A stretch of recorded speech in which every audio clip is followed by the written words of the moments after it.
Brothers and sisters, settle, settle. I come to you this day with great news. My starry disciples, our search is nearly complete.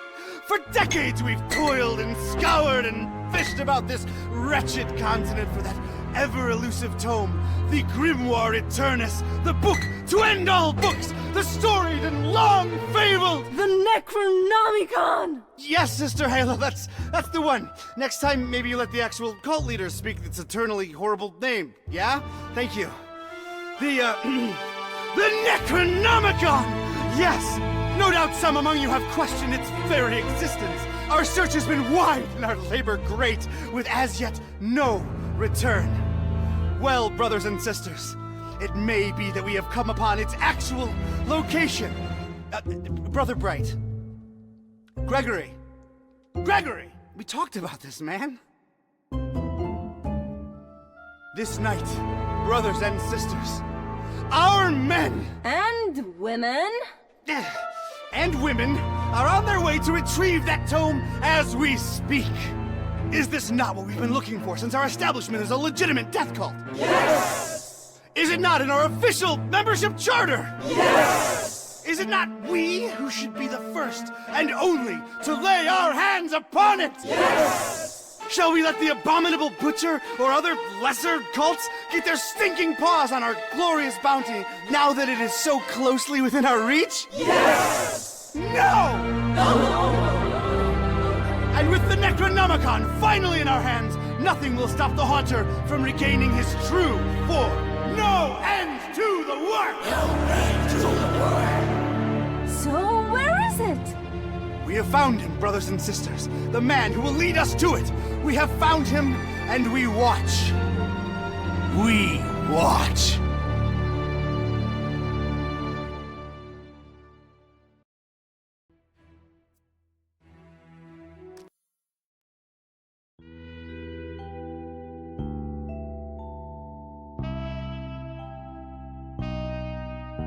Read all about it, sir. Hurricane Herbert, storm of the century. A storm. That's the least of my worries. Change. Everything's changing. Always changing. What's a Joe supposed to do? You take a new case and it's all you can do to be prepared for whatever it throws your way. The only thing you can know is whatever it's tossed at you won't make any kind of sense butt up against the last thing. It's the change, you see. I've been hired to locate some kind of ancient book. Supposed to have inside of it the kind of stuff makes a Joe's guts turn salt and sallow. Real type mystical mumbo jumbo, which I guess explains the weirdo cults popping up all over Darkham. You know something's left to center when the folks hiring you want to keep themselves all secret-like. Cash is cash, though, and I could really use the milk. That something doesn't change. Put some weight on my man in rare and forbiddens. The kind of pressure makes a Joe's stomach jackflip, and he points me at this dark and ancient library. Dark and ancient? Huh. What's not dark and ancient in Darkham? Damn. Most times, the new is just as bad as the old. Sometimes worse.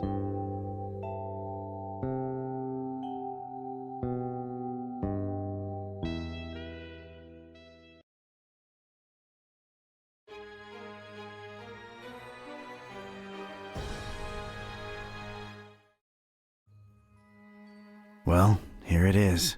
Miskatonic Library. Not the, friendliest place in town. And this town and friendly ain't even in the same zip code.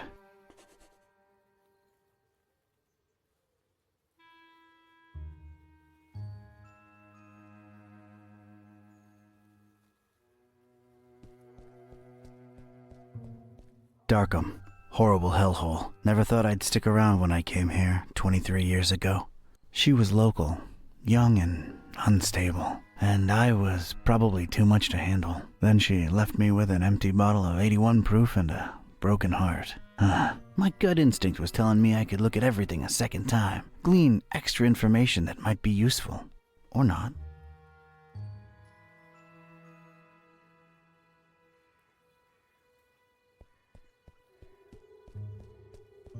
Not nearly as badly lit as the name would suggest, but more than compensating on the creepy scale.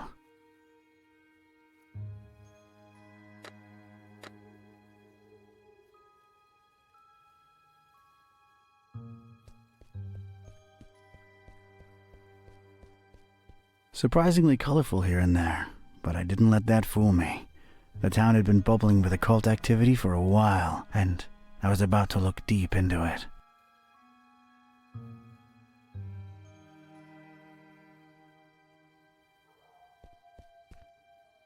Looks like some kind of gargoyle, swallowed almost whole by those dead vines. Maybe I could use somebody, but this gargoyle ain't it.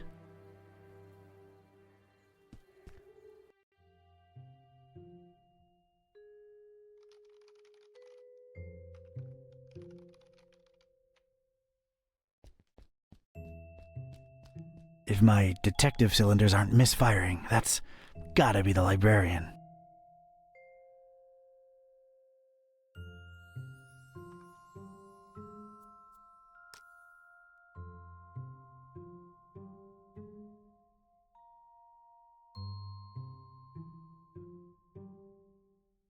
Evening. Good evening, sir. So, how's things in the library business? Can't complain. It's a living. Those electronic books hitting you folks hard these days? Nah, not really. People don't tend to read much at all anymore, so it's all the same to us. The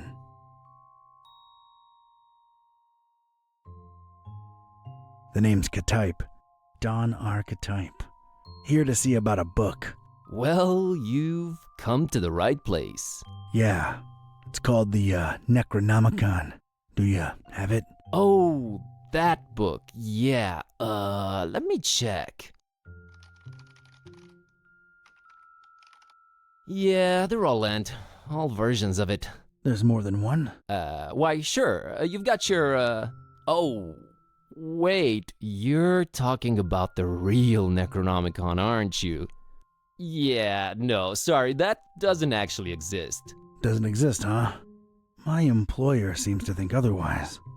An ancient grimoire full of arcane writings that could summon powerful demonic entities and potentially fold reality onto itself?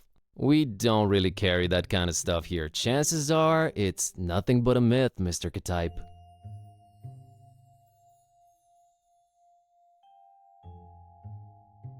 You, wouldn't happen to be intentionally trying to conceal it from me, would you? I'm just a librarian, sir. As far as I know, the real Necronomicon is a myth. Sorry to disappoint you. You haven't been the first to come and ask about it, and you probably won't be the last. Definitely our most popular and existent book. Who else has been interested in it? Everyone, from excitable teenagers to these freaky cultist types that seem to crop up everywhere in the last few months. And just when you thought Darkham couldn't get any weirder, these clowns come along and prove you so wrong. What can you tell me about these cultists? They come in all shapes and sizes. Can't really tell them apart. I mean, it's not like they waltz in here dressed up in ceremonial robes or anything, but you can tell from the way they speak, they're not all there.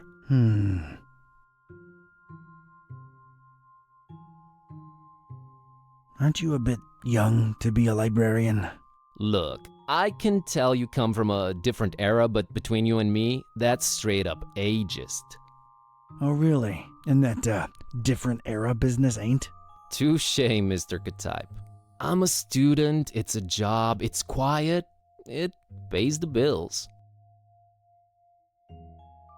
Aren't you a bit too old to be a student? I like the cut of your jib.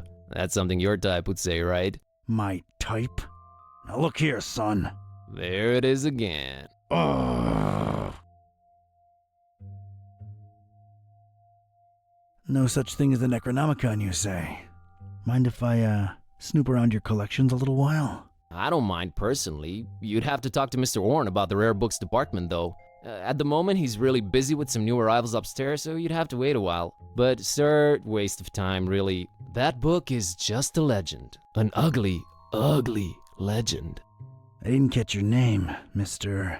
Kerwan. Buzz Kerwan. That's an interesting surname and an accent that I can't quite place. Yeah, I'm half Romanian. My mom was born in Transylvania. I kept her family name because it sounds cool, you know? Never get teased because of that? No. For Buzz, on the other hand, plenty. All right, Mr. Kerwan. I guess I'll have to wait.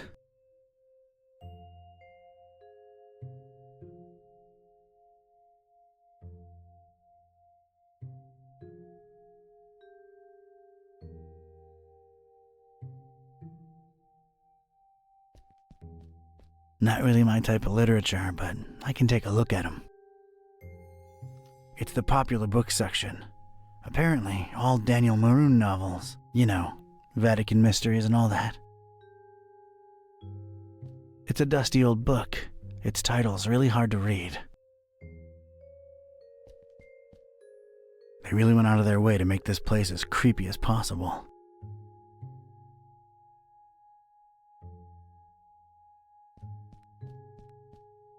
It's like that strange, tentacled beast is watching me.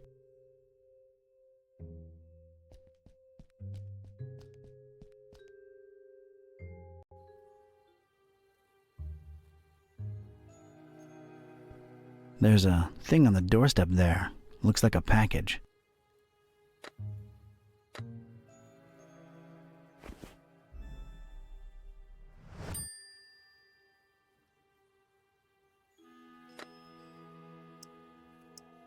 It's this thing I found on the library's doorstep.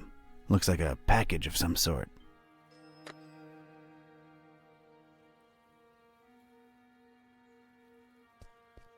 There's tiny graffiti on it. Stay in school. I guess it's an advice column. You know, they really have a vegetation problem out here. Crescent moon, shining down on the horrid husk of a town that is Darkham.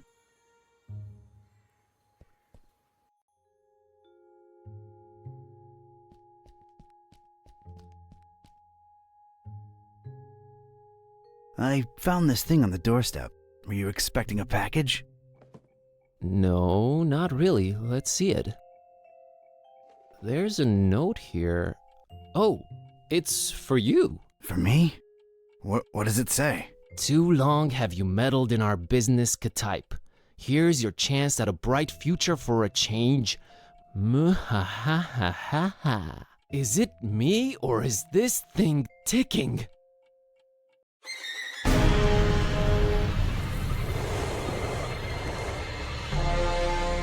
Mr. Kitteh!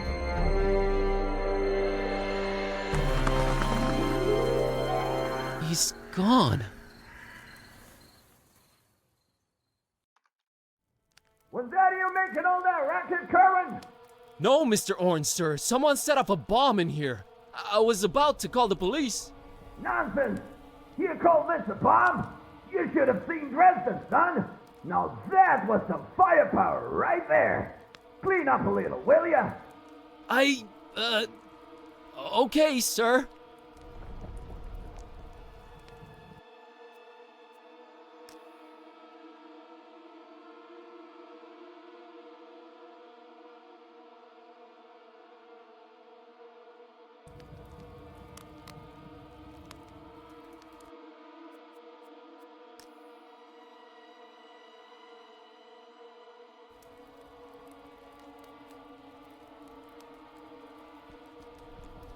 It's Mr. Ketype's shoe. Well, I feel like I should call him Don now that we've been through this together. It's Don's shoe.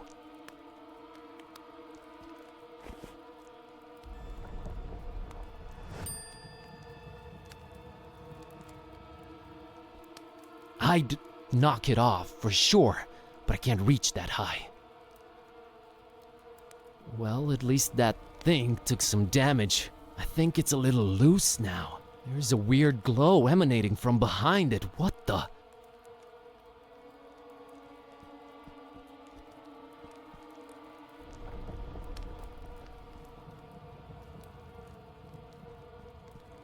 I'd knock it off, for sure, but I can't reach that high.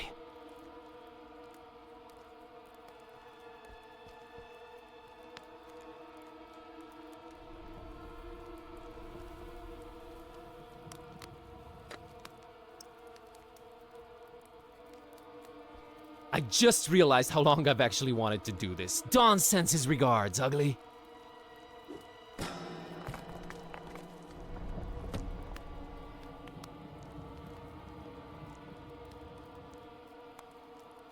Is this what Dawn was after?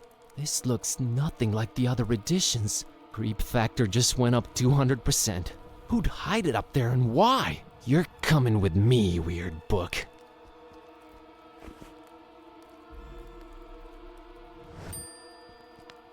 I never thought I'd actually say this, but the Necronomicon feels weird in my pants. Oh boy, what an evening. Think, Buzz, think. Dawn's been kidnapped. The police are a bunch of corrupt and incompetent tools. What do I do? Well, Orn can close up for the night. Things are way too messed up to stick around.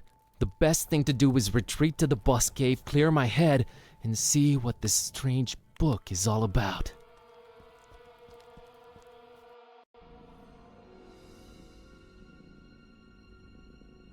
Okay, safely home. What the hell was all that about? Is this really happening? Am I really talking out loud to myself? What is this book? God, I need to stop talking to myself. I sound crazy. Kitteh, should I open this thing and see what's written in it? What do you say? You're a lot of help. Okay, might as well take a peek. Kashaptu zi dinger kampa per Adonai Methatron.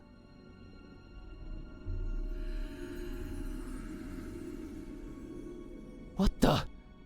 This is genuinely becoming really scary now, and I'm all alone. What do I do, Kitteh? God, I wish you could talk back for once.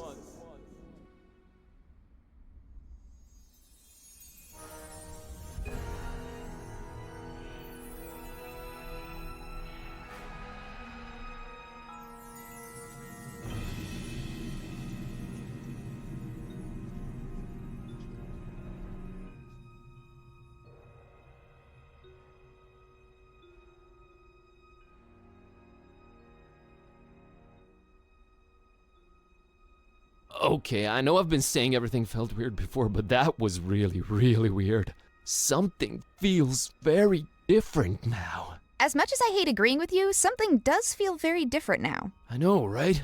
Maybe reading that out loud wasn't such a good idea, huh? It sure seems so. Right? I mean...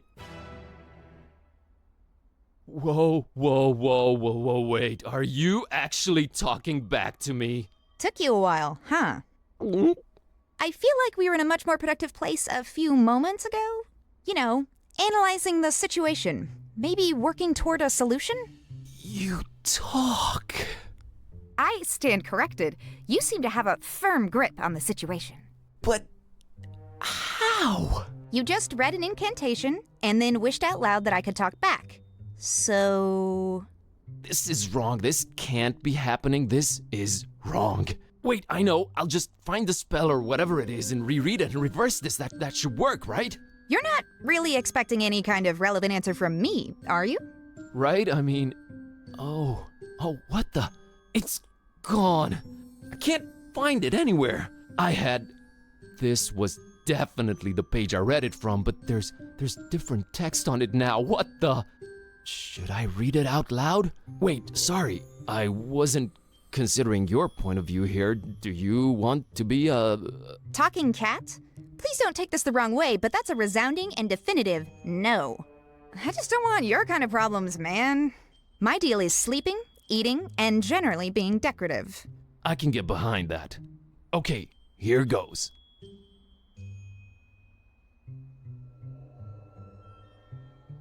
Shunu limutuma anakulu blui zidingir anakampa. I wish Kitteh would go back to normal. Did it work? Darn it, can't even meow right anymore. I think it's safe to say it hasn't. Oh boy, this is a problem. By the way, Kitteh, nice to meet you. We've known each other for years, dude. Kitteh, is that what I call you? Haven't you been doing it for years already? Dumbest name possible if you ask me, but I don't care either way.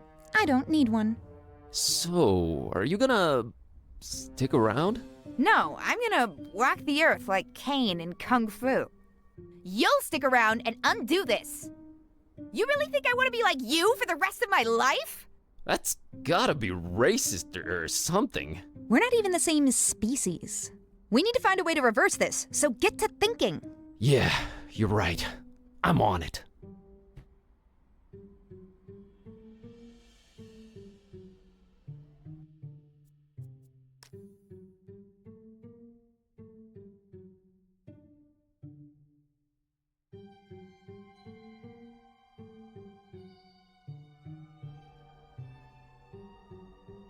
It's Kitty, my cat.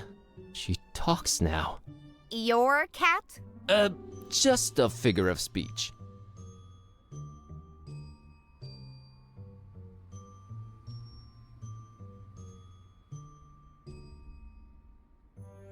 My tablet. It's been charging for 2 days now.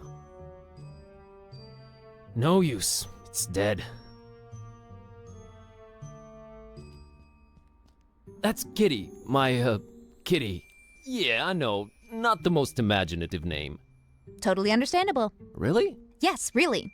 If I were called Buzz, I'd be reluctant to get creative when naming anyone too. Touché, pussycat. It's our oven.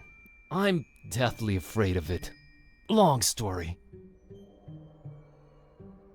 I'm not sure I can bring myself to open the oven. I'm a weak, weak man. Hey, Kitty, think you can open that oven for me real quick and take a peek inside? Sure thing, boss. As soon as I grow opposable thumbs, you're gonna have to man up and do it yourself. Come on, Buzz. You can do it, dude. I can? Yeah, it's just fear. Stupid fear. Yes! And fear is the path to the dark side. Fear leads to anger. Anger... Open the damn oven, Kerwan! Yeah, yes, yep. I did it! Hey, and there's Lemon's key. Oh, and there's a cookie in here. A suspicious one.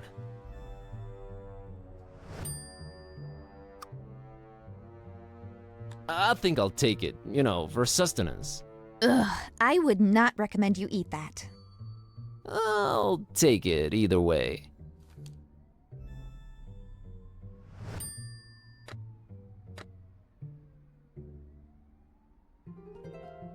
Gonna grab this for a while.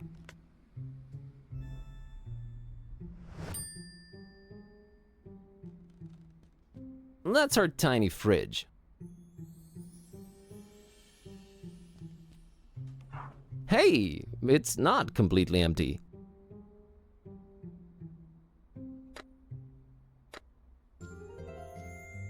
Gonna grab this.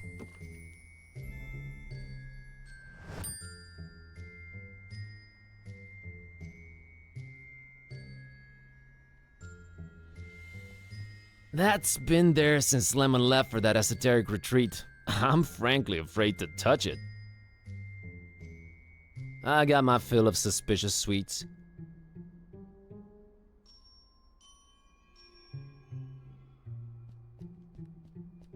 They're not toys, okay? I don't play with them. Well... I don't like this new situation at all. That's Ron Dilbert. Ron can't help us now. Scenic Transylvania. That's where my roots are. Someday soon, I hope.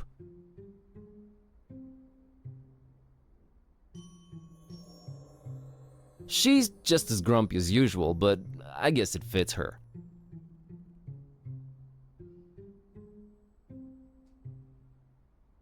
Kitty, I'm a little stumped here. I have no idea what to do next. We're clearly in over our heads. Maybe we should reach out to someone who knows more about this black magic thing. You've got a point. Wait, how about my roommate, Lemon? He's my roommate too, remember? Yeah, he does know a lot of people. A lot of suspicious people. They're really into his homemade cookies, for some reason. Suspicious people is definitely who we're after. I've seen him write down names in this little notebook. Maybe we should look for it. He's away on that esoteric retreat thing, though. No way to reach him. We're gonna have to find a way to get inside his room.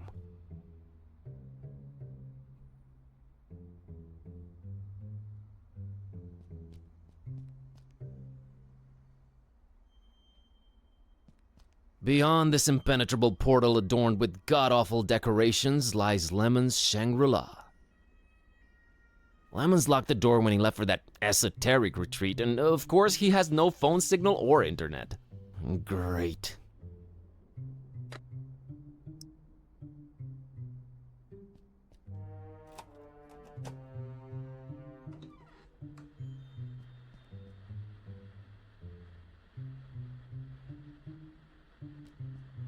I have a feeling somewhere inside this horribly over-decorated piece of furniture lies what we're looking for.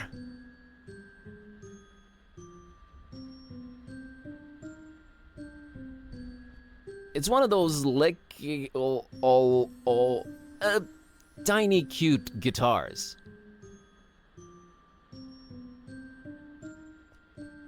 It's a book Lemon left open. Well, let's see here.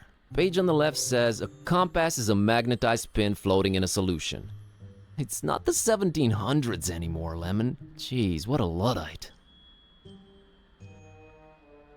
Page on the right says, invisible ink. Use lemon juice to write secret messages on paper. Only you will be able to then read them by bringing the paper close to a source of heat. Note, make that a source of mild heat, not open flame.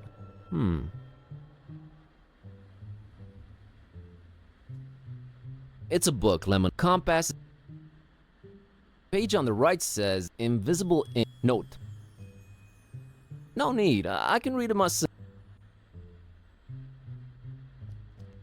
Oh, that's gaudy. Hey, looks like there's something under this. What do you know? A pair of scissors.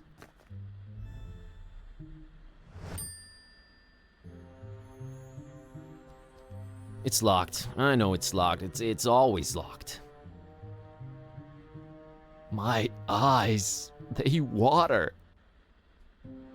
All right, Kitty, I have a feeling the notebook we're looking for is somewhere inside this locked closet. I can't really think of a way to open it. Couldn't you just randomly combine some household items into a makeshift key or something? I'm sure I could, but I was thinking maybe you could shoulder this particular burden. Let's not make a habit of this.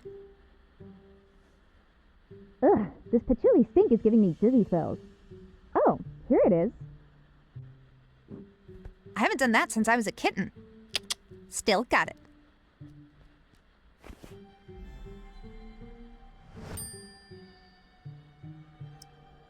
The pages are all blank. What am I missing here?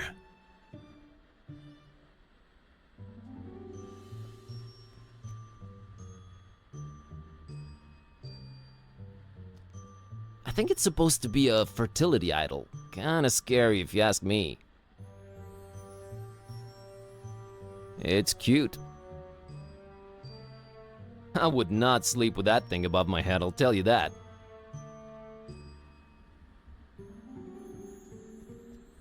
Of all things whose purpose is to be lit up, this one scares me the least. I can't just snap my fingers and produce fire, unfortunately. Patchouli, what else?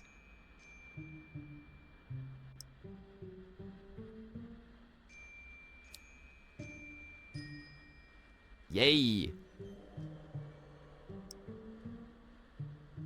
Let's moderately heat this baby. Yes! It worked! Lemon, one too many cheesy detective novels. Alright, Kitty. Now let's see this list here. Woo!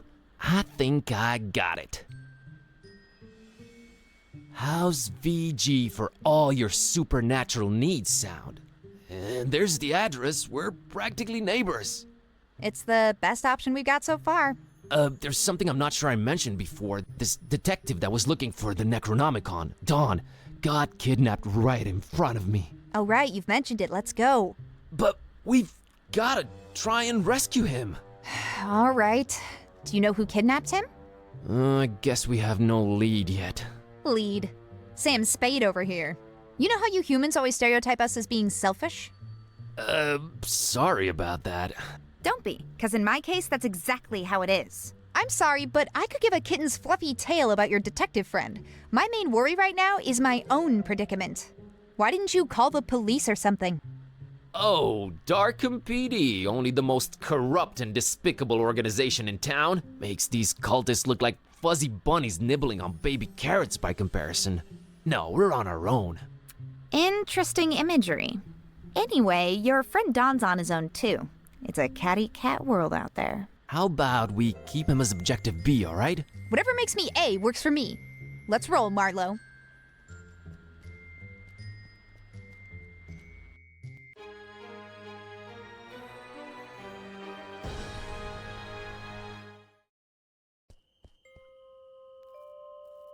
Alright, Kitty, looks like we're on a quest together.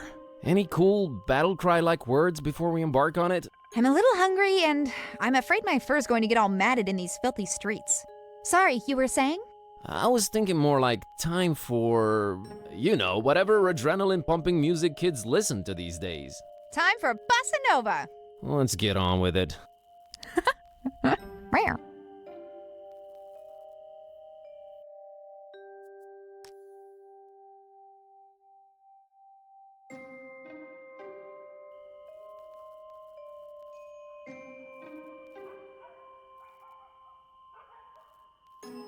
That ominous tower belongs to the local waterworks.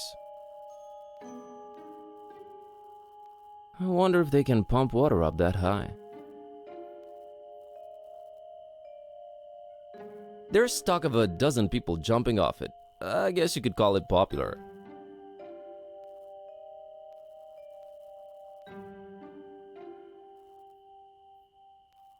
You know, I've never crossed that bridge, and I got there several times.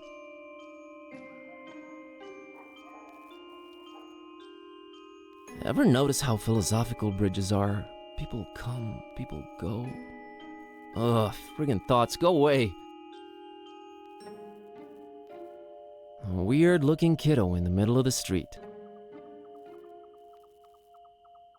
I think I'd better talk to her.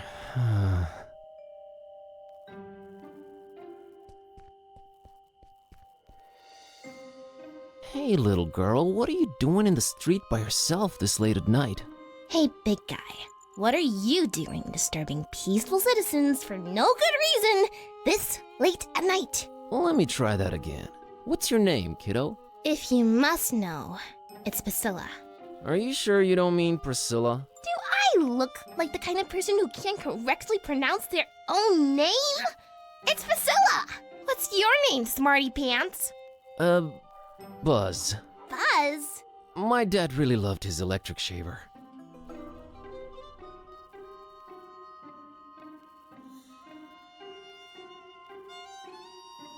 Hey, I was just genuinely concerned. Well, don't be. Drop my fishy and that sign up there, and Grandma let me come out on the street and try to get it. But I can't reach it! Aren't your mom or dad around? Mom and Dad moved to FISHMOUTH last month. And we'll move there too, soon. Not until I get my fishy! Alright, settle down. Can't Grandma help you out? Grandma's been taking her bath for quite a while now. Grandma says we'll go to FISHMOUTH soon. We're just waiting for this big bathtub we ordered to be delivered. Grandma can't go traveling without her new bathtub. Alright, weird enough. So, you're just, standing there, huh? People tend to do that in this kind of game. Yeah, I always wondered about that. I just like to watch them, sitting there, clicking their little lives away. Okay. You know, this just feels wrong somehow. I'm a dark-haired little girl, standing in the middle of the street at night, holding a doll by the hand. Scared yet? Scared? Nope. A little bit creeped out by how irresponsible your grandma is, I'll give you that. Aren't your mom or dad around? Mom and Dad moved to FISHMOUTH last month. And we'll move there too, soon. But not until I get my fishy!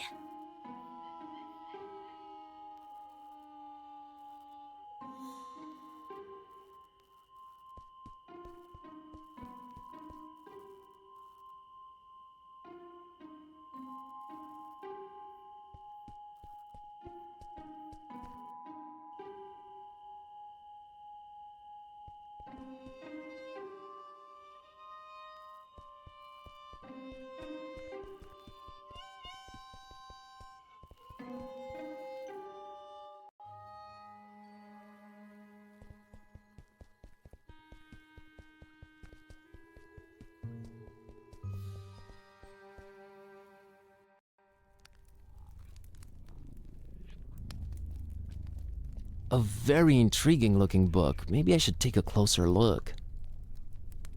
A very convenient treatise on the order voodoo magic ingredients should be used in.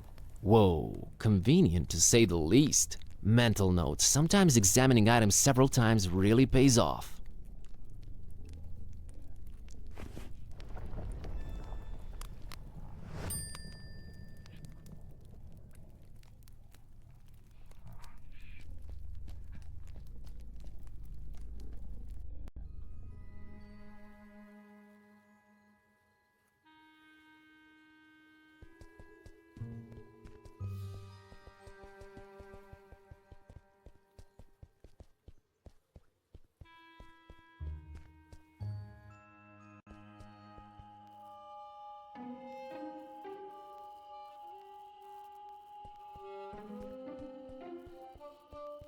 That sign keeps popping up all over the place lately.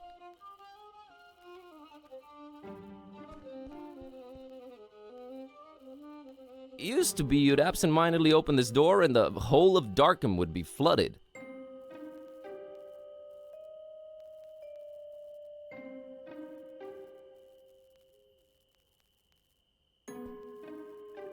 Is that water I hear lapping behind the wall?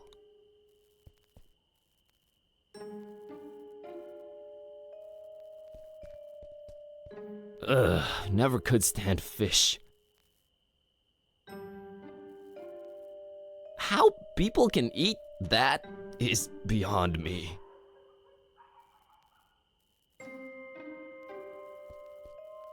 Who has a fish doll? If they're trying to keep people away from FISHMOUTH, it's working. I'd hate to have him do my taxes. FISHMOUTH's own. There, now I'm that one guy in the theater reading the title out loud. That was as much interest as I could muster up about this shop sign. It's the door to the fishery.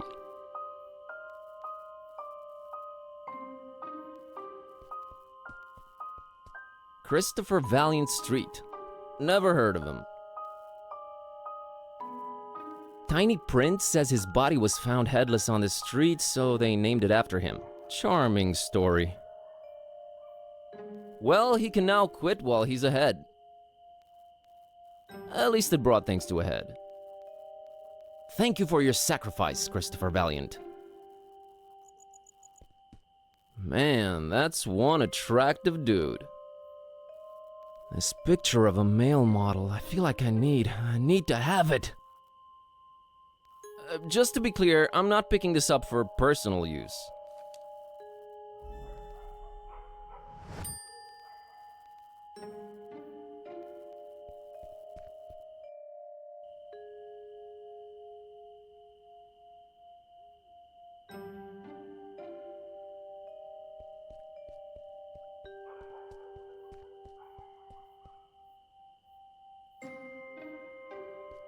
Aw, look at the cute voodoo dolls. Who would just leave them here?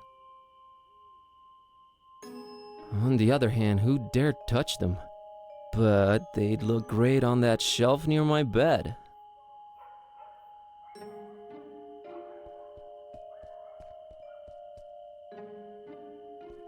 Unless my eyes betray me, it's a taxi, a yellow one.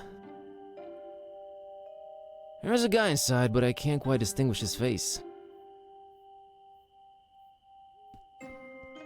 Evening. It sure is. Do you know anything about this mysterious building you're parked next to? Look, kid, it's a taxi, not a guided tour bus. Get a lot of customers tonight? Not if you don't move out of the way, I don't. Gotta scoot.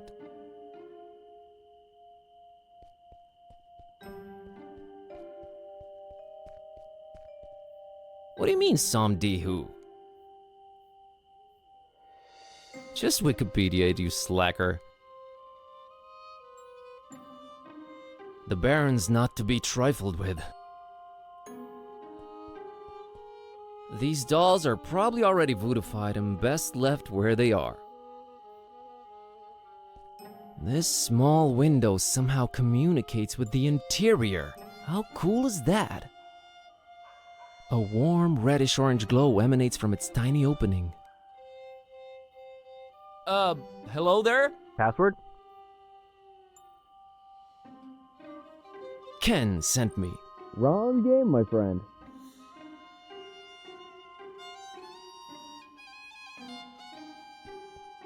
People really love blastering eyes everywhere.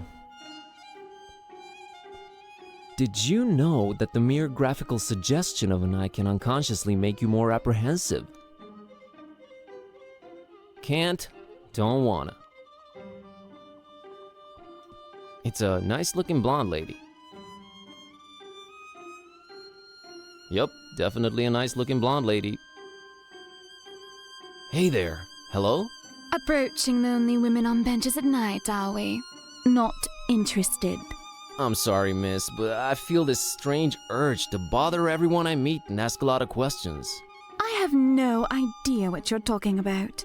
Sorry, let me start again. My name's Buzz. Oh, that's just preposterous. I have a B-shaped birthmark. Anyway, I was wondering if you're waiting by this mysterious door.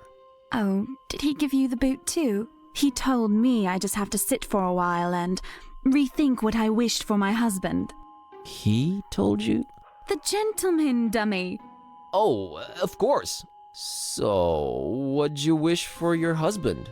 Why, his untimely, gruesome death, of course. Of course. I'm Margot, by the way.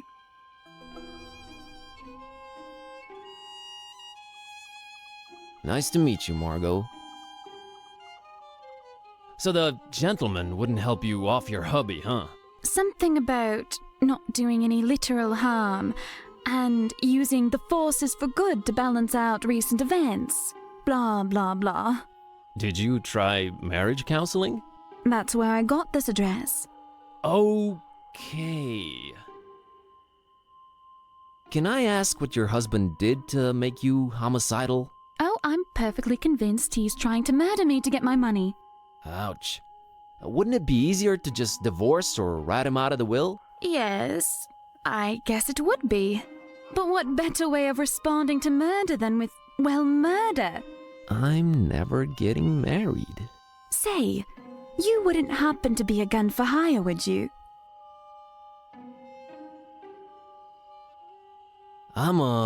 Never mind. Gotta run. So run. That's Jeremiah Orn, Old Man Orn's ancestor. He's practically the father of the Miskatonic Library. Thanks for the post-generational job opportunity, Jerry. Void Smoker Alley. Never heard of him. Let's check out the tiny print. Apparently, this guy was a struggling artist that aged naturally while his portraits stayed the same. What a lousy demonic deal. Could have been worse. Not sure how exactly, but it could have.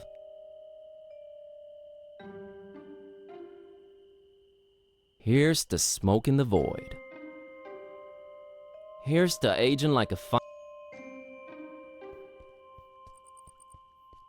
That's some ominous looking flora right there. They say the guy in charge is a real joker. Well, it's the moon. I hear they've been having a bat problem over there. That's pretty much it. It's really weathered, but I think it says park gate removed due to blasphemous activities in the area. Hop fence at own peril. We do not refund garments or pay for hospitalization.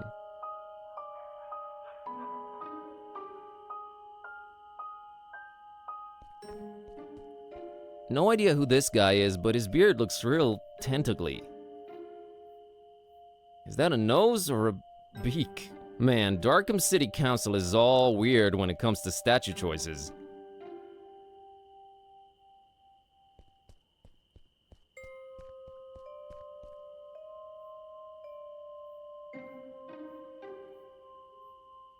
There's that blonde lady over there. Oh yeah, brought her here a while ago.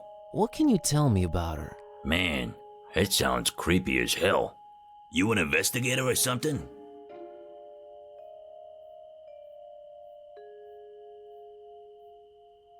Nope, I'm just a friend. I'm a little worried about her, so I watch her from afar. Oh, friend. Right. I happen to have overheard what her name is. You know, taxi stuff, nothing creepy. Surely you know it too, since you're friends. Sure, it's my friend Margot. Huh. Guess you weren't lying. Well, might as well tell you. She dropped something on the back seat when she left, but she was out of sight by the time I noticed. She's literally around the corner. Oh yeah? How'd you feel about returning this to her? Looks like a letter. It might be important. You can't get out of the car, take a few steps in that direction, and return it yourself? This is a business, kid. I might lose a customer. Yeah, sure. Let me have it. Good man. Say, you won't open it, will you? Not only will I open it, I will spray paint its contents all over that wall there. Huh, you kid, are you? Here you go.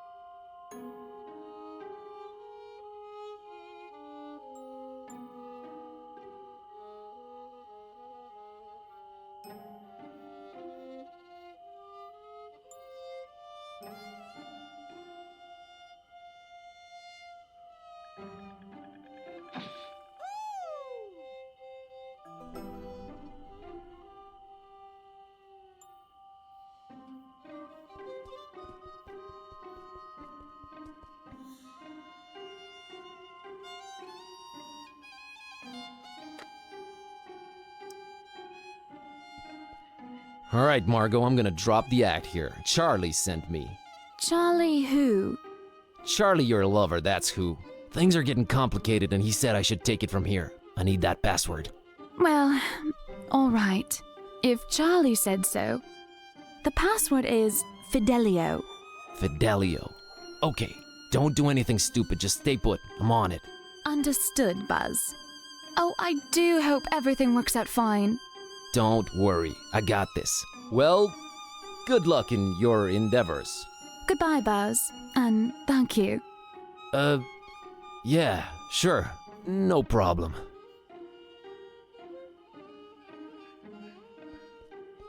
Hello there? Password? Fidelio.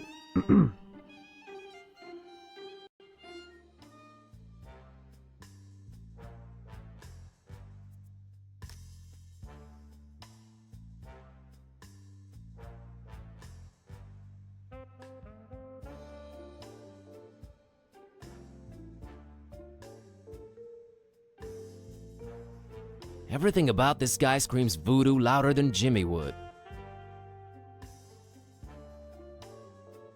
That is quite the eclectic getup he's sporting. I know I'm supposed to be intimidated, but somehow I feel safer around him. It's an ancient voodoo chest. I can feel waves of eerie energy emanating from it. To be honest, it's freaking me out a little bit. That skull on top of it looks like nothing I've ever seen before. It looks firmly locked. Well, that's strange. It looks both human and ichthyoid at the same time. Ichty what now? Fish-like. It's given me the creeps.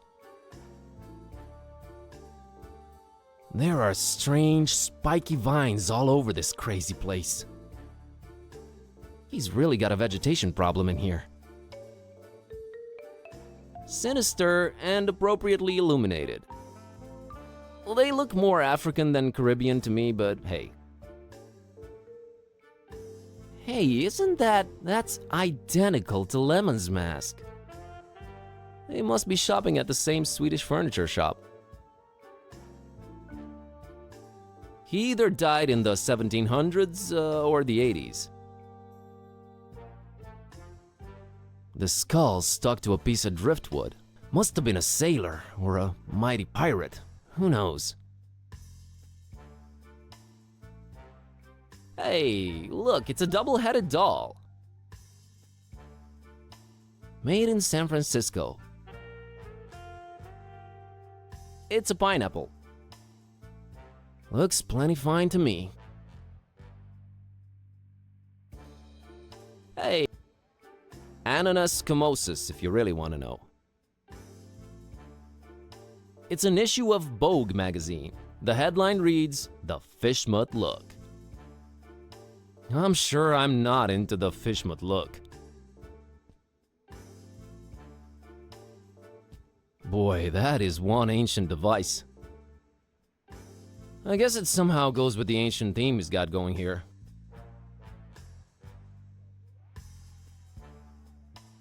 Boy, that is one ancient Hey, these are Halloween skulls. Skulls are skulls, alright? Sometimes it's hard to get the genuine article. I think I see some traces of glitter. Oh, totally unprofessional. Nah, I don't need them. It looks like a ship's wooden hull.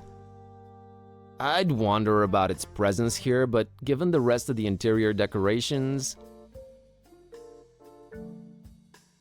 Looks like a beat-up microwave oven.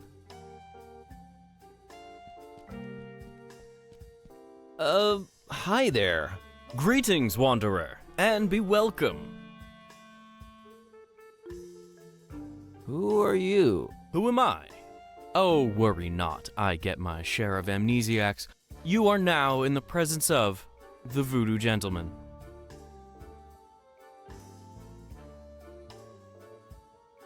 Was that password part really necessary? It is best that I keep a low profile, lest the jackals tax me right out of town. Thus, the recommendation-only access. By the way, who referred you to me?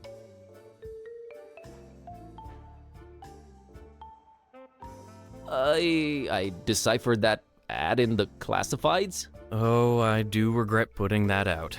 I've been getting calls about fine leather jackets non-stop ever since.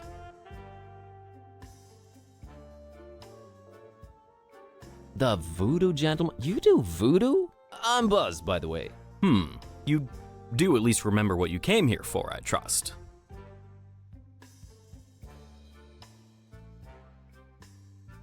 Aren't you supposed to have an exotic accent? Oh, that's so cliche.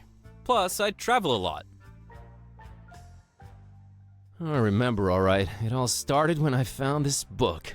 Well, to make a long story short, I accidentally put a spell on my cat, and now she's even more annoying than she was before. A spell, huh? How'd you go about doing that, Harry?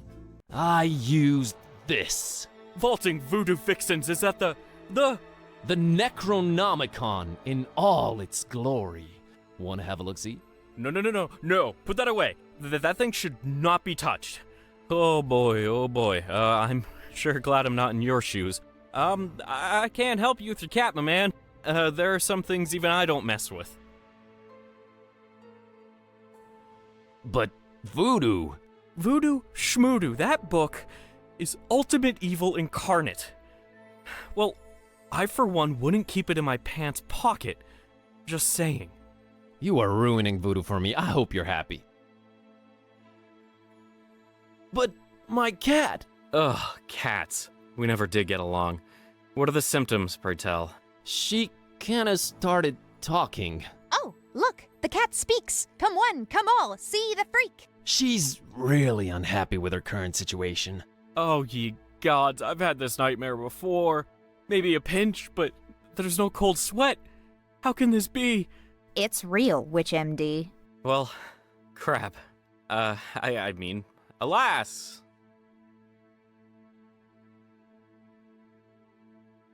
How could you tell that was the real Necronomicon right away? Most everyone imagines it all black, bound in human skin, bearing teeth.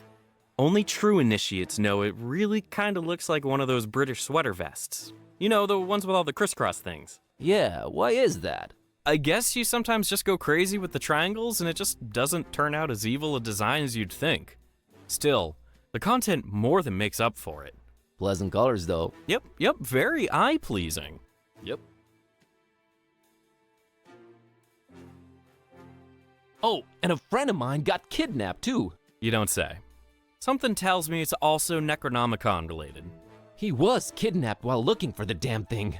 I really wish I could help you out, but ugh. Was it a very close friend? We talked for like 5 minutes.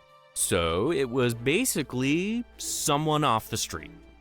Aren't we all basically someone off the street? You sure are.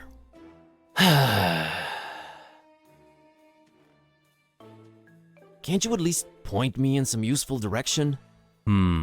There is one person that could probably be convinced to delve into this kind of mess. Yeah? I was just getting into my intriguing plot development swing and you totally threw me off. Where was I? Oh yeah. There's this avid student of the dark arts, an undercover intruder into the Dagon cult, a dear, dear friend of mine.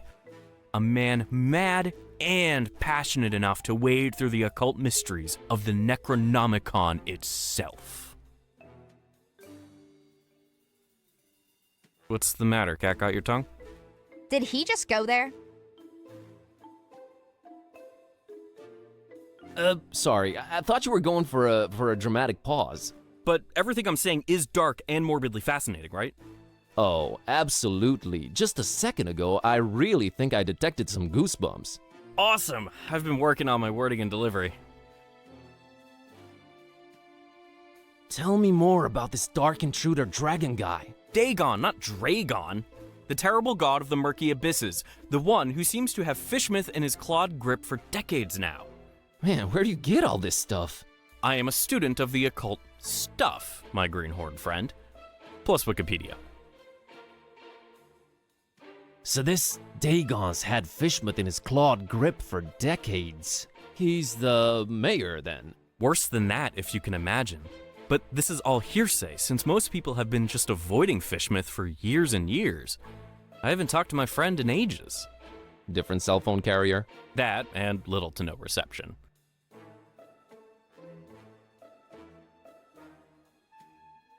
About this dark student you mentioned. I'm really on the fence here about telling you more.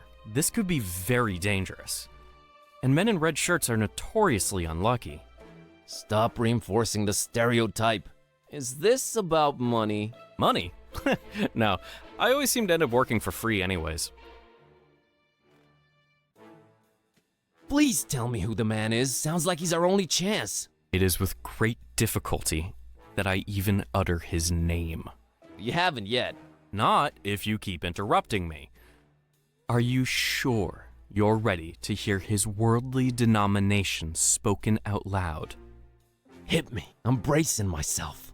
His name is Bob Olmstein.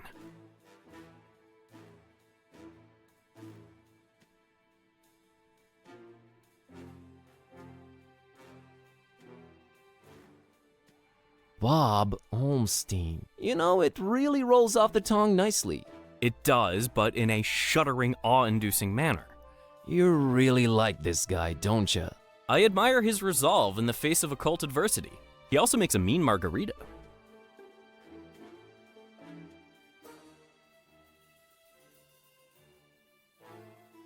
So you're saying I can find Bob Olmstein in FISHMOUTH? Well, yes, but let it be known I am not advising you to go there. Doesn't look like I have a choice either way. Can you tell me how I can track him down once I get there? Last time we spoke, he was staying at the Finman house. Gotcha. Just remember, we don't go to FISHMOUTH.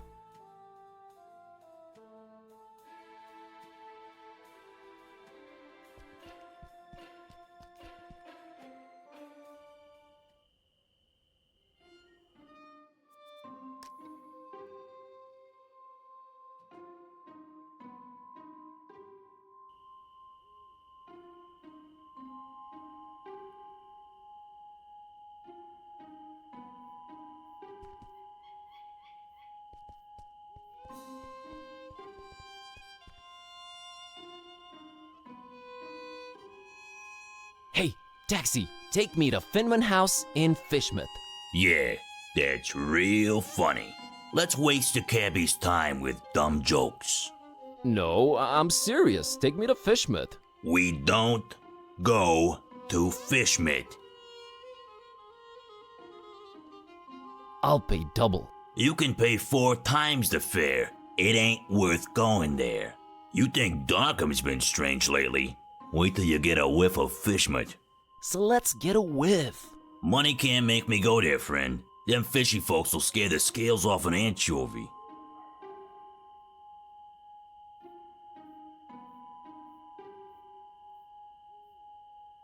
Look, I have this suspicious cookie. Keep that thing away from me. Some darn hippie fed me one of those about a month ago.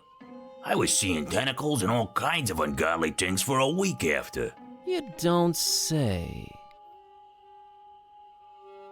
Can I interest you in an ancient cursed grimoire? Nah, already got one of those, and it's full of my wife's special occasion dresses. I have this talking cat. We all got our cross to bear, buddy. Amen, brother. What can I do for a ride to FISHMOUTH? Well, I do have a family problem needs taken care of, but, man, it's a heck of a doozy, let me tell you. I'm all ears. See, this cousin of mine, Ed, married a woman out of FISHMOUTH. FISHMOUTH, can you believe it? Name's Asenath. Anyway, ever since they got together, every time I meet old Eddie, I get this strange feeling he's not himself. Always shopping for groceries, never goes to the ball game anymore, general zombie-like complexion, lack of will to go on. That's pretty common from what I understand. Oh, you unmarried folks always piling on the stereotypes. No, friend, I mean, and I know it sounds crazy, it's like she's looking at me through his eyes. Like she's the one inside, right? Whoa, okay. So, where's he? Good question, buddy. I mean, possession. That's crazy talk, I know, but I've seen it with my own eyes, man. Now, he ain't talking much, but from what he did say, he gets littler and littler time as himself every day. And I'm worried sick, man. Look, I don't know what your deal is, but get rid of Asenath for me, and I'll drive your butt to FISHMOUTH like it was nothing. Quest unlocked. Deal. Okay then.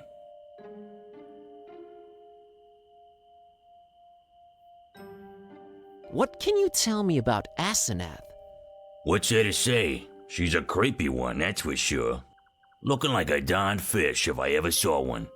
I've been driving cabs forever, and I never heard of anyone else called Asenath in Darkham, so there's that. Hope that'll help you. Thanks. What can you tell me about Ed? Name's Edward. Edward Derby.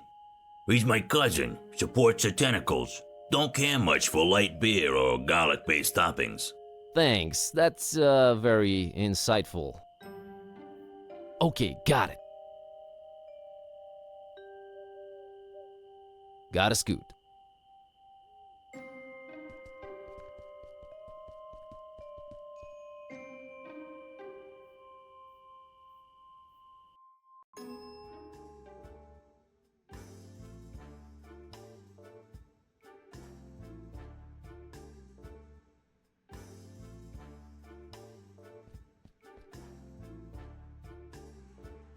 voodoo gentleman, I need you to help me help someone out.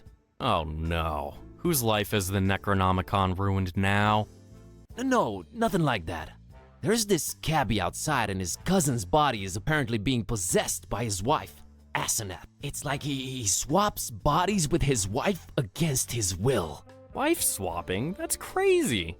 Yeah. Anyway, help me help his cousin get rid of this Asenath character. Well, since I can't help change your cat back, I might as well give you a hand with this possessing business. Actual voodoo freaking magic? My special brand of it, yes. We will need to craft a personalized voodoo spell.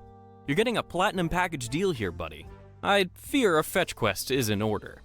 You'll need a doll, well, that goes without saying. Then you'll need something that cuts, chops, or severs. And finally someone... how can I put this? Attractive. We're not talking chopping attractive people's limbs off here, right? Oh no, I have one motto. Do no physical harm.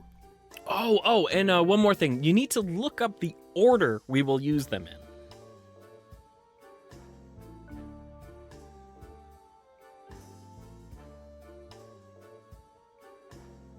Gotta run.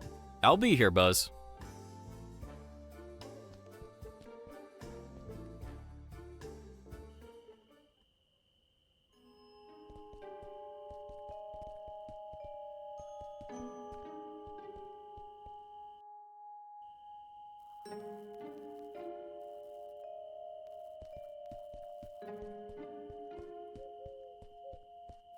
Hey, Kitty, how about you climb up and get that fishy for me? Really, Buzz? What's in it for us? Another doll in exchange for it. Your preoccupations are a constant source of wonderment and worry, but okay, we're quid pro quoing.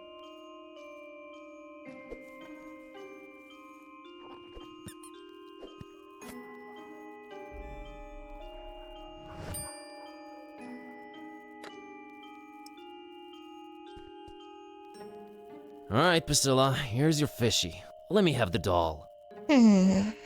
Deal, creep.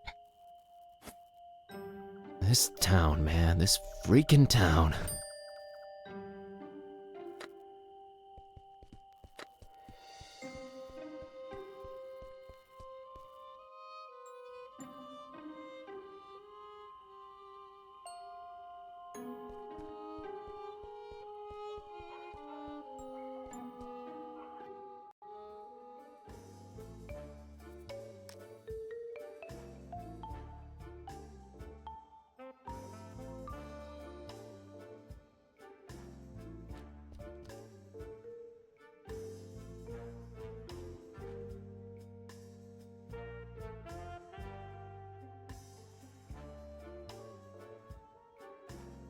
Found a doll.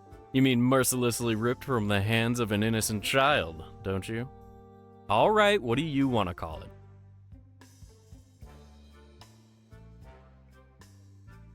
Chad. I dub thee Chad. I think I saw it frown at me. No good. Brittany. Oh, heck no. Asenath. Asenath it is. Found these scissors. Good eye. Found this picture of a male model. A strapping young man. It'll do.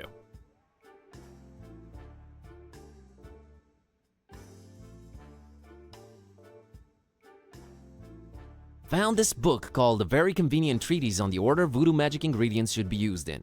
Think it might help? It might. Have you read it yet? Not yet. I'll get back to you. Gotta run. I'll be here, Buzz.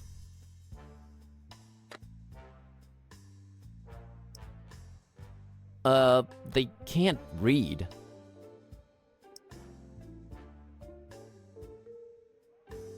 Let's see. Okay, according to this treatise, I think the order we should use the items is someone attractive, doll, thing that cuts.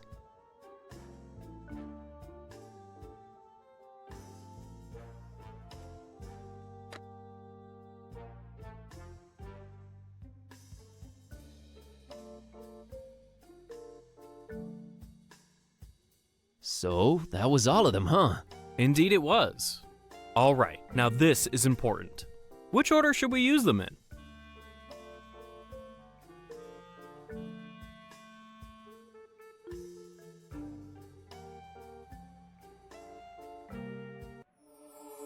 Picture, doll, scissors. Alright, here we go. Jambalaya! Okay, what just happened? Asenath just lost her head over some male model dude. I told you, I deal in figurative voodoo. Should have seen it coming. Do ya think it worked? I know it worked. Thank you, VG. Enough respect, B.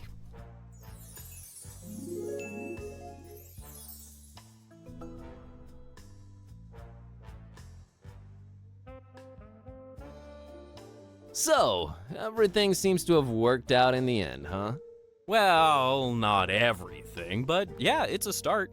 Gonna go change Kitteh back now. You do that. Please. See you soon. Not too soon, I hope.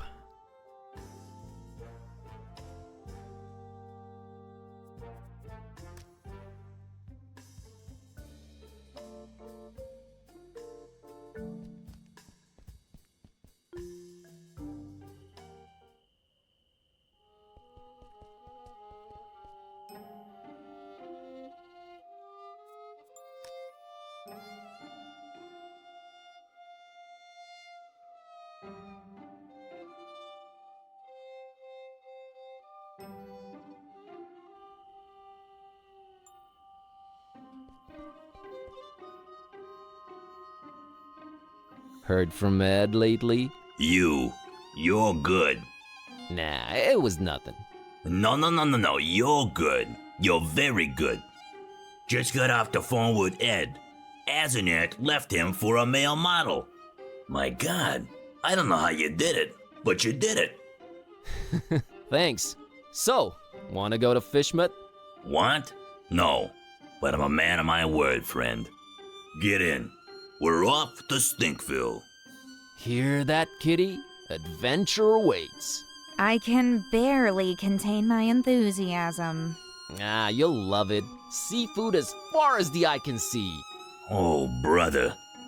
Alrighty, here goes nothing.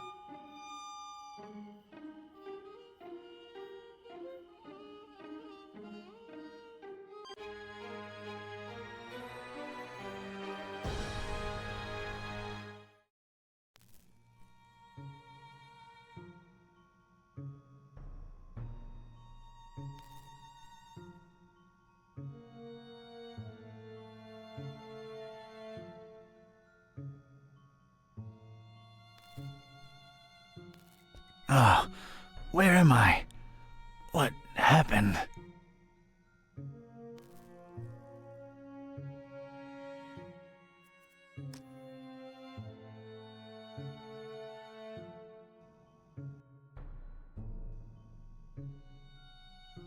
That's the way out of here.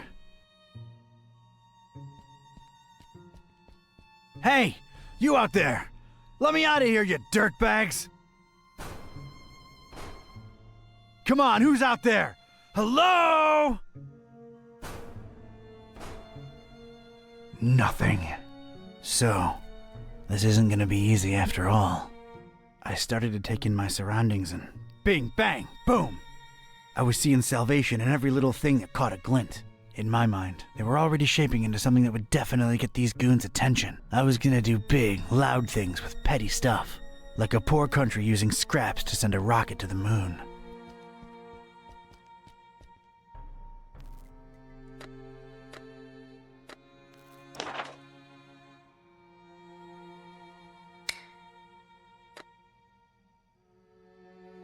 Whoever these bozos are, they left an empty mug for me.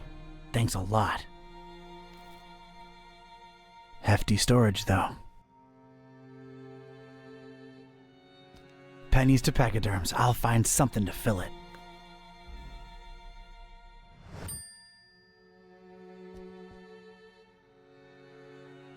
It's what scientists have lately been calling a plank. Looks very pickable to me. things are ramping up.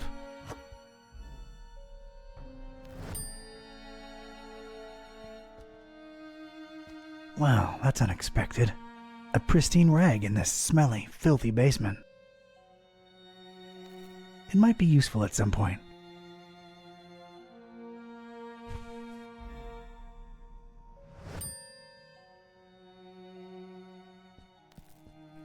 This once contained soup like the earth once contained dinosaurs.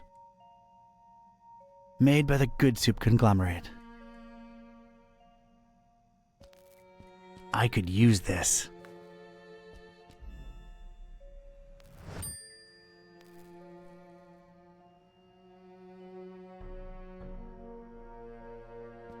Warning! This is an ultra-powerful fire extinguisher. You have probably purchased this item because you're either a hardcore forest firefighting enthusiast, you work at a kerosene factory, or you practice occult rituals involving high-temperature immolation. Please make sure your feet are firmly set on the ground and you're ideally leaning against a sturdy wall when you unleash this bad boy.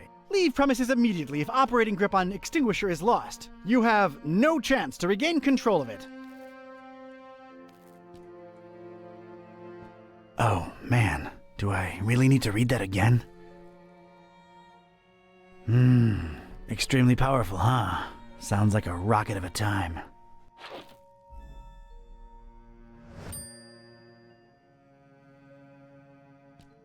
Judging by its placement, it seems I'm in a basement. Huh, rhymes. Not much to see, but boy, does this sickening fishy smell float in from outside. I ain't getting past those bars without some heavy-duty power tools. That's an odd choice for a detention-type basement. The more I look at it, the more it weirds me out. Nothing there that's any use to me.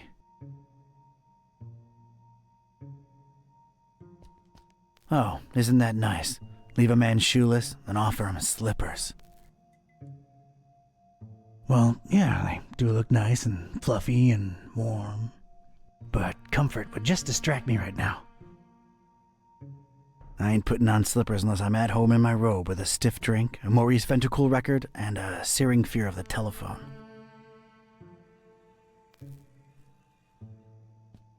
Whoever tossed me into the clink must have left this here for my amusement.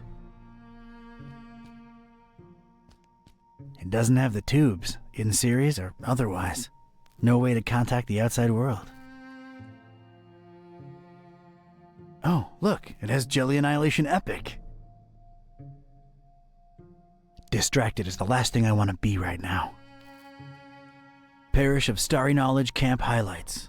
So, that's who I'm dealing with, huh? Looks more like a collection of mugshots to me. I don't want any of them around. Ever. For some reason, there are barrels of tar everywhere. No feathers in sight, thankfully. If I wanted any tar, there's plenty spilled on the floor.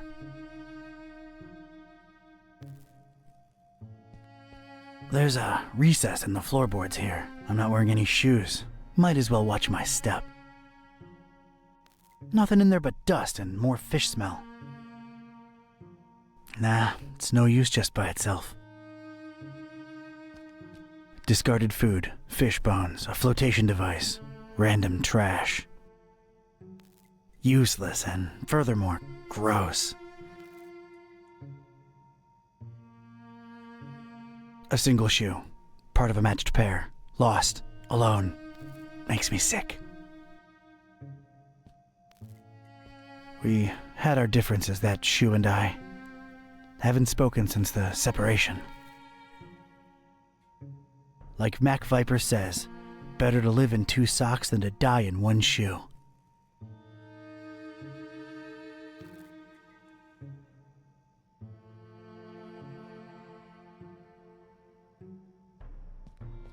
That's a lot of dense, sticky tar. Seems to be a lot of it around. It looks rigid, but not enough that you couldn't pour it.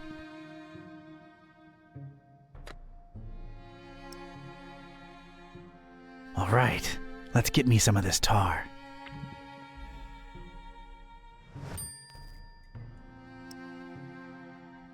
Here we go.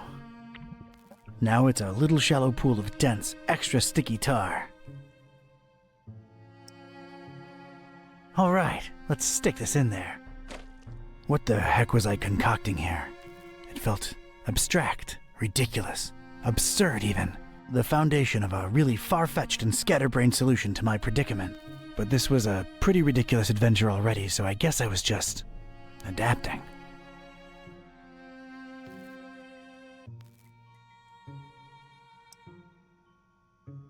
And a plank. This was officially ridiculous. Was I feeling proud of myself? A definite and resounding no. But it was all I had.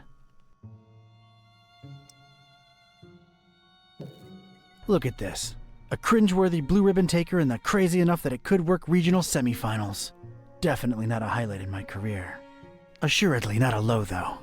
Maybe those late-night Mac Viper and mac and cheese syndicated binges had some kind of effect on my person. Good old mac and cheese.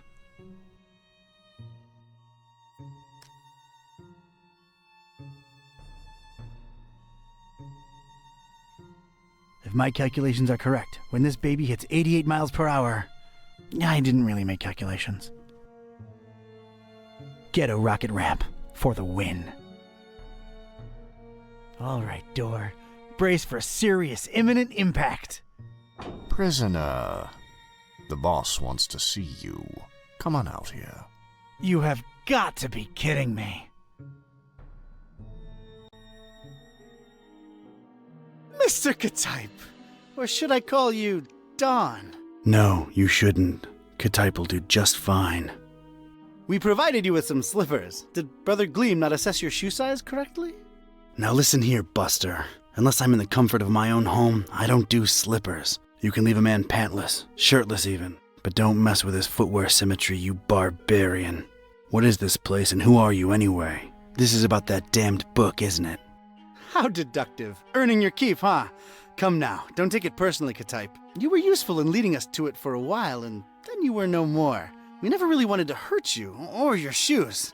You're sullen, grumpy, and mean to everyone. We like you. You would have gone far in our organization. Well, did you find the darn thing? As soon as the kidnapped troops got you out of there, our recon squad was dispatched to retrieve the volume. So you're really convinced you know its exact whereabouts, huh? Close to 100% certain.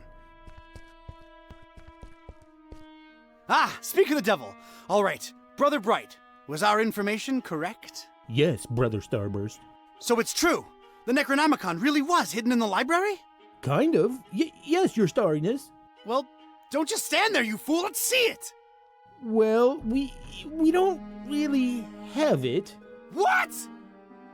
A sigil was gone, broken into tiny little pieces, and something had clearly been hidden in there, but no book in sight.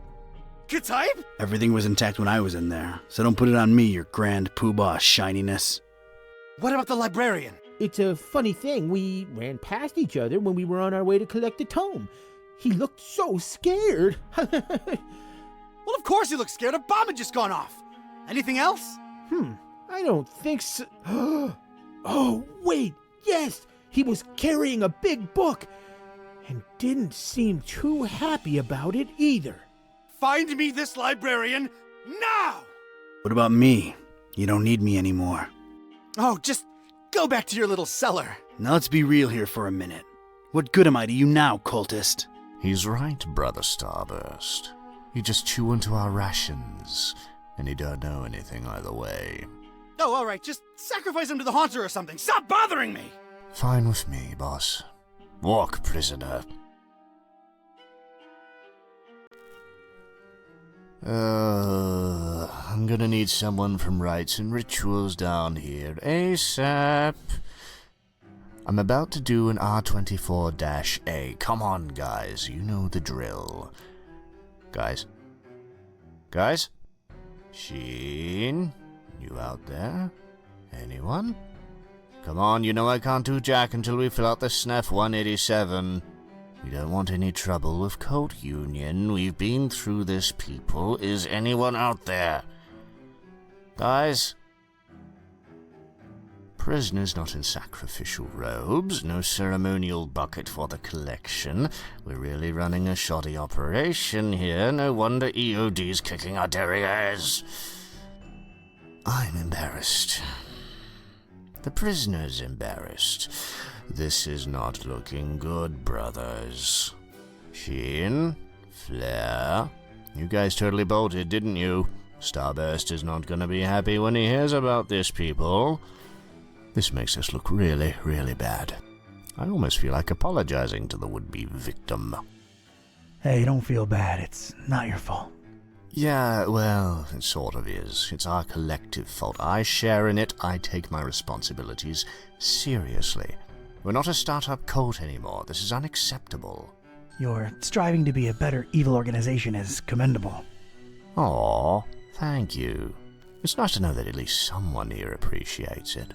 Don't mention it.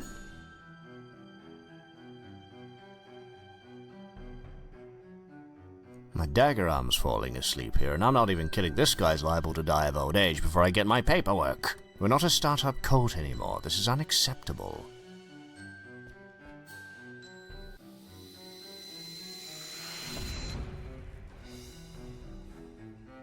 Sweet dreams, star lover.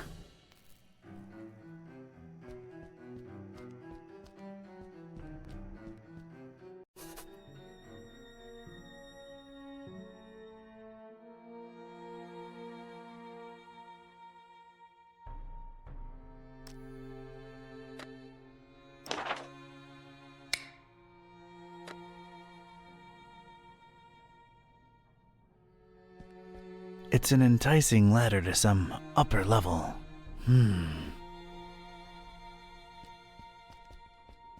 Brother Gleam is sleeping off a particularly demanding day. He'll make it. Don't worry. It appears to be dusk outside. It's all about stars with these people for some reason. No way to reach it. It looks very, very climbable.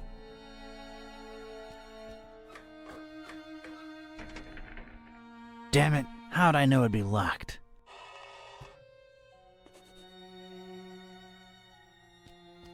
Looks like a hatch heading to an upper floor. Wonder if it's locked. Well, that's nice. A little extra safety is always appreciated. This rail is really, really greasy. Either they lubricate it, or these star jamooks are some serious sebum-seeping slime balls.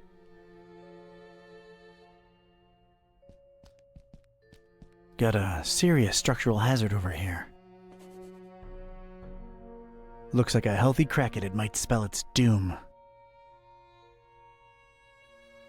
I'm gonna need something to whack it good if I want out this way. Not a particularly interesting starry cult desk, if you ask me.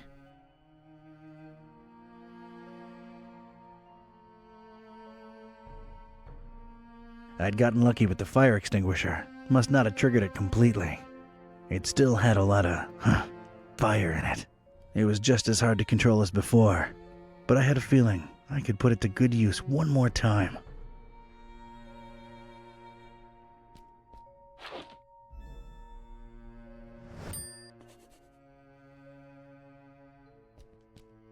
A little color twist to the classic checkered temple floor. That's nice, I guess. It's really, really shiny.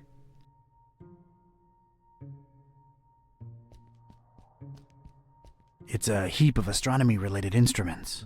Wait, there's a piece of wire sticking out from it.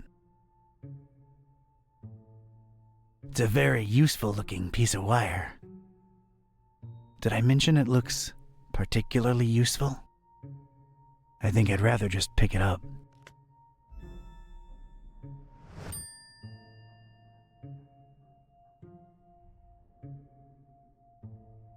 Huge, sturdy door. It's barricaded from the outside. Of course it's locked. Of course.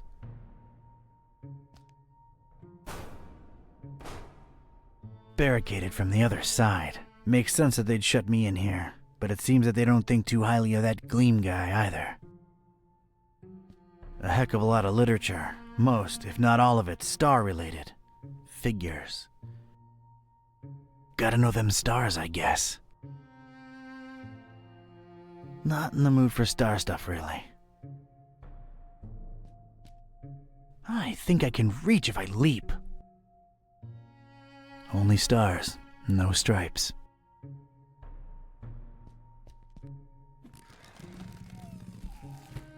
I never thought I'd say this, but I don't think I'm heavy enough. Me or the stuff I'm lugging around.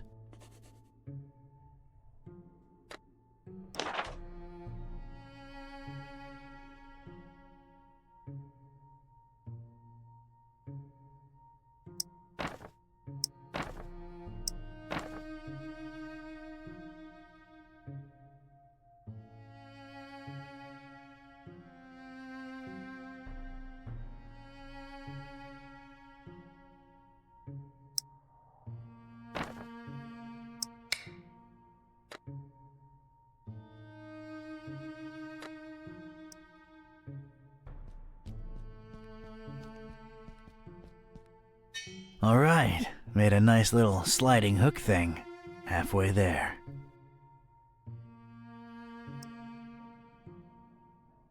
There we go. One radical red-hot ram rocket ready to go. I'm a natural-born handyman. It's ready, steady, and aimed. Fire!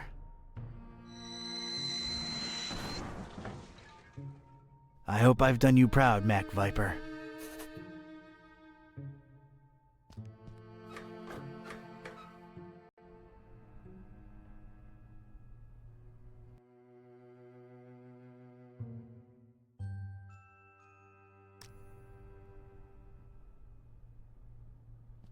This looks like some kind of diary or log of some kind. Unlike almost everything in this room, it looks new. Whoa! That seemed to make a lot of things happen at once. Alright, let's see now. October 13th. It's so hard to get accustomed to the sickening stench of this dreadful fishing town, but apparently it's important to him that we establish our base here, so we just take it. Decorating, coming along nicely. No end to the work. A lot of long and boring entries follow.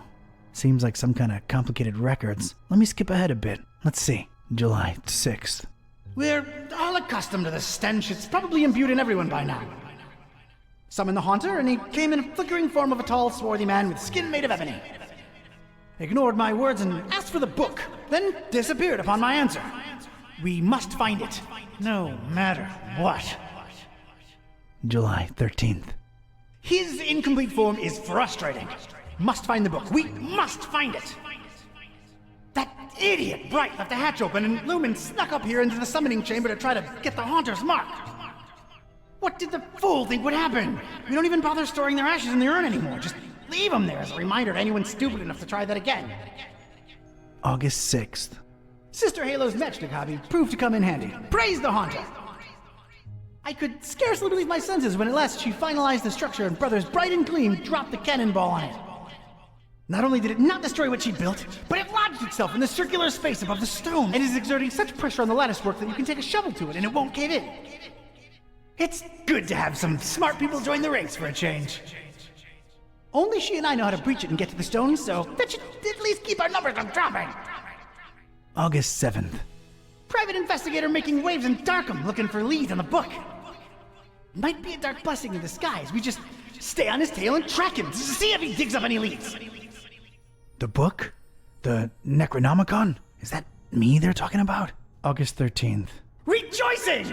It's very possible that the hostess's fetch dog has sniffed out the book. Time to retire him and go for the prize ourselves. Hostess.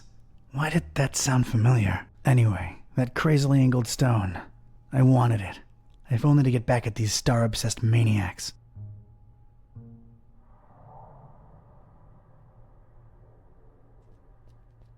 That's some kind of occult scratch. Looks to symbolize that shine rock on the pedestal. It's making me a little uneasy if I'm being honest.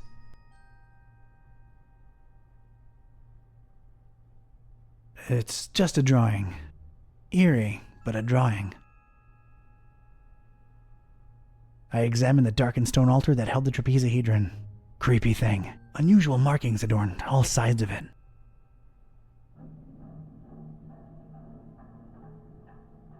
It looked as though it had been subject to intense high-temperature conditions more than once. I shuddered at the thought of it being sacrificial.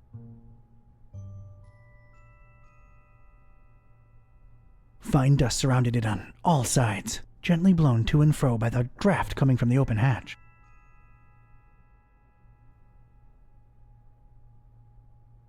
No idea how they got it up here, but I'm not budging it. That much is obvious. 3 light bulbs are lit up on this control panel. They're all red.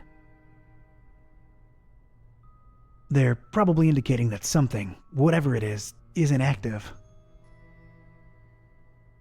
I think their only use is indicating stuff.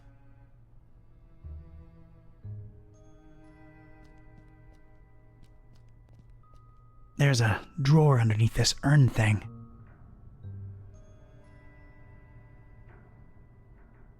It doesn't look like it has a lock or anything. The inscription above it says, "Here lie in ashes all brothers and sisters foolish enough to think that the stone from the stars chose them to be marked by the haunter."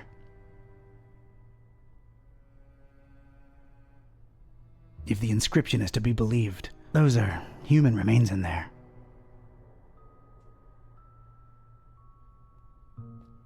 These dummies tried their best to tar the windows up, but an intense orange light symbolically shines through. It bathes the crazy matchstick structure in a warm glow that strikingly contrasts with the whole starry death cult thing. Dust motes in the light and everything. Nice. Yeah, I know I don't...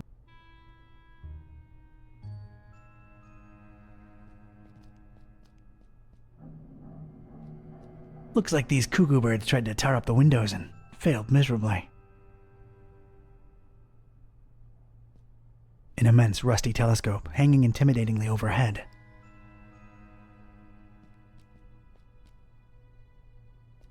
It's the first book in a row. An arcane symbol adorns its cover. I guess it must have some importance to these starry loons for them to display it like this.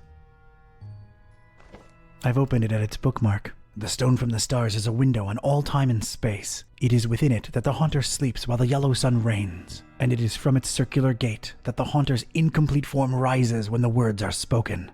Nor shall he ever rise in his true form until the forbidden book be by his side.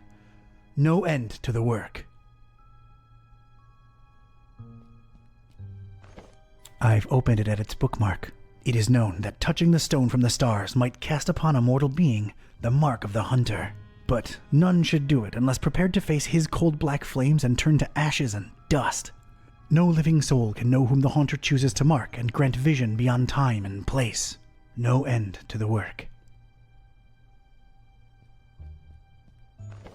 I've opened it at its bookmark. For the butcher is the end of all, and the followers of him who lingers in the night's threshold must keep the slaying one from ever setting eye or laying hand upon the book. The butcher brings but... The rest is unreadable. The butcher? Huh. That's new. Whoa!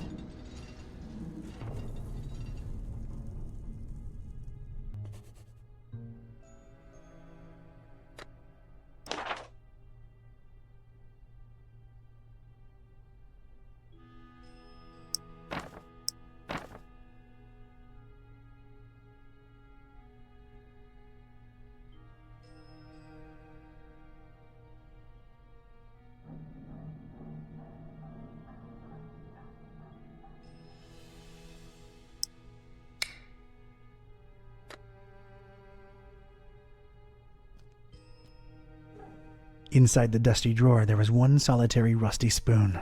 Unwritten private investigator wisdom says you never know when you could use a rusty spoon.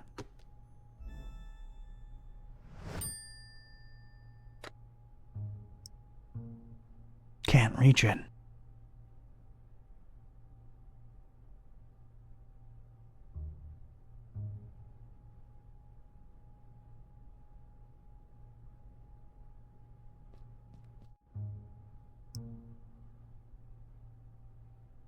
Light is ephemeral and unscoopable. Can't reach it. Wouldn't know what to do with it. Its most interesting feature, a big, convex magnifying lens.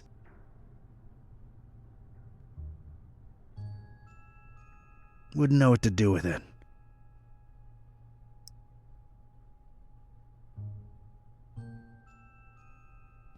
It's a strange, self-illuminating weirdly angled rock thing. Its placement and the highly original security system tell me that this dingus must be of some critical importance to these starry knowledge jamooks. A delicate and intricate latticework of what look to be matches, surrounding some jagged, shimmering stone and somehow supporting the kind of cannonball what looks like it was made to bring down battleships. I realize how crazy that sounds, yet here it is before me. It could be red, or purple, or red and purple at the same time. Hard to tell. It's made out of matches. Matches! Shiny. I'm not the kind of Joe what believes in the woo-woo, but this thing gives me a tough run of the heebies and jeebies, while at the same time, kinda calling to me. I really want to get my greedy private investigator paws on that crazily angled stone. Matches. The dubious match-constructed security structure won't let me get my hands on it. I carefully place the spoon in between the lens and the metal covering and... voila! The lens was now mine.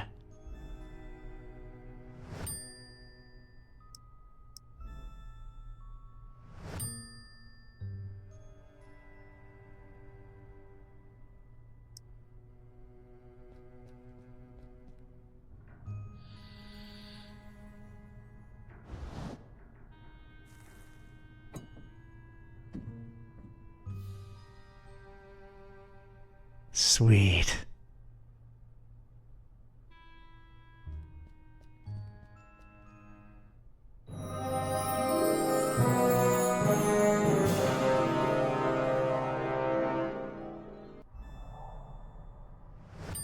I most certainly did not burst into cold black flames.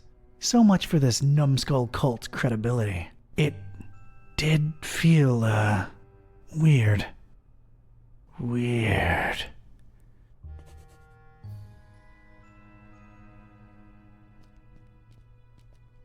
I think I can pick it up now.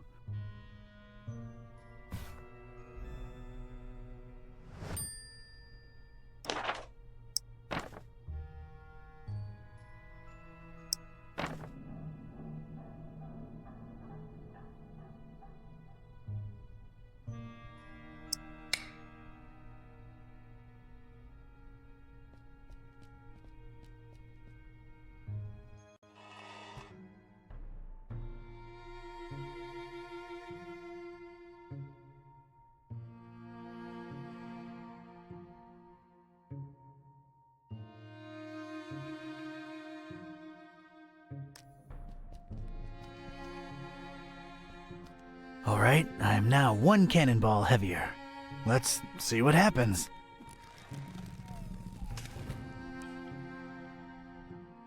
That was a first, and a last. It's the former standard. Now it's just a flagpole. It looks really useful.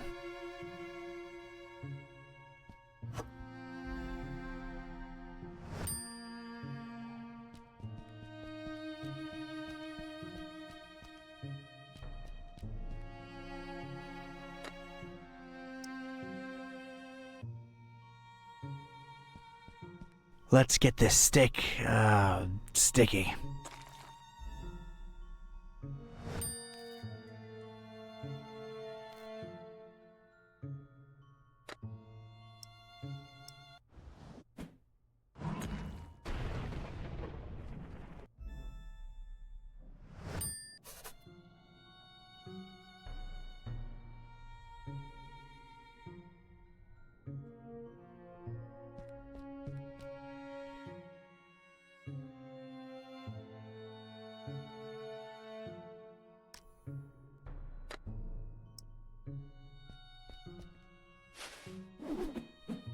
There's just one thing I want to say before I do it.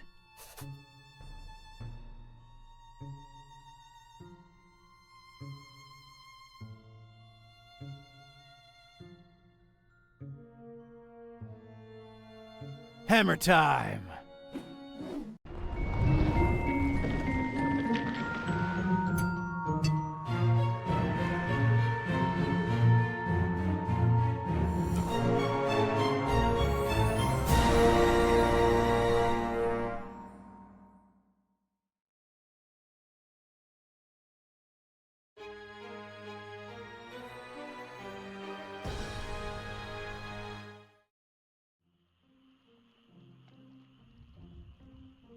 Alright, you two, here we are. Ugh. Just call me when you need my services. I'm getting as far away from this dump as possible. See yous. Yeah, thanks. So, here we are, Kitty. FISHMOUTH. Is this foul, rotting sea life odor in any way mouth-watering to you? Please, it's sickening, and I'd literally rather be anywhere else right now, but we've got a job to do. Let's find Finman's before we revisit my lunch and dinner.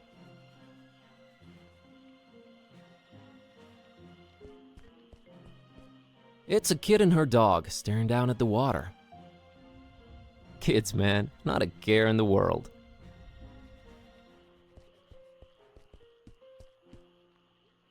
Hey, kid. Good evening, sir. I'm Buzz.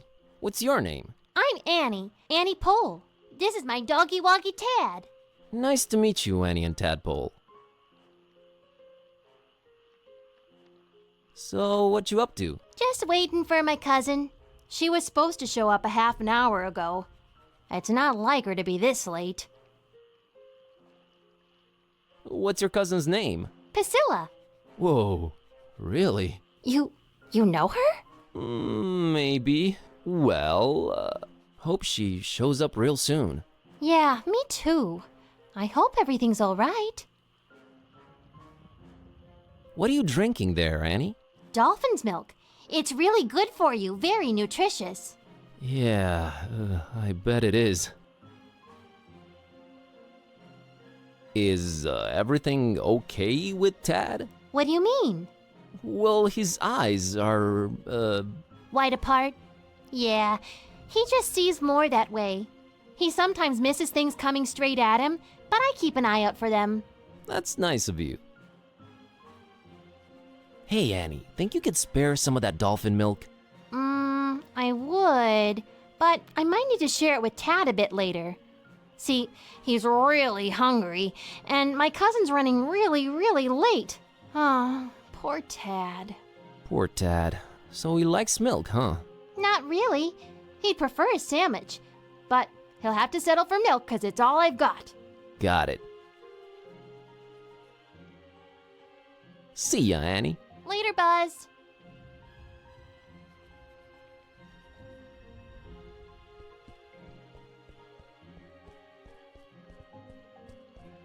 A couple of Fishmouthians. Looks like they're guarding that archway there. They look very, iconic?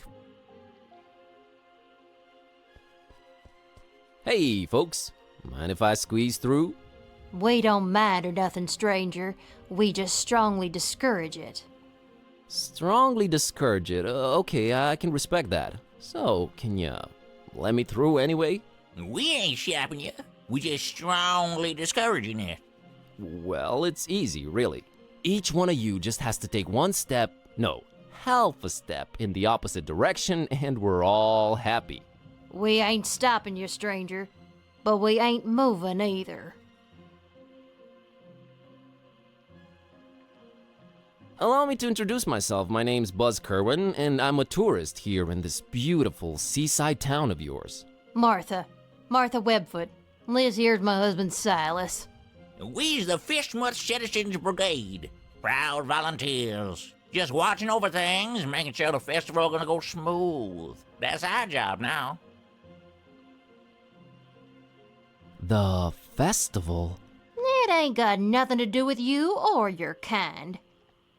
Yeah, that's why we strongly discouraging you from entering FISHMOUTH. But I'm a participant. Really?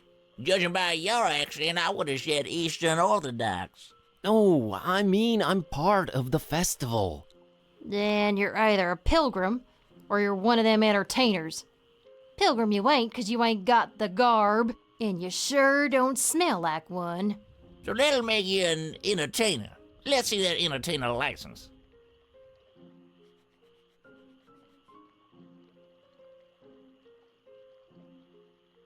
It wasn't ready. They said just go in without it. Who said that?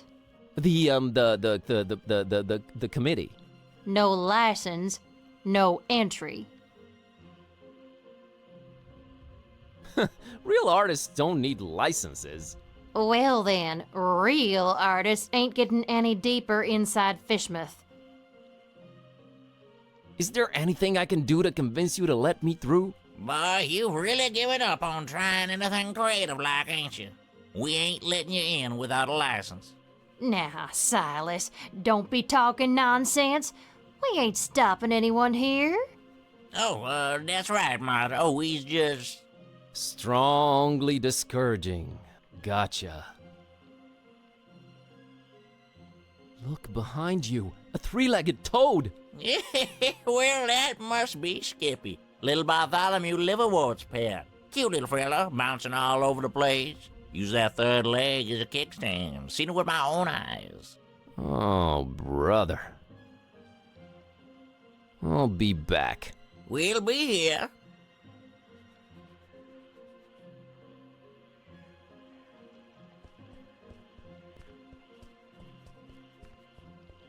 Moldy old buildings receding into darkness, and everything smells horribly of fish and fish things.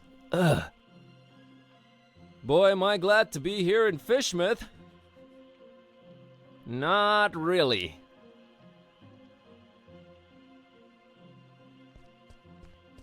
Green light shining through this particular door's window. I don't know what's going on in there, but it's intensely green. You'd probably need protection glasses in there.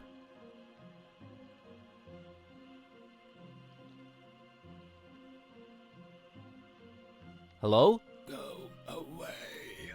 Oh, but you see, I'm just interested in local culture and... Go away. Okay. No.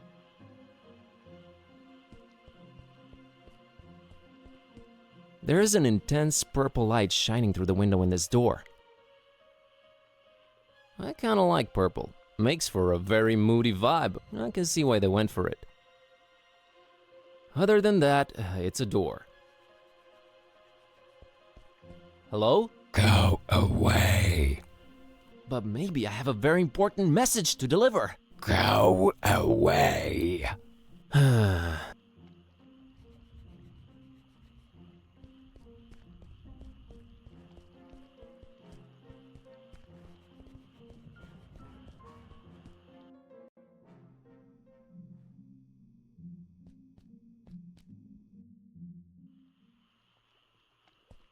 It says, FISHMOUTH Tourist Board, tourist information. Sounds useful, I guess. Let's find where it's at.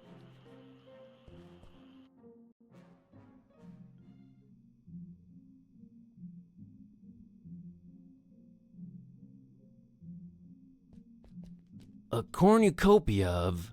You should not be using words you don't know the meaning of. A lot of creepy paintings, mostly fishing related. Fishermen, tentacles, barnacles, and greenish people? Okay.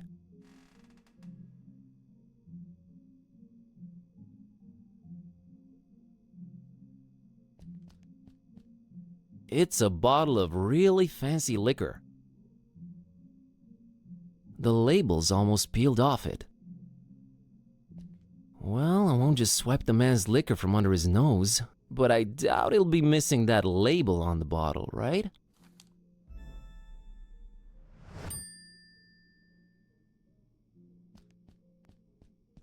It's the clerk in charge of this tourist info point. He looks, sophisticated.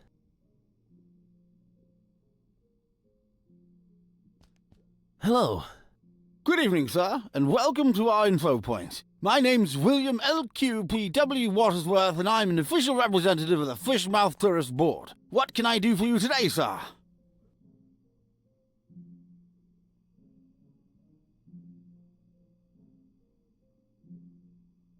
I'm here to visit FISHMOUTH for a while. If I may say so, sir, that is a horrible idea. Yeah, I thought I'd... What? Did you just say horrible idea? Why, of course. FISHMOUTH is a run-down, rotting, almost abandoned mockery of a town. Nothing to visit, the people are anything but hospitable, and we're really not accepting of strangers during this particular time of year. I thought you represented the FISHMOUTH Tourist Board. I do. You're a tourist, correct? Am I not informing you, sir? I do not see how this is confusing.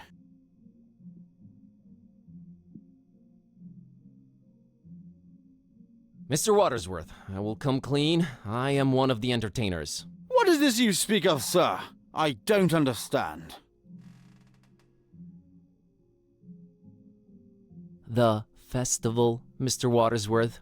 Is this where I pick up my official entertainer license? You are very, very, very early, Mr... Yes, I wanted to get a feel of the place before my performance. It's a habit of mine. Don't worry, I've arranged for my stay in advance. Very well, sir. What type of entertainment should I look under?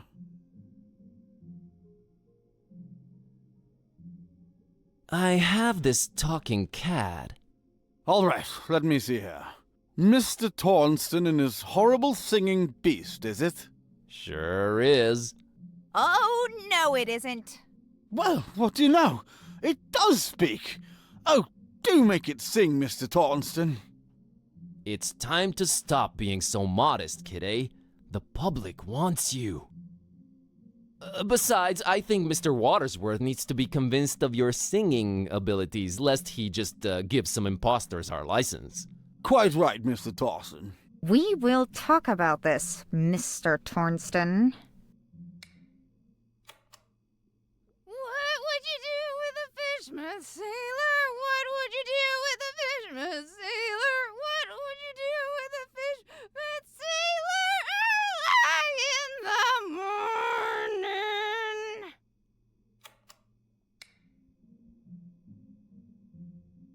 That was something indeed. Memorable, huh? To say the least, sir. Here's your license, Mr. Tornston.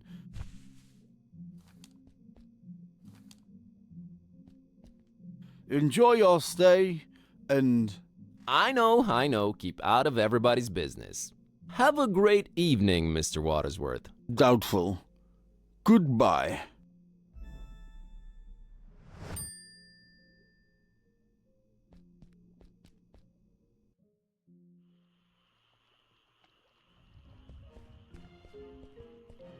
It's a thuggish-looking big guy smoking a horribly stinky cigarette. I'm not sure I want to mess with this particular local. Hello there, sir. Buzz off. Actually, funny thing about that. I mean it, out-of-towner. Okay.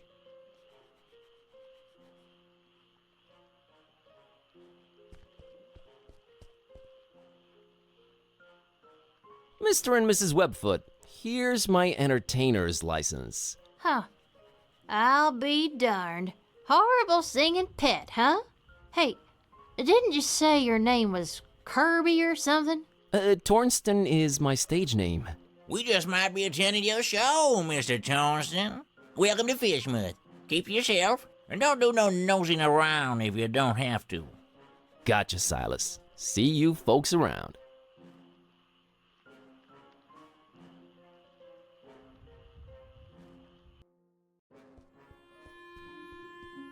There it is. That's Finman's over there. I don't know, man. It's been all fun and games so far, but this place is giving me the serious creeps. Can't argue with that.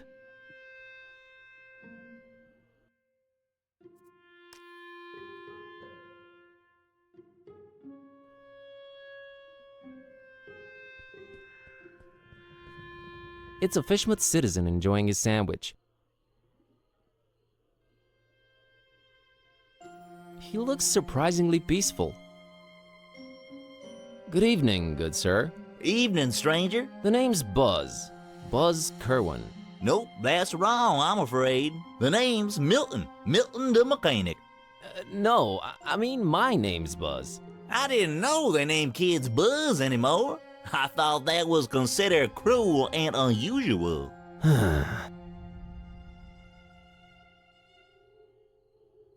The mechanic? Is that your surname? Yes, sir. Maybe you heard of us if you're from round Miskatonic. We're a distant offshoot of the Kingsport the Plumbers. They hate our guts. Sorry to hear that. Nothing to be sorry about. We hates their guts too. Just straight up gut hating back and forth. Always been the way in our clan. It's nice to have traditions. Sure is. Is this your truck you're sitting next to? Sure was. It's dead now. Bleeding oil all over the road like them zebras, you know, on National Zoo TV. Them poor striped horses. Used to watch them shows a lot as a kid. Always got to me how them critters was meeting their end. I mean, a lion's gotta eat, but us humans? Man, we can do better than that. I made me a choice back then. You became a vegetarian? Hell nah. In FISHMOUTH? You crazy? We put fish in everything here. Nah, I swore off zebra meat forever. Never felt better, never felt the need for it. But yeah, the truck's mine. So, are you doing anything about the truck? Nothing. Sitting here, hopeless, despairing, eating my tasty fish sandwich. Bon appetit. Nah, it's just tuna. Are you gonna eat your second sandwich? Now that's a very personal question, Mr. Kerwan. What of it? I, would like to have it? You would, wouldn't you? Well, I tell you what, I'll trade you for it. What do you have in mind? I have a craving for something scrumptious. A human heart, perhaps? Yours? Huh? Oh, I'm awfully sorry, I don't know what came over me. When playing these dark sci-fi adventure games. They've been messing with me, true as I'm sitting here and telling you. Murder simulators, awful stuff. Indeed. Where was I? Oh yeah, get me something refreshing, and you got the sandwich.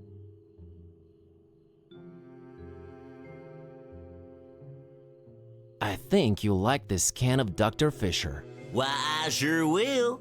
Dr. Fisher's, trademark, my favorite. This gonna go down real good once I'm done with my sandwich. Made with the finest, most odorous FISHMOUTH water. A deal's a deal, Mr. Kremlin. Here's your sandwich. Enjoy.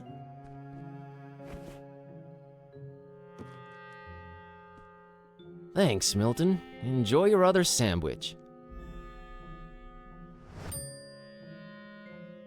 What can you tell me about FISHMOUTH? Well, I don't know how you made it in, but the sooner your non-local Hines is out of here, the better. Us FISHMOUTH folk don't like out-of-towners, no siree. And the order... The... order? Never mind, I'm just talking crazy. Been playing too many of them blasted video games, you know? Make you dumb, they do. Yeah, that's what I hear. Catch you later, Milton. You probably will. My truck's dead.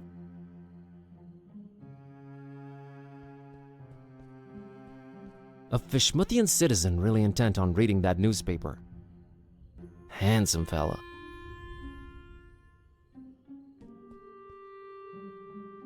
Gliding down through the dark green water. Yeah?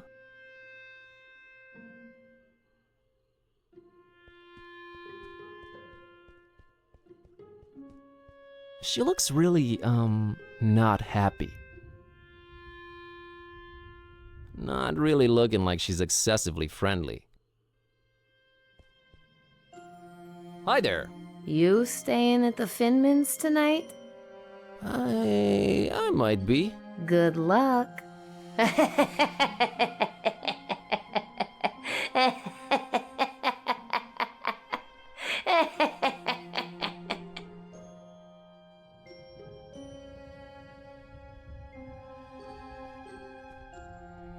It puddles, it's what it does. Oily and puddly. Can't think of any use for it.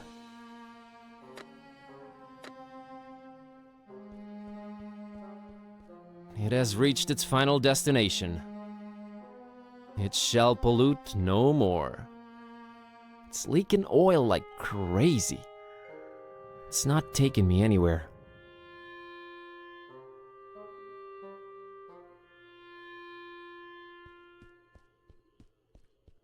As crumbling and decayed as Darkham, maybe a bit more. And there's the stink, too. Really adds to the atmosphere.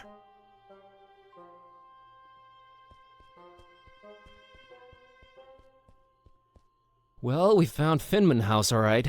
Charming place. They're going for the crumbling ruin look. Interesting niche. One solitary lit window. Wonder who's in there. Intriguing. Could that be Olmstein's room? Wouldn't necessarily spend the night here, to be quite honest.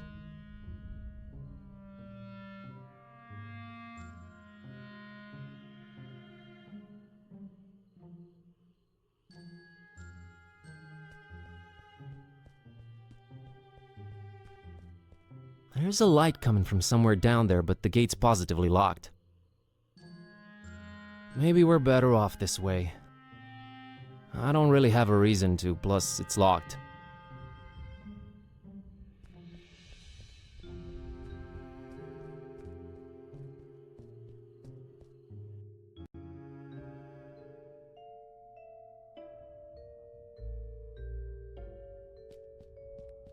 That there must be the namesake of this hotel.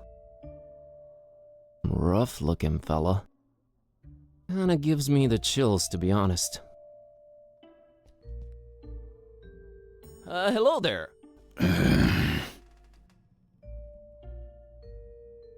What a great evening in FISHMOUTH, isn't it? Evening? Yeah, I suppose it is evening. I don't know what you find so great about it, though. You know, the salty sea-scented breeze, the smell of rotting fish, the distant thunder. Charming. Mr. Finman, I presume. That's me, yeah. Nice hotel you've got here. Nice. Ain't nothing nice about it. We don't do nice in FISHMOUTH.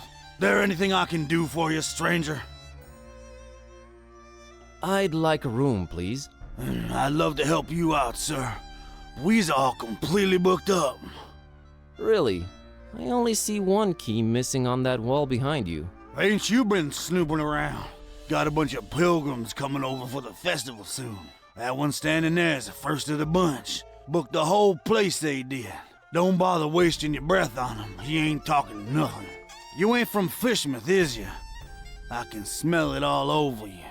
Why you come here? You're a direct man, aren't you, Mr. Finman?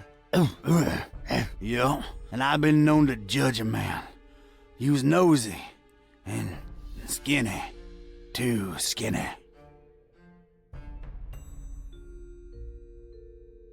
Well, that was judgmental. Yes, well, think nothing of it. I just got this hunger up in me. Ain't eaten nothing in a while. So about that room. We's all booked. See that pilgrim standing over there? Him and his kind done booked up every single room except the one. About to arrive any minute now. Otherwise, I love to serve you. Maybe it's me, but did that really warrant such a laugh? Think nothing of it, stranger. It's the hunger, you see. My stomach's growling is all. Makes me say all kind of things. Pay no mind. Oh, so the one occupied room is this pilgrim's. No, it's someone else staying there. Can you tell me what his name is? Here at Finman House, we value our customers' privacy. Uh-huh.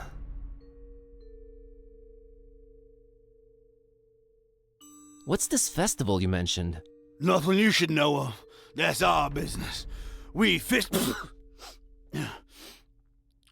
folk. It's FISHMOUTH business. We got our own to look up to. Don't need you funny-smelling outsiders telling us what to do and who to listen to. I might just hang around and check it out if it's happening soon. That's not to be advised, Skinny. The Order don't take kindly to strangers. The Order? What Order? Nah, never you mind that. Aw, come on, tell me. I'm here, might as well learn a thing or two about FISHMOUTH. The only thing you need to know about that there esoteric order is that they don't want you here. So you best be on your way. That's all I can tell you. Can I interest you in this cookie I've got here? I'm a meat man myself, but right now I could eat just about anything, I reckon. If it ain't meat though, I got to wash it down some, and I ain't got anything.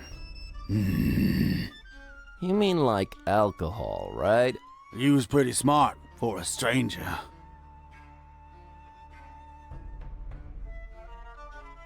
All meat, huh? Got any preferences or anything goes? Oh, I got my preferences. Sorry, Skinny. Don't be judging me. Look at yourself, all skin and bone. Nothing on you worth mentioning. What? What'd you mean? Oh, nothing. How come you don't have any alcohol around? Been no need. We've been having plenty of meat around here. Till it stopped coming, that is. Be arriving for the festival soon, though. Ain't that right, Pilgrim?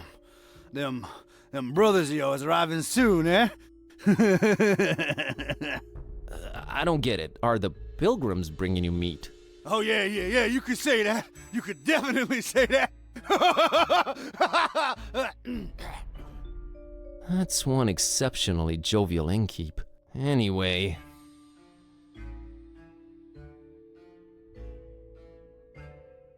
Has the guy in the room brought you any meat? What, you fancy yourself some kind of detective or something, outsider? What's with all them questions now? I'm just curious by nature. Too curious, you ask me. No place for your kind here, outsider. Just wondering how come your one customer hasn't provided you with any meat, that's all. He's a stranger, that one. Ain't nothing like our usual customers. Pays damn well, too. Gold, stranger, gold. We is likes our gold up in here. So gold is popular around here, huh? Used to be... You asking way too many questions, Skinny. I'm here to see this gentleman. He ain't come down in a while. I don't reckon he will anytime soon. I wouldn't wait if I were you, stranger.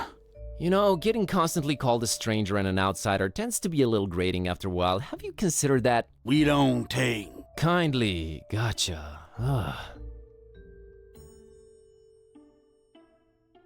I gotta run.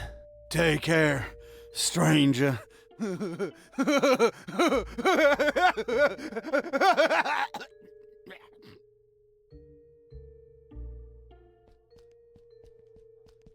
Complimentary coffee. Black as midnight on a moonless night. How thoughtful of Mr. Finman. Damn good coffee, Diane. Nothing to pour it in. It seems like it's always 10 o'clock in this hotel. It looks strangely familiar.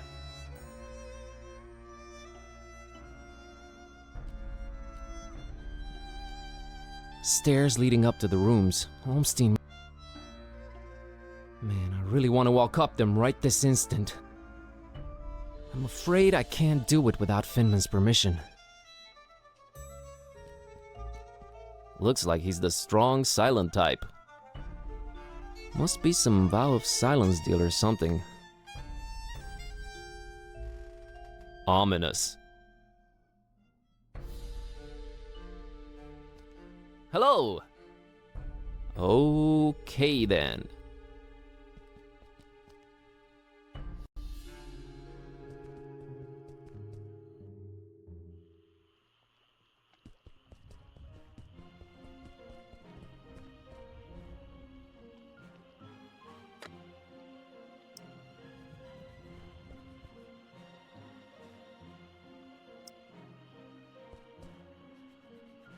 Hey, kid.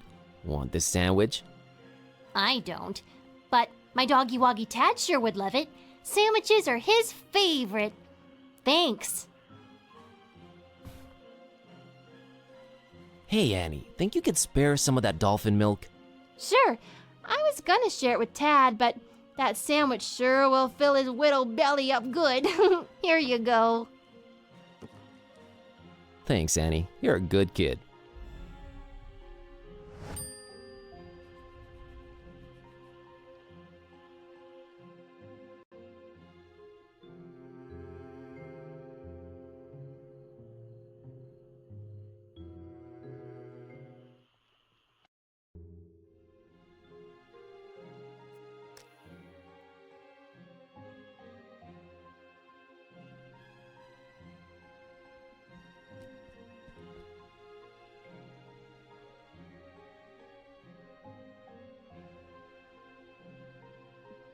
Which part of FISHMOUTH do you think is the absolute most repugnant to a visitor? That's got to be this plaza here we're situated in for sure. Really? What about the rest of the town? Oh, just as horrible. No, even more horrible. Thanks for clearing that up. You said you're not accepting of strangers this particular time of year. Are you more accepting at other times? No, not really. No. Is it me, or are you going out of your way to drive people away from FISHMOUTH? Oh, we only have the tourist's best interest at heart. The best thing a tourist can do in FISHMOUTH is not be one. Be one what? A tourist in FISHMOUTH. Why do you not want me in FISHMOUTH? Oh, sir, you might have misunderstood. It's not that we don't want you in FISHMOUTH. We don't really want anyone here. Ever. Is that an economically sound attitude you guys are having as a community? It is the will of the majority, sir. Any change of heart about me visiting your lovely town? No, and not a chance of it in the foreseeable future either. Thought I'd check.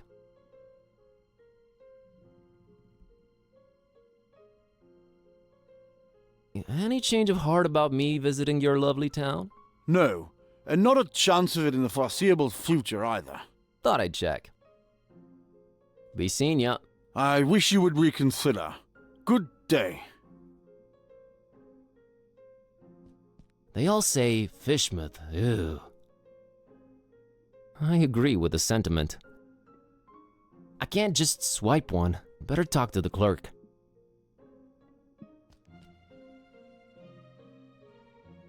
Say, you've got these welcoming gifts here? Correction, sir, they're going away gifts, which we do encourage we do at your earliest convenience. Yeah, what's an offer? You may choose between 5 options, sir. A jolly good fridge magnet with the inscription, FISHMOUTH, not even once. A leather T-shaped shirt that says, I went to FISHMOUTH and all I got was out of there real fast. Horrible grammar, I know. A coffee mug reading, FISHMOUTH. Yeah. A FISHMOUTH Tourist Attractions interactive guide on floppy disk. There's really nothing to see, so no point in wasting DVDs on it. And finally, by far the most popular choice, the FISHMOUTH Multi-Tool.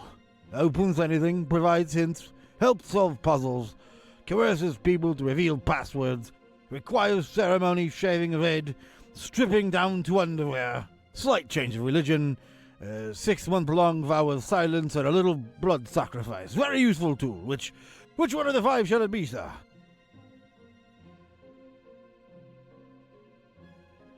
I'll have the coffee mug. An interesting choice, sir. There you are.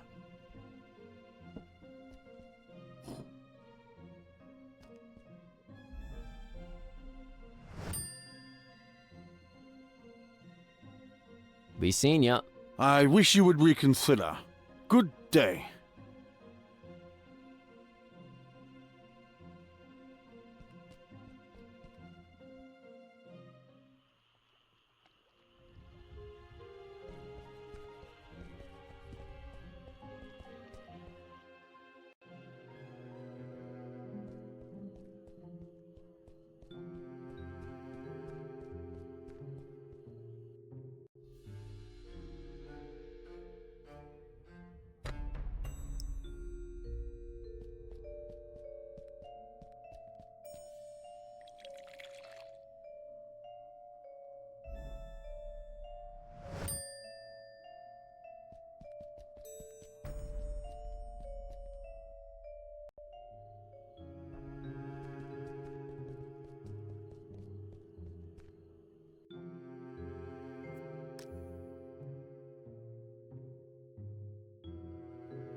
It's an old drunk sailor chilling in that rope coil.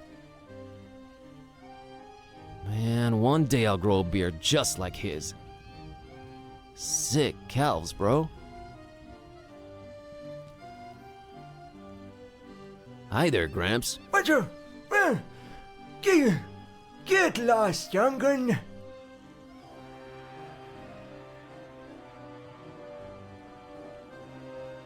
What a great evening to be alive, isn't it? You think I'm crazy, don't you? Where'd you get that idea? Old Zadok knows. My name's Buzz. Nice to meet you. Get on out of here. FISHMOUTH ain't no place for you, boy. Well, at least you Fishmouthians are consistent about that. You should not be drinking that, old-timer. Who are you to tell old Zadok what to do, sonny? Go, get... You think I'm crazy, don't you? No, I really don't. I hate to come across as judgmental, but do you really want to spend your twilight years in an alcohol-induced stupor? It's not a choice, sonny boy. If you'd have seen what these old eyes have seen, I tell you. Tell me. Nah, rather drink, boy. Whiskey makes one forget. Really need that drink, huh? Aye. I'm willing to do you a world of good and take that cursed whiskey off of your hands. Have you considered a healthier... What you babbling about there, boy? How about coffee? I never touched the stuff. Never even smelled it. You've never smelled coffee? Not in my life, boy. My mama, rest her soul, she tried to get my Peppy to drink it. Left the old hooch. But my Peppy wasn't having any of it. Tis evil little is the devil's drink. Then he dunk another whiskey.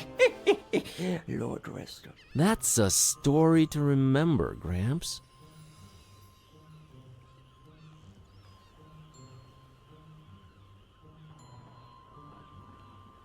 Mr. Zadok, I brought you something. What is it, boy? Coffee. What? Get that gosh darned abomination out of my face! This gives me an idea.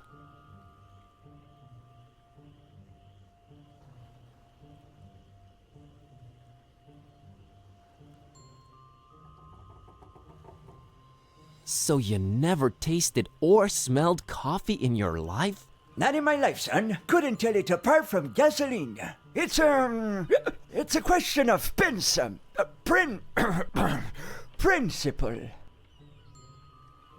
How about tea? Nothing like a warm cup of tea to relax you and get you in the mood for a chat. I can't stand that stuff. I've been a fisherman all my life, boy. It was just water, water, water, all the time.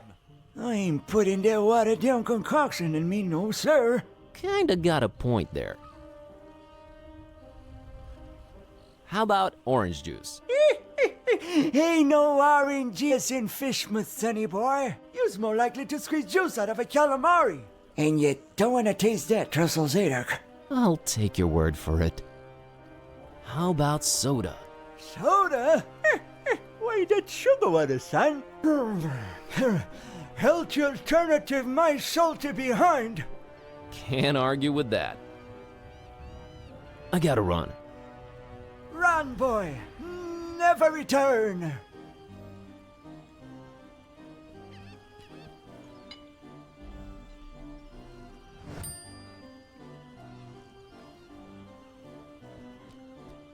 Fish, I'm not a fan of. Badly decayed ones, even less so.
Mr. Zadok, got you a little something.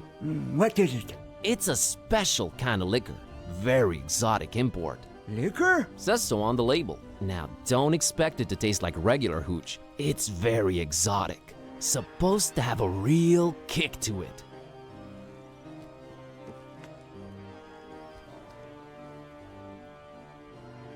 Let me see that. Smells like nothing I ever smelled before.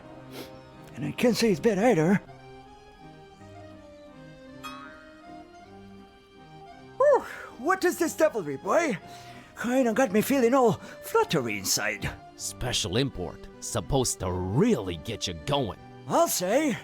Why, I feel refreshed as ever. It's like this curtain slowly lifting off of me eyes and mind, son. Whew, you done all Zadok a mighty good one. Can you get me more of this stuff? I'll let you know what it is and where to get it. But I'd like that bottle of whiskey in return if that's alright with you. Ah, take it. Who needs that stuff? I can safely say this has been a full-fledged epiphany, Buzz.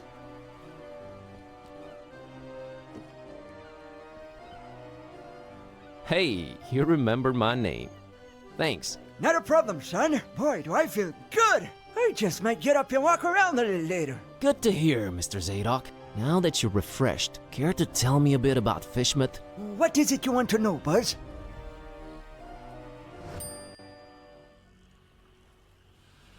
What's this esoteric order I keep hearing about? The esoteric order of Dagon. FISHMOUTH folks worshipping the deep ones. Dagon's their high priest. Supposed to be this huge amphibian thing. That's what the festival's about. Worshipping Dagon in sacrifices they bring to him. Sacrifices? What kind of sacrifices? I shudder to think, my boy. But what I can tell you is that they're raising something over in Crackham Bay. And if you ask me, it can only be the half-goofa. Half-go what? The half-goofa.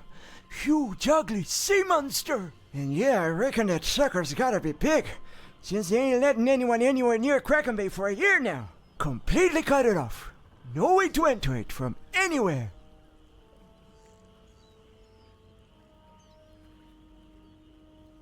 Why is everyone so secretive here in FISHMOUTH? Where do I begin, my friend? See, you're stuck of a curse that runs through most of FISHMOUTH's residents' blood. Turn them into fish and toad-like things. And then they dig to the water. But that's not even the worst thing. You'd think that's the worst thing, wouldn't you? Oh, there's worse. And I've seen it with my own 2 eyes, hanging around the abandoned factory up Elliott Street. Seen them. Hideous fishmen and octopus-like monsters. Caught a glimpse of them in the moonlight. Heard their awful noises. Horrible. It were horrible. The curse. Nah, Buzz. It weren't the curse. These things were not born this way. They was mutants. Abominations. Cobbled together from fish and man and squid. The Butcher. That's who they whisper made those things. Who's the Butcher? I don't know that, Buzz. But I suppose it's some shady character that's in cahoots with the esoteric order of Dagon. And they're raising hell in FISHMOUTH. Raising hell. Literally. How can I get to this abandoned factory? You can't now. They've shut off those streets. In preparation for their evil festival.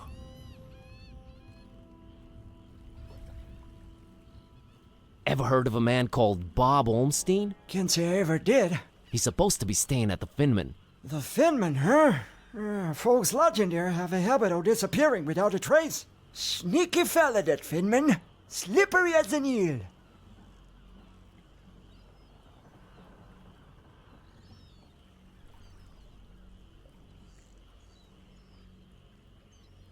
I've got a confession to make. What's that, Buzz? The whiskey I gave you that you love so much, that's actually coffee. What? Well, I'll be darned. You sure pulled a fast one on old Zadok, haven't you? Well, good on you, Buzz. But you know what? Good on me, too. 'Cause I guess you can teach an old dog new tricks. I guess I love coffee, and I gotta live with myself now. I just might be hooked on it. Well, better than whiskey. You're right, Buzz. And when you're right, you're right. Right? Right. I'll see you later, Mr. Zadok. God bless you, boy. Take care.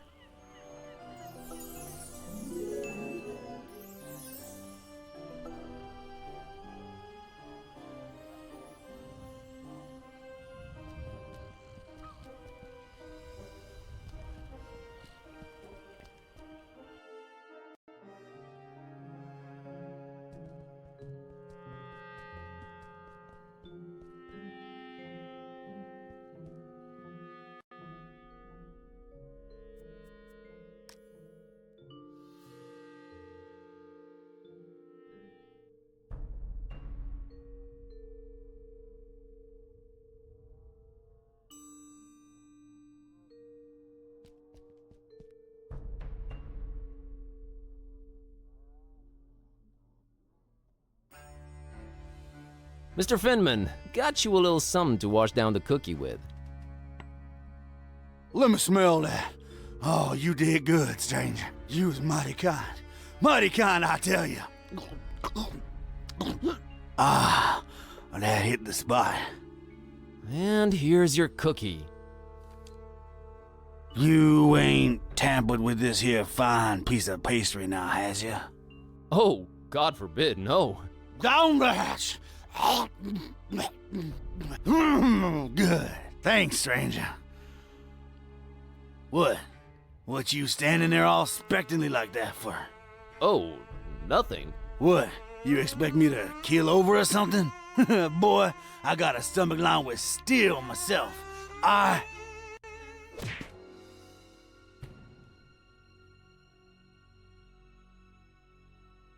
What the heck? I don't know what you put in that cookie, but it wasn't working. I've no idea either. My roommate... Wait a minute! Care to explain what's going on here? Not until you explain what your business with Mr. Olmstein is.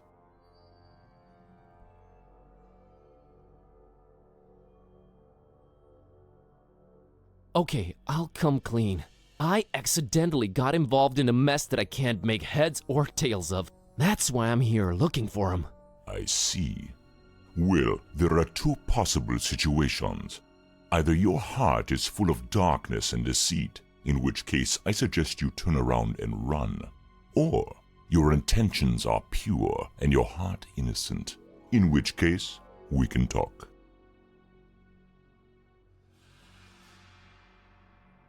My heart is not the issue here, it's my brain. I feel like I'm going crazy. Look, I've been sent here by the voodoo gentleman. I understand Mr. Olmstein might play an important role in this occult situation I stumbled into. Role? No, he plays no role. But what is yours? What part was assigned to you? Part? I'm just a librarian, sir, and this detective guy came looking for the Necronomicon. Kitteh. Exactly. And then they kidnapped him. Kidnapped? Who kidnapped him? Search me. Anyway, I've been walking around with this Necronomicon thing on me. You have it? The real one? It's gotta be real. Made my cat start talking. Sup? Hello. Yes, that explains that. Well, that's us. What's Olmstein to you? You speak his name so lightly, let's just say I watch him from a distance. Try and look out for danger, pointless as though that might be. Pointless? Why? I just might be a fly buzzing around a lion. Never mind. I don't normally get close to him, but if you do have the real Necronomicon... Here it is. An exception will be made. We'll walk up to his room, and we'll see from there.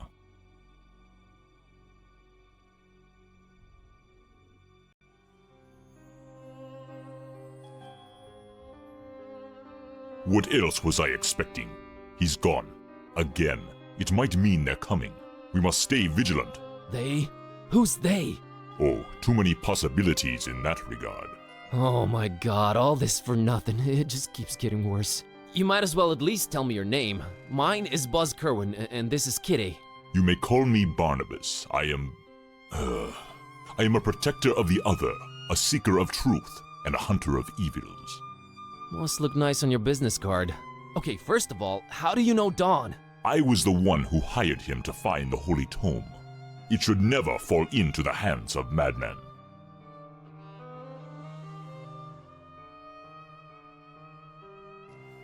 Madmen? What madmen?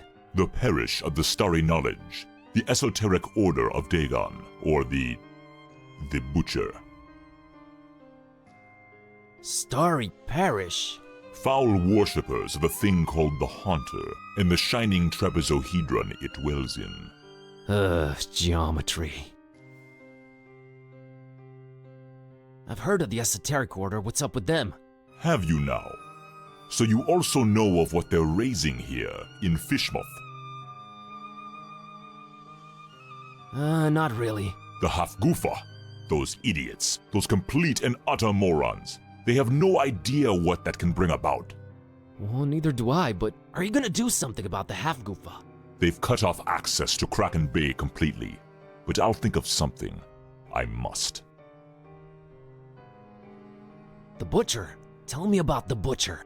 This is not the place nor the time for that. But what I will say is this. He must not have the Necronomicon. You must keep it away from him, at all cost. Sounds like someone I'd stay away from regardless. Do not underestimate his reach, and watch your step here in FISHMOUTH. Him and the Esoteric Order are likely in cahoots, and they're everywhere. Okay, so what does he want with the Necronomicon? To bring this world to its knees. Okay, that makes sense, sure. Anyway... Why hire Dawn? Is he an occult detective? No, but he is a damn good seeker. Well, maybe was. Oh man, don't say that. I'm sure he'll find a way to pull through. About Olmstein.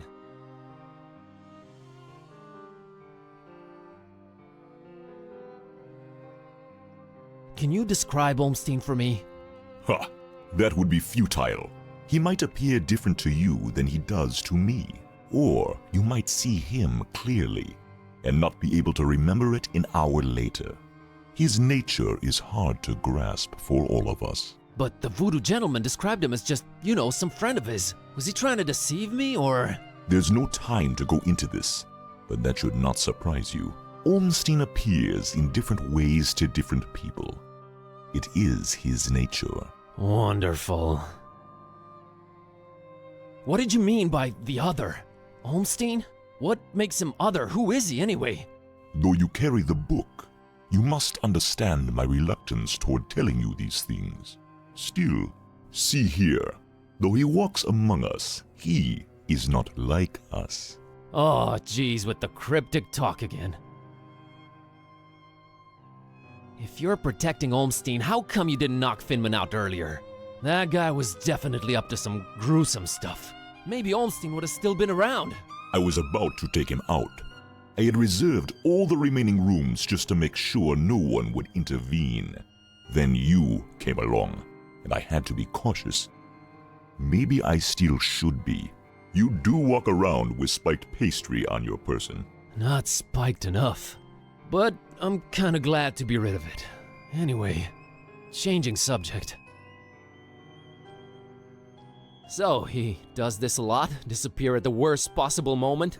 It is in his ever-changing nature, yes. But there is always a little breadcrumb left behind. Might as well look for it, right? Yes, I will trust you to do that. I'll keep an eye on the stairs in the meantime. Get to it. It's what I do.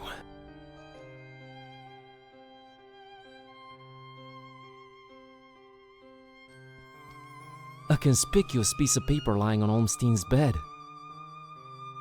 I really hope it's of some significance.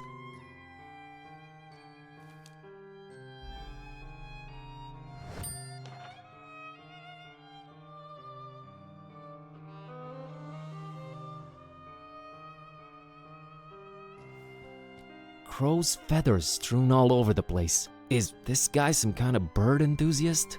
The word you're looking for is ornithophile. I thought you couldn't read. Oh, yeah, sure. This has got to be some kind of symbol, right? One whose significance eludes me, that's for sure. They're interesting, but not pick up and carry around interesting.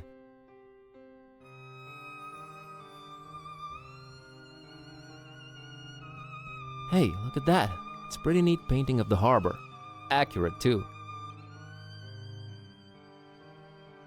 Although I don't see old Zadok pictured, so maybe not that accurate.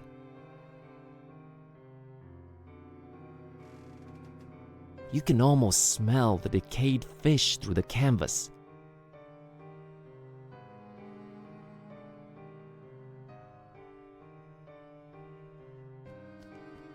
That big window overlooks the smelly intersection outside. Looks like the only way out, so I guess Olmstein jumped. But we didn't see or hear anything. It's closed from the outside, which may... This just keeps getting more and more complicated. Just a mug and a pitcher of coffee. Nothing to shine any kind of light on this Olmstein character. Completely empty. Either Olmstein travels light or he's just wearing everything right now. I found this drawing. Can you make any sense of it? Olmstein's sign. Why would he leave it here again? What is it? What does it mean? I've seen it before, yes. I know not what it means, but it must have been left here for you. Me? But how could he know I was coming? And why me again? Why me? It is the role you play in this, and questioning it is a waste of time.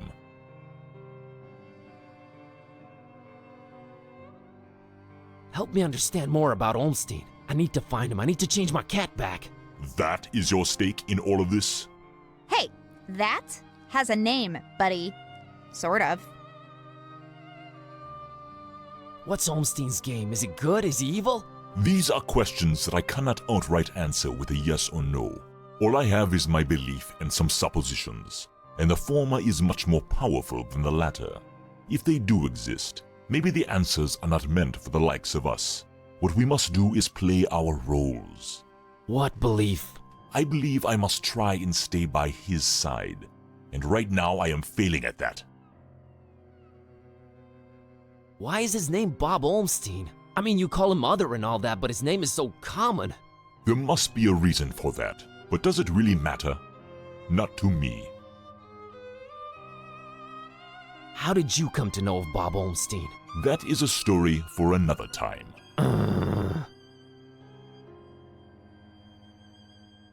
What was Olmstein up to here in FISHMOUTH? Perhaps checking on some seeds he had planted. Oh man, I just know you're speaking figuratively and it's just that cryptic stuff again that drives me mad. No offense, but why can't you just talk like normal people? I'm not normal people. Of course you're not. But is there anything helpful you can tell me about Olmstein? I can tell you some things, I guess. He might seem ever-changing, yes, but balance and rules, these too are in his nature. Self-imposed balance and rules. I'm sure you can be more specific than that. What rules? Do you ever watch the moon, Buzz Kerwan?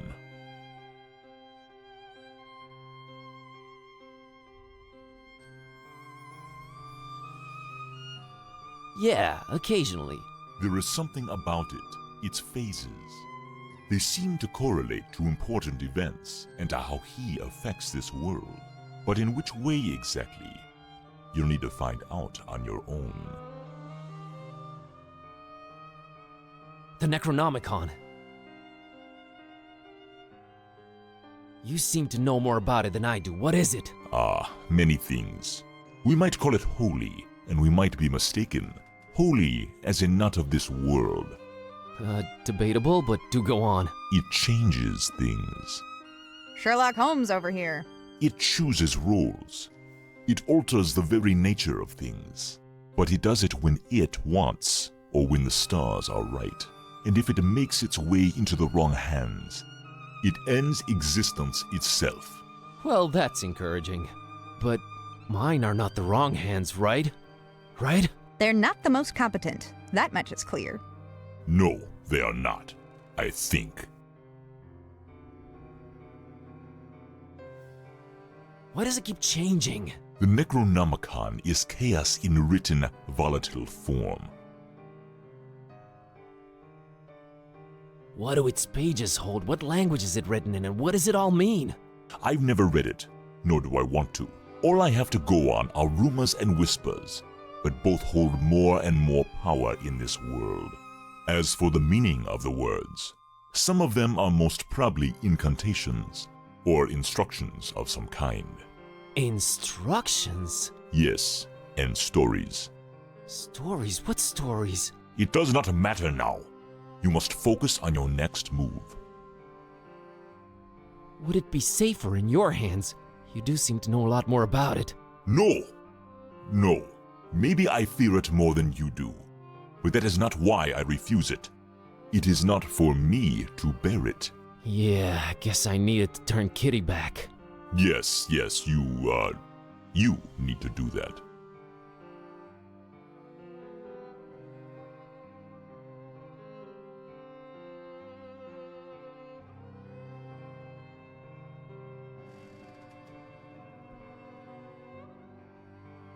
Roll? What roll? Finding the book was an accident. It was just bad luck. That is how the tome works.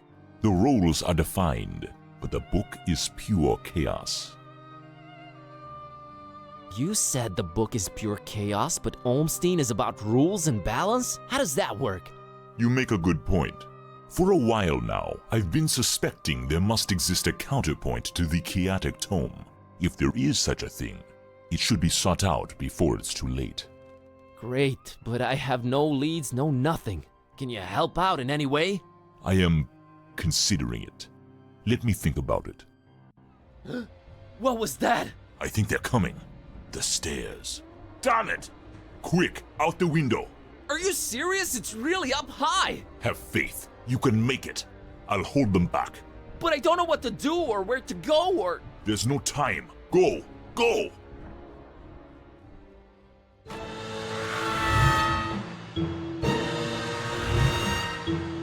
Find peace.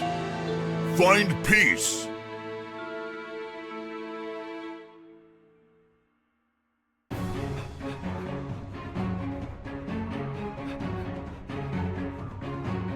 Hey there, Buzz. fancy running into you. Mr. Kitteh! Please, call me Don. Welcoming town, FISHMOUTH, ain't it? Yeah, lovely. Boy, am I glad to see you. You okay, Don? Well, I have no shoes and I don't know how to running, but aside from that, I'm alright. You headed my way. Got a thing or two to catch up on. Let's talk about it in Darkham. Taxi!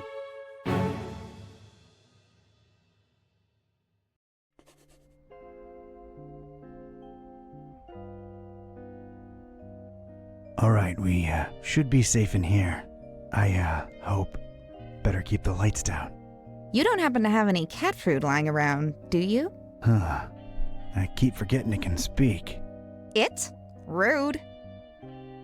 Look, I let you two rest all the drive here from FISHMOUTH, but now it's time for us to buck up, get our coconuts situated, and work out where we're at. Right. So, what happened to you? I cracked lid in the underbunk of some lunatic cult. These guys were also after the Necronomicon, but apparently you gave them the slip.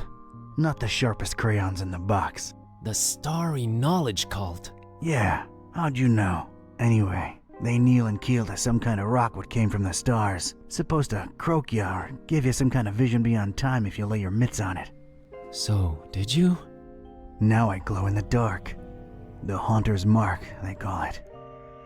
Ain't something I'd believe if I read it in the pulps, but now it's on me, I can't deny it. Things have definitely gone 15 shades of bizarro.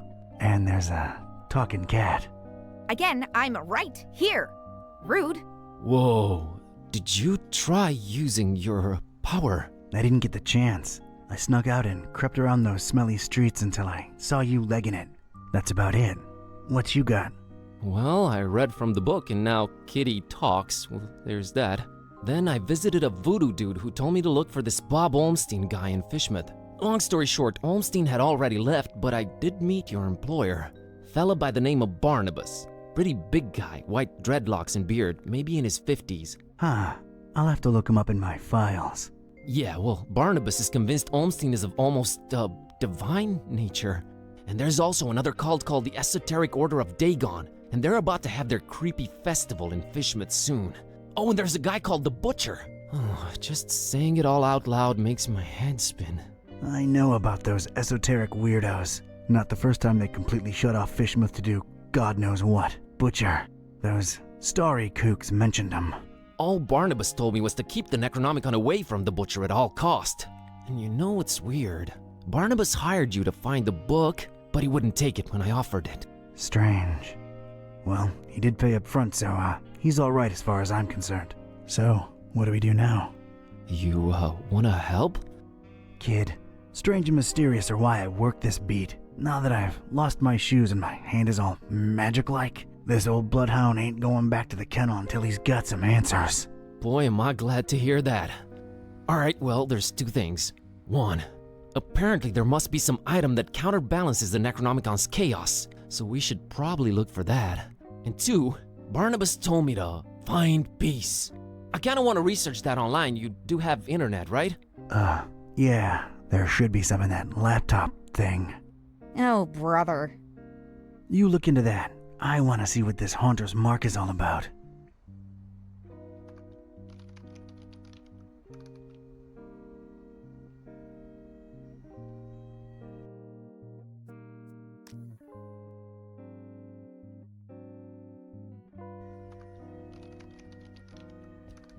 That's my file cabinet. Call me old-fashioned.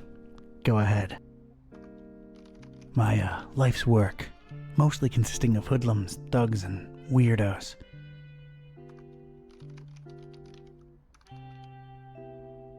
I'll take a look, but a bit later. Who even still uses file cabinets, Joey? Just don't drop it on my toes again, Vince.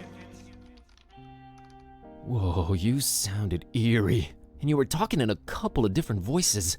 Never been much of a thespian, so I guess the Haunter's Mark does work. I think you were channeling the Movers. How long ago was that? I don't know. Years. I had a feeling I shouldn't tip the short, annoying one. Well, you can now legit read the past. Future would have probably been more helpful, but I'm not complaining. Alright, give me a minute to look up this Barnabas fella.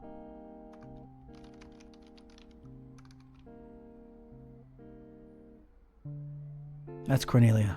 I should give her a sprinkle. She's a good office companion. Doesn't judge, only requires water.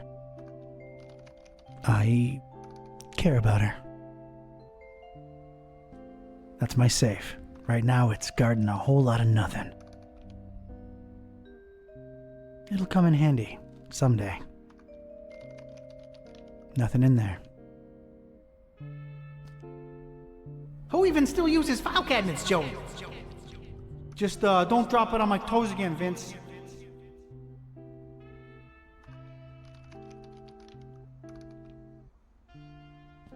Let's see here.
Hey, Buzinski, I think I got something on that fine peace thing.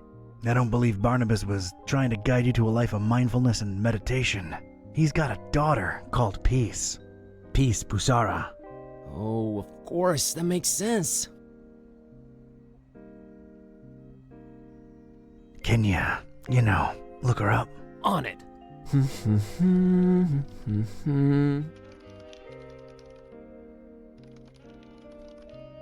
I think I got it. I found Peace Busara's blog.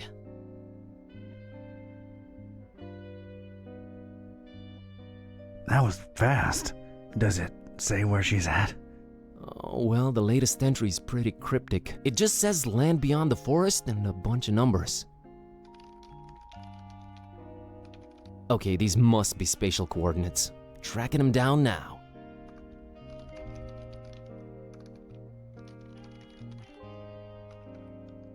Man, this is just like in the movies. And I was right. She's in...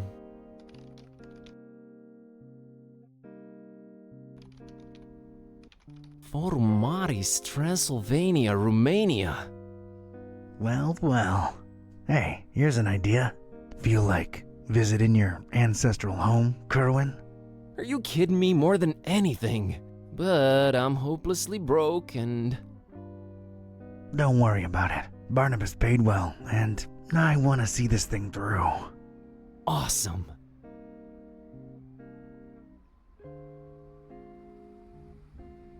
You excited to see Romania, Buzz? Dude, I've been dreaming of this for years and never could afford it. The extra layer of mystery is just the cherry on top. Yeah, well, it ain't all fun and games. We're dealing with lunatics here. You excited to see Romania, Buzz? Dude, I've been dreaming of this for... The extra layer of mystery is just the cherry... Yeah, well... Found anything worth examining on your trip to FISHMOUTH? Actually, yes. Barnabas called it Olmstein's sign. He apparently left it on purpose so that I could find it. Here it is. No idea what it means.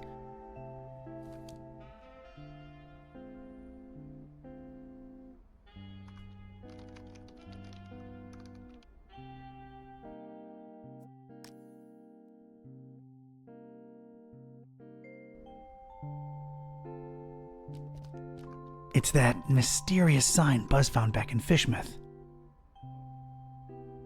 I should really use my newly acquired power on it. I don't need to pick it up.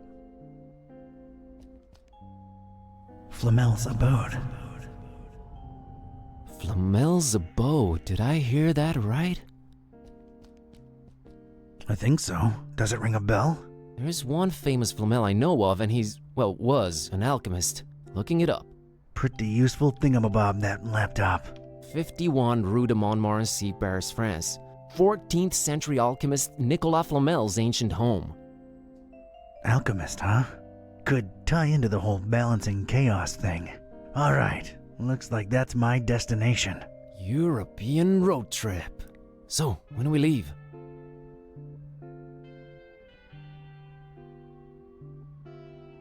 Soon. I still want to go through some files before. Alright, let me know and I'll book the flight. Let's see here.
It's off to Europe, buddy.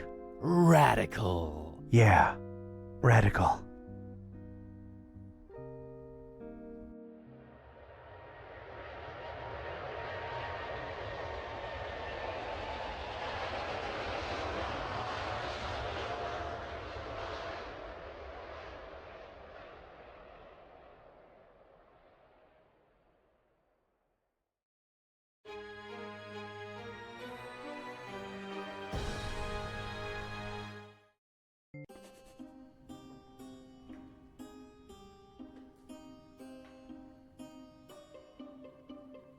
And this was it.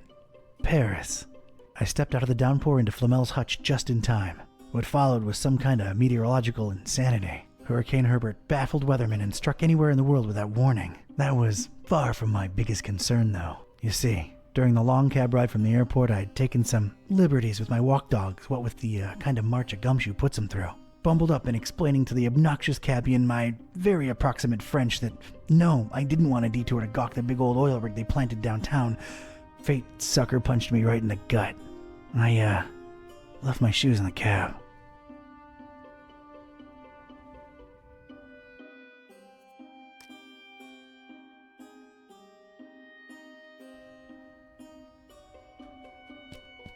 Looks like a flyer about Nicholas Flamel. Nicholas Flamel, 1330 to 1418, was a French scrivener and a manuscript seller. He's supposed to have learned important alchemical secrets at some point during his life, feverishly pursuing esotericism from then on. Flamel is recorded as having resided in this building in what was then an attic. That's it. It's bored me to tears. Can't even see letters anymore. This might prove useful at some point.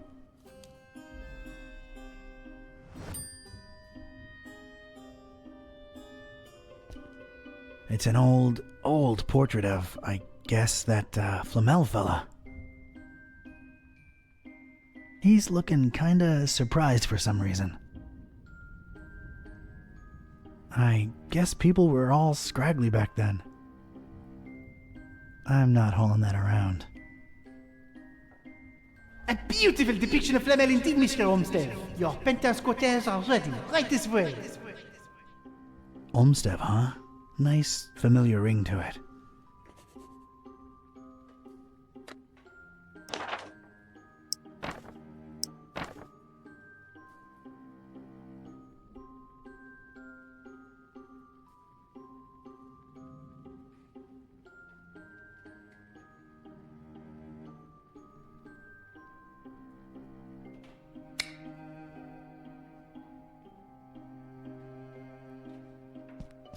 There's a fishing hook just lying on the floor. I wonder how it got here. Do people fish in Paris? I guess I'm an uncultured oaf.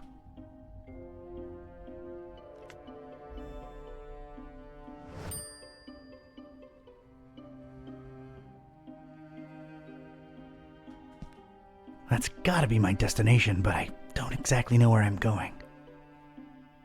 I need someone to show me upstairs. Don't know where I'm headed exactly.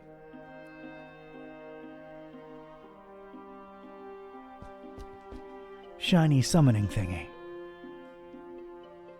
And I mean shiny. Look at that thing.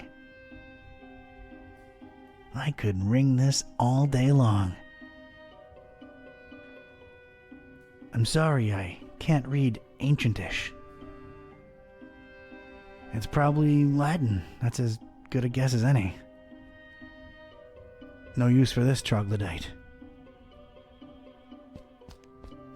Must be the missus. She's got a fierceness to her. If there's pants to be worn around here, I bet she's the one wearing them. No thanks. She's taken, and I got Cornelia. A reddish corridor of old portraits and domestic odors. Judging by the smells and sounds, that way lies the kitchen. I could use some warm soup right now.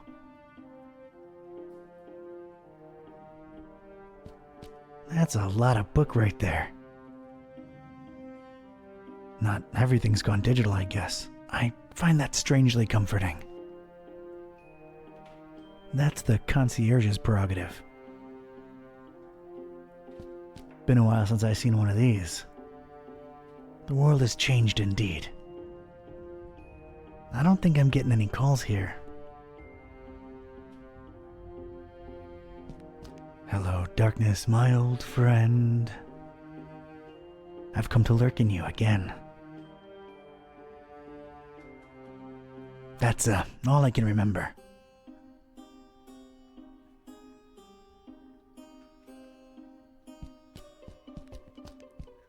I gotta get me one of these, for no good reason whatsoever.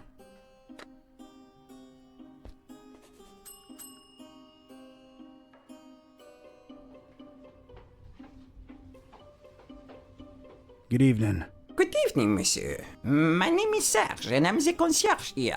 How may I help you? It's quite the weather we're having out there. Oh, yes. A freakster. They call it the Herbert, taking the entire world by storm. Huh, yeah. Paris is still beautiful in the storm, though. I wholeheartedly agree, monsieur. She's the prettiest no matter the weather. I believe I have the right address. Rue de Montmorency, 51. I'm interested in an apartment. Everything is rented out, monsieur. I'm sorry. Everything? Well, yes, everything. You seem to hesitate there. Is there maybe one you're holding on to for somebody? Monsieur is very inquisitive.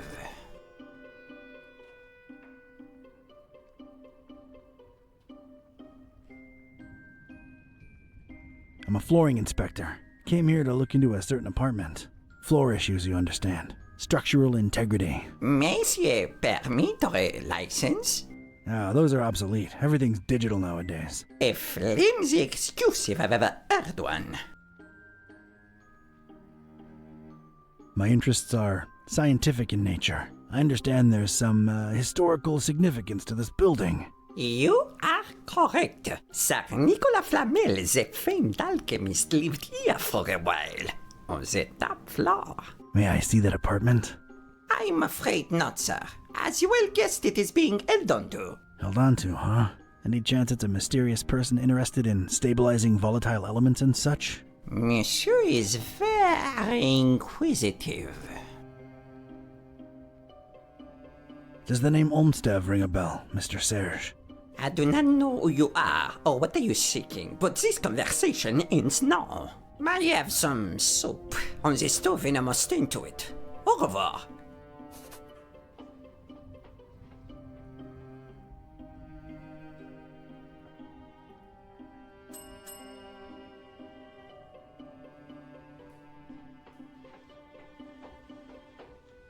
I think we got off on the wrong foot, Monsieur Serge.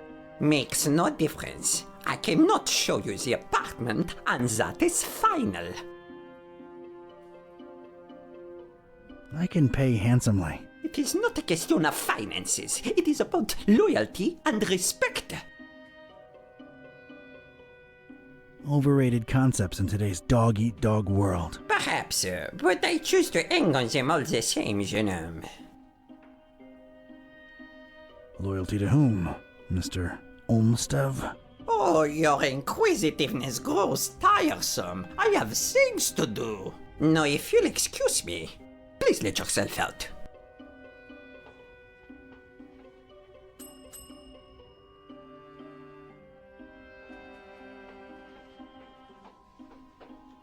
Ah, it's you again. Look, monsieur, I have a wife on the stove and a soup in the other way around. My point is, I'm a busy man.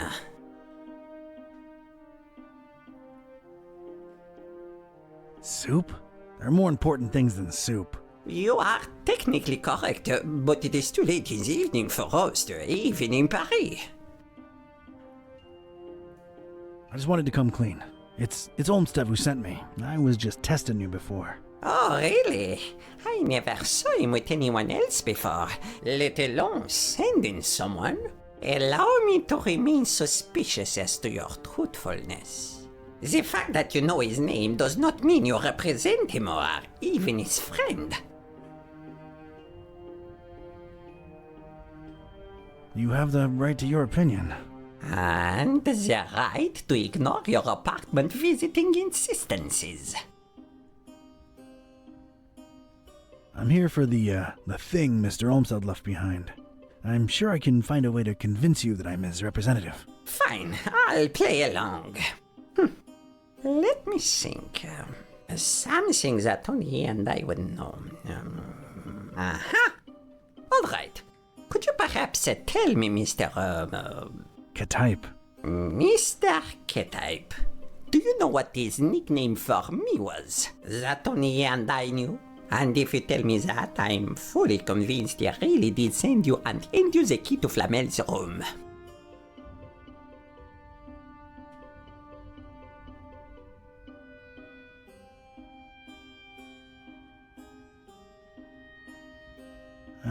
Stretch?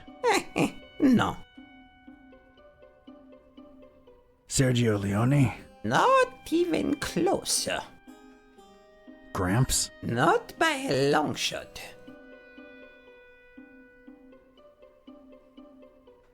Flamel's what? Rome! Rome? Rome! Oh, you are insufferable. I don't recall right now. I'm sure it'll come to me. Why am I not surprised? Anything else, monsieur? Not for now, I guess. Adieu.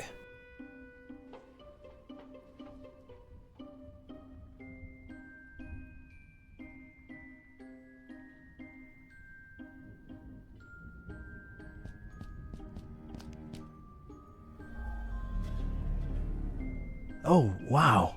Getting such a garbled mess. It's indecipherable.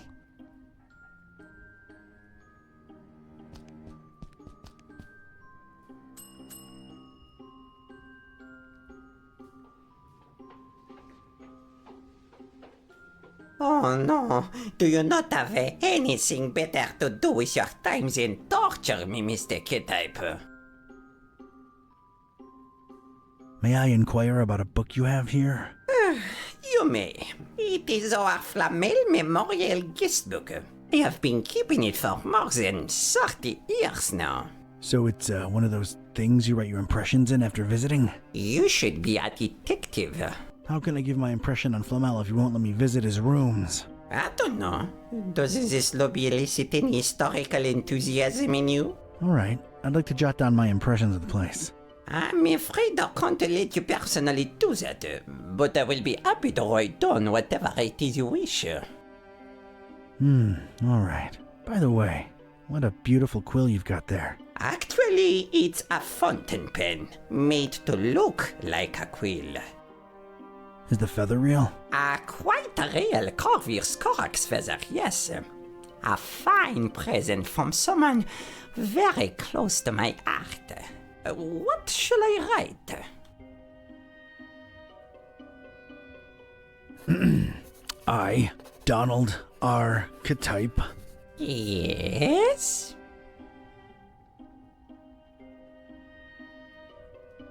Knowing full well that this will go into recorded history. Yes.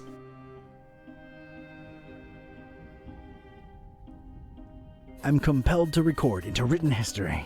Yes. That in a state of solemn fascination. Bon Dieu, is there more? Oh, I've only just begun. I am a visitor to these strange francophone lands. Yes.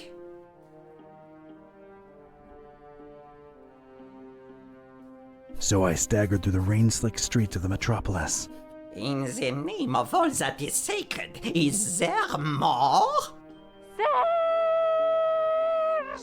For, in these precipitous times, my efforts to abscond the true nature of my incursions into the obscure and forbidden.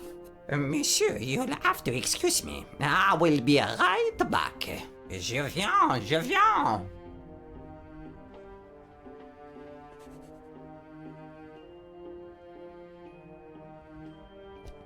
Monsieur Serge seems to have forgotten his beloved pen there. Pretty thing, I must admit. As Mac Viper says, never touch another man's pen. This is for you, Papillon. Oh, Monsieur Olmstein, it's beautiful. You are too kind.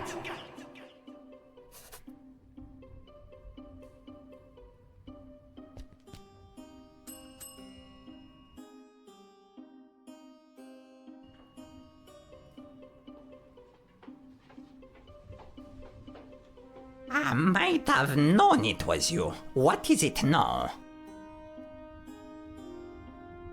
I remembered what Olmsted used to call you. It was Papillon. A con but boy in the face of evidence. You truly must be an envoy of my dear friend. I will give you the key to the apartment. Please reassure Monsieur Olmsted of my everlasting devotion and friendship. I'll be sure to do that. Thanks.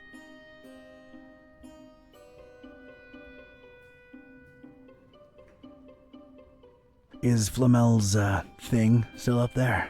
Is Sing, Monsieur Ketype? Oh, come on, Serge. I work for the man. You know, the stabilizing element he was after. I truly know nothing of what Monsieur Olmstein was researching up there. I figured he would keep you in the loop, no? It's complicated. Olmstein sends his regards. Olmstein? Huh. I mean Olmstev. Silly me. Thank you for delivering his message.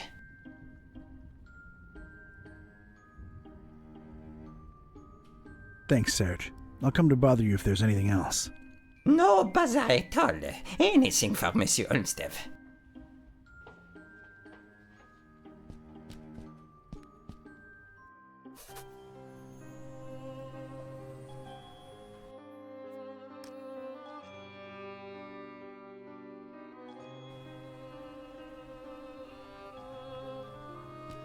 A really old, really crooked armoire.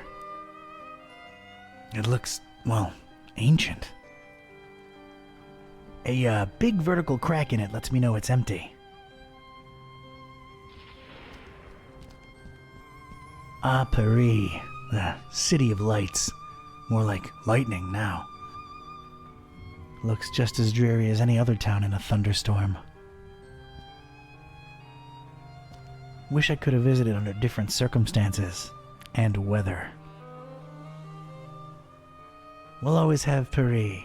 Rainy, somber Paris.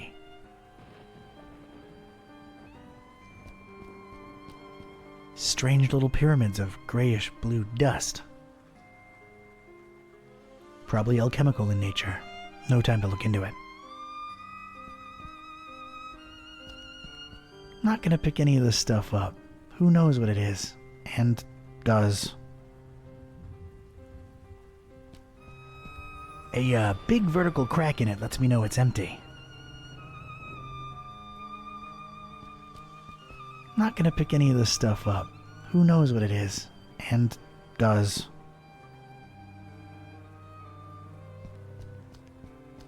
Of course there had to be a pentagram. Of course. I guess Olmstein tried to follow in Flamel's footsteps. Know this, Seeker. Books hold untold meaning. Order is capital.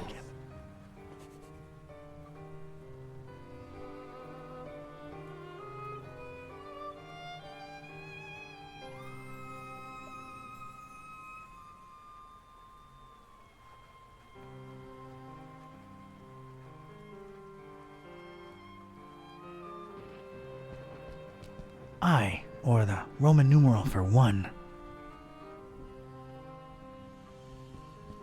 I, or the Roman numeral for 2.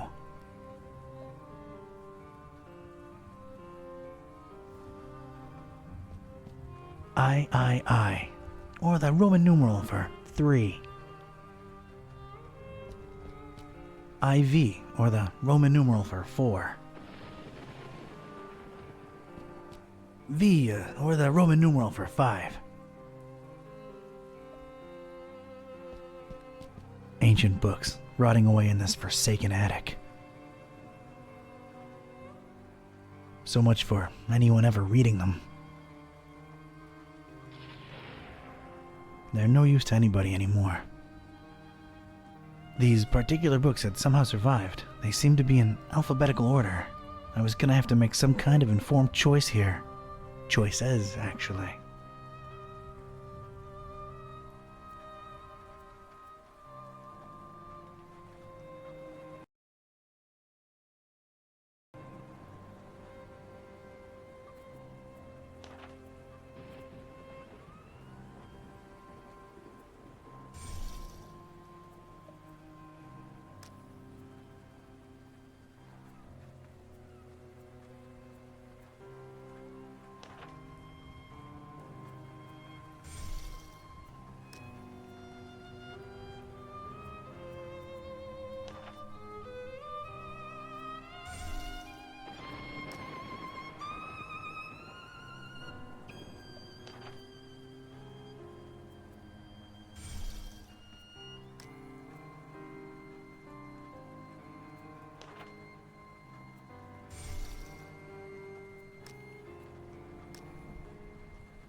Kratos. I had chosen the book starting with an I and the first word in the sentence. I was onto something. Est.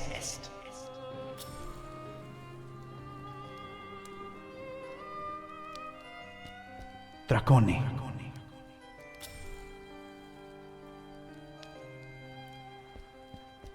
In.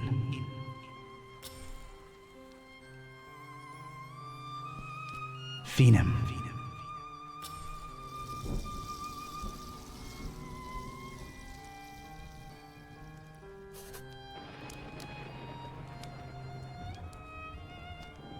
Let's see where chaos takes us.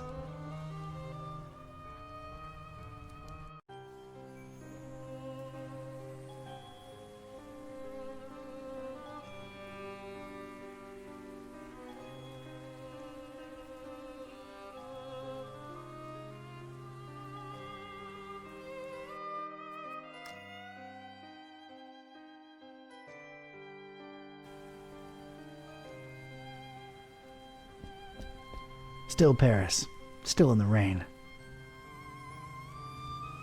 Poetic, but I don't have time for it. Bonsoir, Paris. There's a lot of junk in here. I'm not going through all of it. Gotta keep my eyes on the prize. I have to stop getting distracted. No need for it. Crow's feathers, scattered all around. What the heck?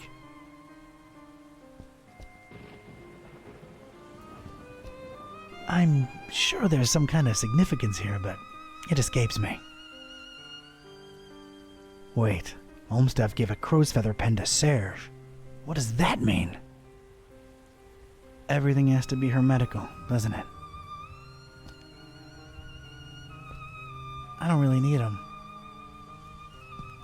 I'll be damned. That's gotta be what I'm looking for. The container of constants, as it were. Huh. Sure put up a fight, didn't you, Olmstein? Or Olmstein, or whatever. Come to daddy. Flomilus necessarium est.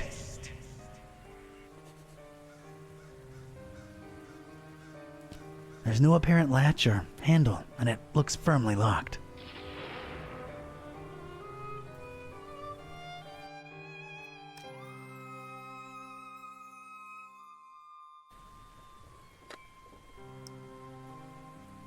Just apply Flamel.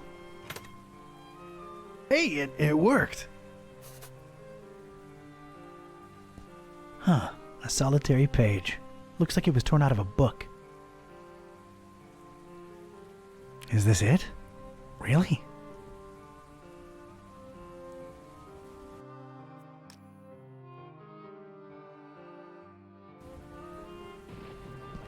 All right, let's see what this says. Huh, interesting. I should tell Buzz about this right away. He'd better have a cell phone signal.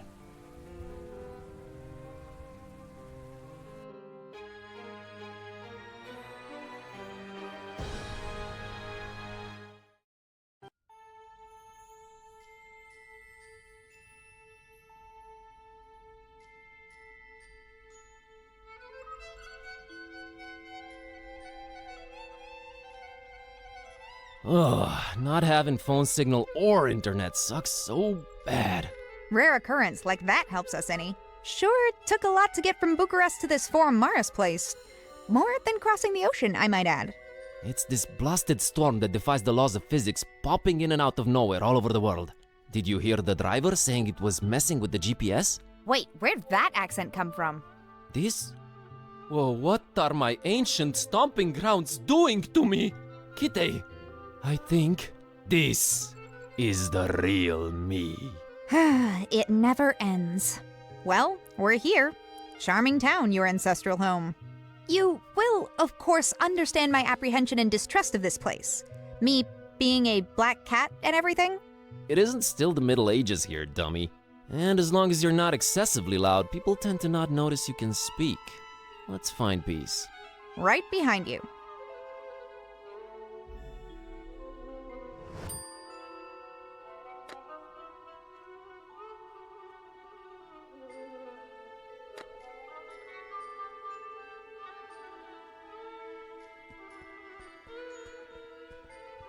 A fine example of the local populace.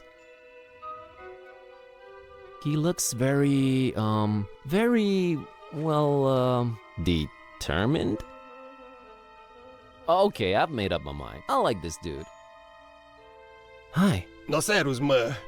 No, mă, ni-mă la el ce palid-i, mă. Mă, ești bine, mă, frățioare? Ni-mă la el ce tras la față-i, mă, săracu, că zici că nu mânca nimic de 3 zile. Tu l-ai, Sylvie. Dar cum ai ajuns aici, mă? De unde-i? De unde-i fi, mă? De-a cui ești? Cu curat ai venit? Nimă și umblă cu mâța aia după el. Pai! Vii la el, mă, zici că-s de la țârcuș. Mâță neagră, mă, umblă după el, gândești că-i câine. Bată-te, norocul să te bată. Have you seen a foreign girl around here lately? Ce, mă, fete străine aici? Du-te, mă, de aici, mă. Auzi la el, fetei trăbă. Tu l-ai, doamne, dar păi tu vii aici de unde o înțărcat dracu copchii să cați fete. Dar păi voi n-aveți femei acolo, mă, doamne, iartă-mă și nu mă bate. Mă, n-am mai văzut eu nicio muiere, mă, numai de ale noastre, de aici, de ale locului. Okay, any idea where I could look for her? Da, păi numai Dumnezeu bunuțul știe, dar păi eu de unde să știu, mă, copile? Da, păi vezi tu, este un han acolo așa, îi zice hanul vieții, așa îi zice, și apoi mergi tu frumos acolo pe chișoarele tale, în adidașii tăi frumoși, și apoi întrebi tu acolo, no, că poate știu oamenii, poate nu știu. Îi vedea tu când ajungi acolo, no, bine, mergi frumos cu mâța după tine, tu mai mâni la ei, mă, bă, fainis, mă, neam de neamul meu nu văzut așa ceva. Thanks. Are you from around here? Da cum, mă? Dar de din tată în fiu suntem aici, mă, cu oile, da cum, mă? Dar apoi de când mă știu eu, mă? Și apoi de când erau moșii mei, mă, tată meu, Vasilie, moșul Ioan, Buna Varvara, tata lui moșul Solomon și Ghibolu, și apoi moșilor tăți de viacuri, tot pe aici, no, păi cum? I see. Weird weather we're having, huh?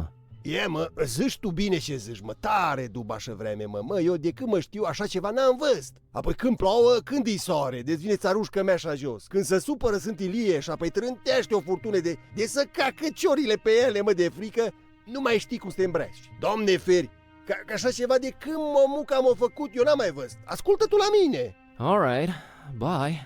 No, bine, dragul tati, te-am țucat, mă, du-te că te-or aștepta. Și apoi dacă nu te așteaptă, no, las că vădii că vii. Du-te, că mi-ești drag, mă, cu mâța aia după tine, nimă la ei, mă, fainis, să nu-i de ochi. Du-te, dragă, merg cu Dumnezeu, te-am țucat, serus.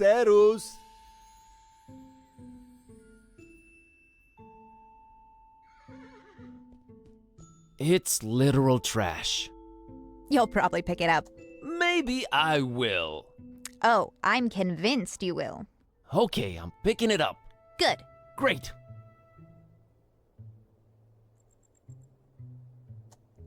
Look, I am picking it up. That's just swell, buddy. You better believe it. I do. Fine. Good.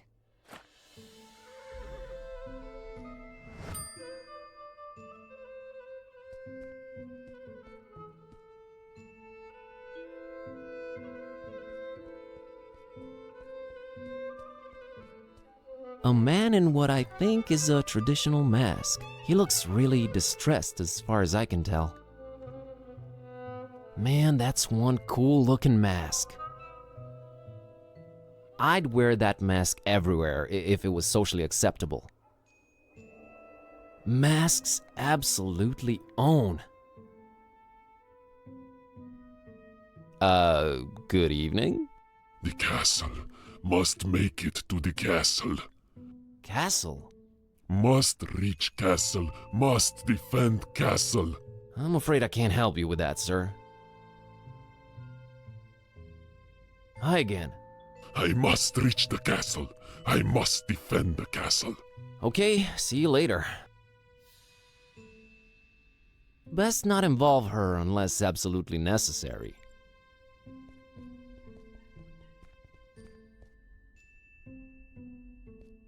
Transylvania. Well, it sort of reads the same. Why is the Y missing and not other letters, though? Can't reach it? Don't know that I have a reason to. It's a cable running from that inn to the reddish gate. Probably internet, I'm thinking. Must be pretty important around these parts, this cable. All I can do is follow it, I guess.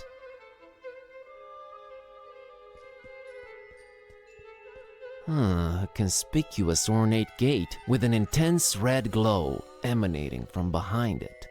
Did you swallow a thesaurus while I was asleep? Pray remain unobtrusive, feline.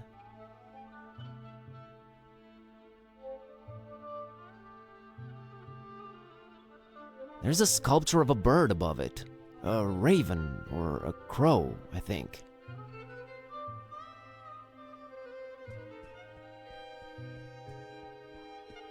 One of a series of dark and mysterious doors. I can sort of hear muffled voices from behind it. Should I be eavesdropping on these people, though? Is that ethical in any way on my part? So you have a dark and mysterious door. It's not against the law, is it? I mean, I don't know anything about Transylvanian law, but I think it's legal, right? I am the one who knocks. Come to think of it, I'd better not.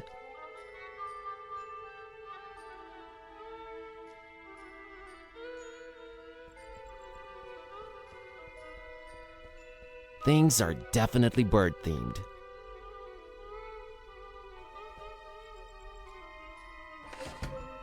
Stop right there, little chicklet.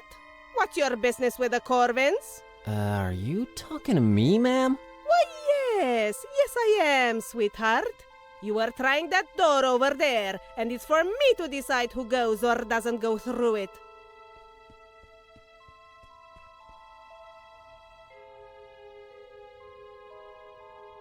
I just got really curious. Such an interesting door. Why, yes.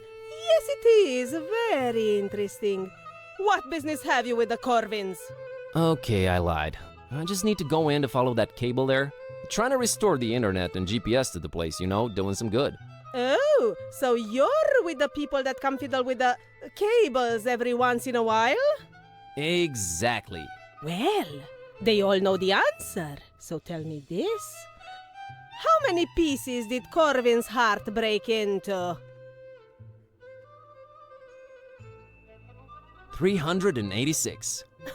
Well, at least you've shown conviction, haven't you? Be on your way now, chicklet. I'm not really sure I understand what's going on here. You can't grasp the concept of password-protected entry? Don't they have internet where you came from, chicklet?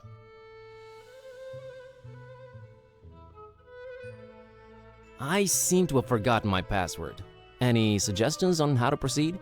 There's always the password recovery system, chicklet.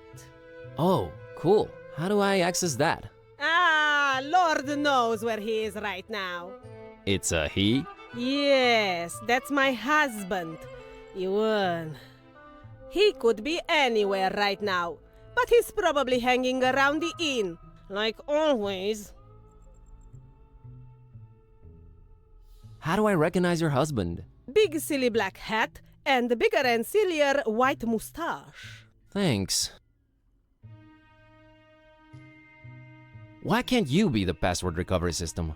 Does your wife do everything around the house while you just lie around? I don't have a wife. Doesn't surprise me. Hey. Can I go in now? As soon as you tell me the number of pieces Corvin's heart broke into. I'll get back to you on that.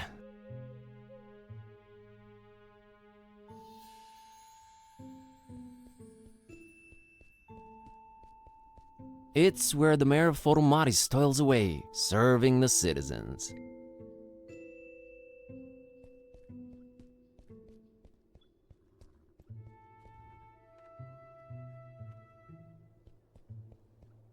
That inscription is nigh unreadable, but I'd bet my bottom dollar that's a Vlad. Very popular voivod name. Trends. Must have been a mean mother. Got a steak and everything. Cool. It's just for watching and being in awe of.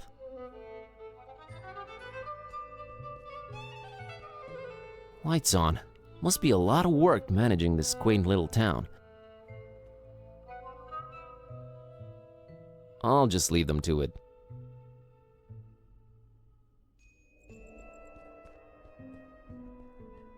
It's a tourist info thing about the statue and town in general. Yep, just as I suspected. It's a Vlad. The whole numbering thing with lords and rulers speaks volumes of their imagination when it comes to names. It's a tourist info thing about the statue and town in general. Yep, just as I suspected. It's a Vlad. A pretty powerful light bulb illuminating that info thingy. Looks like something this tourist could use.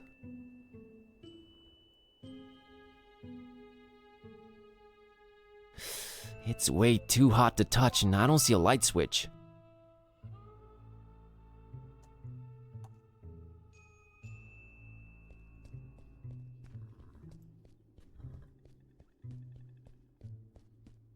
It's a particularly badly lit street, probably leading outside of town.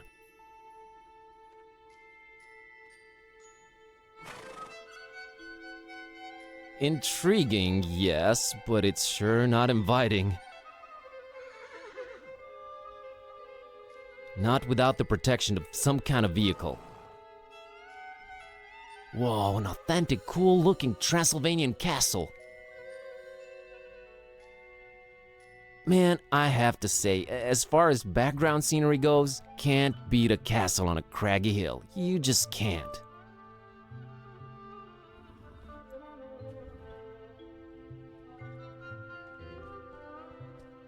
What a quaint little horse-drawn carriage.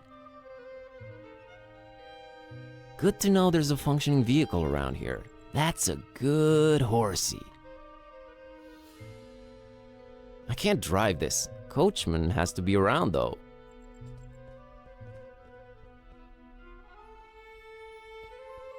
Man, that's a nice, warm, inviting window right there. It's a cable running from that inn to the reddish gate. Probably internet, I'm thinking. Must be pretty important around these parts, this cable.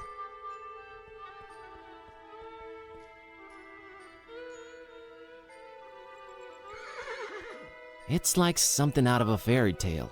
All that's missing is heavy snow outside. I'm grateful there isn't any though. Or I could just, walk in through the door.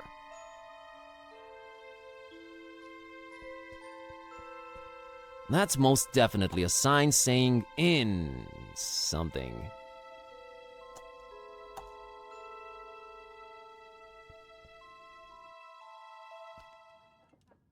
What a lovely place. Just stay alert. I can smell the tension in the air. That's probably just customers waiting for their meals to arrive. It takes time to dice up the meat enough to hide the stab wounds.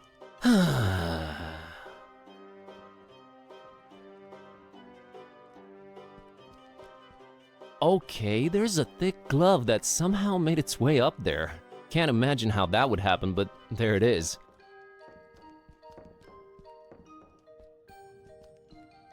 Do I need that glove? Think I do. I think I want it.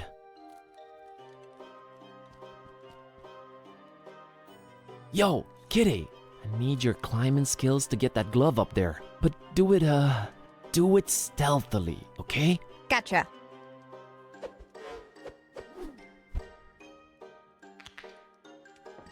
I'm an ninja. Show off.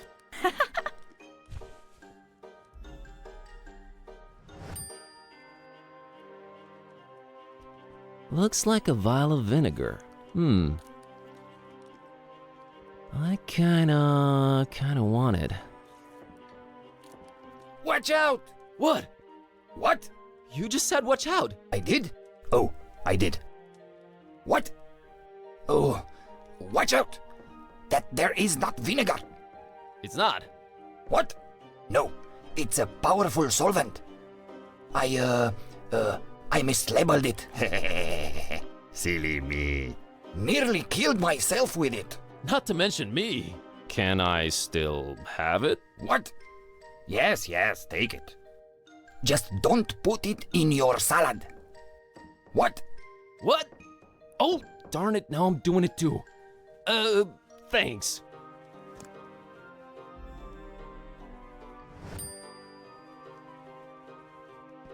It's a fork with very bent tines. Someone must have taken it to a particularly hard steak. It's sort of pitiful looking. I mean, who knows? It might come in handy.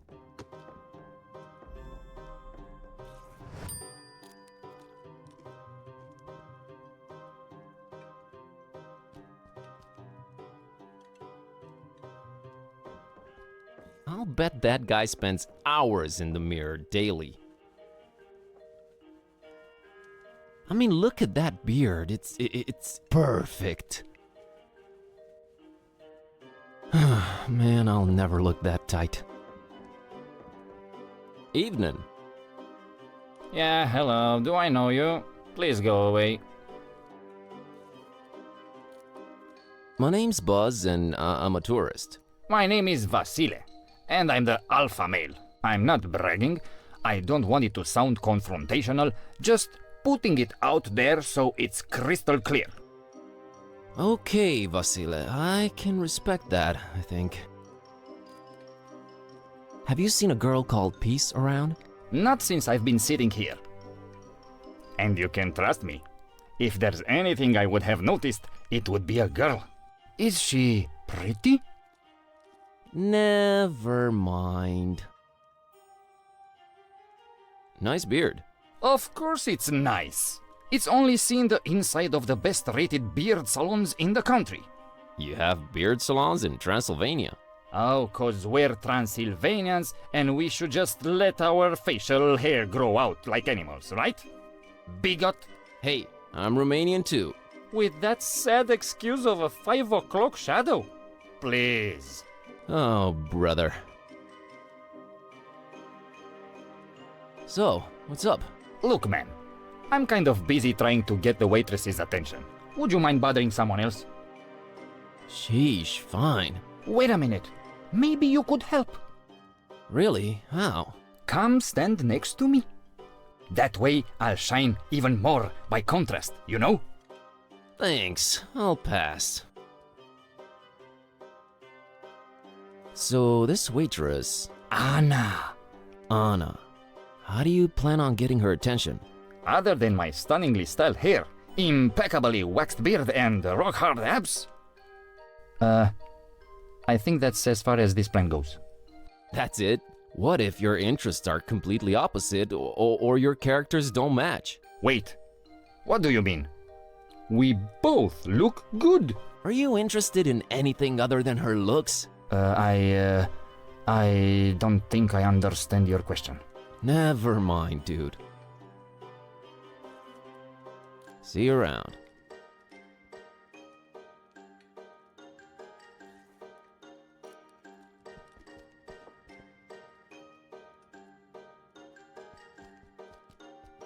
Hey, it's an old-timey radio. Charming. I guess it comes in handy when all other communications are jammed. And welcome back, listeners, to Transylvania and indeed the whole of Romania. That was, let me see here. Oh, well, apparently I have no idea who was singing that, but, oh boy, what a stinker. Maybe we're better off not to. This guy's really enjoying his food. Look at him go. This guy... Hi there. Huh? What? My name is Buzz. I'm happy for you, son. What? What? Okay. How do you like this inn? It's pretty good, considering it's the only one. That makes sense. I'm here about the password recovery. What? What's that? I forgot my username and password. You what? I forgot my password. Oh, all right. Well, do you have the letter? Letter? What letter? The Y. What? What? No, I'm afraid I don't. Come back when you have it, Sonny. Gotta scoot. What?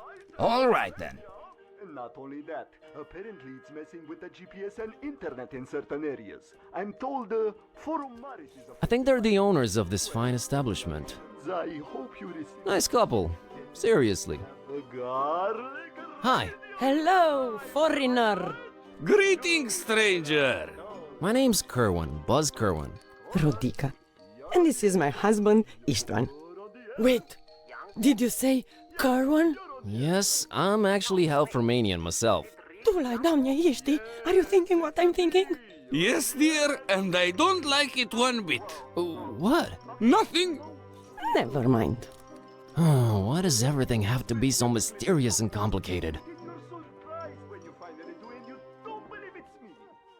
What was that about my name? Oh, it's just, how do you spell that? Kerwan. See? That doesn't sound like a local name. Not at all. Has it been altered in the last few generations?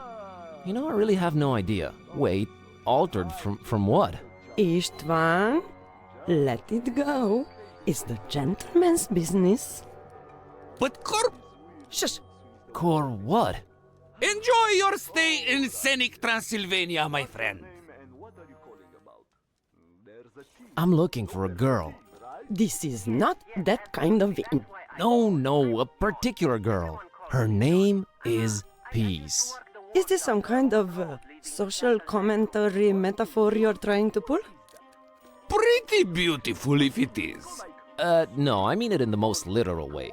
Look, we have to be very skeptical to strangers around here, especially foreigners. Don't ask, we just do. Foreigner, stranger, no one ever seems to be welcoming anymore. I'm starting to think it's me. Oh, it's not you. We have to... Istvan, you should stop talking now. No, by all means, keep talking. You have a what? A very wise wife, who reminds me when I'm talking out of school. Oh, Ishti, you smooth operator. I'm still curious about your unwelcoming attitude. I mean, this is an inn, right? We have to be skeptical toward foreigners. Have to? And I'm half Transylvanian. Half Transylvanian, huh? Okay. Let's say you need to earn our trust. Here then. How would one go about earning your trust then? Tsuika!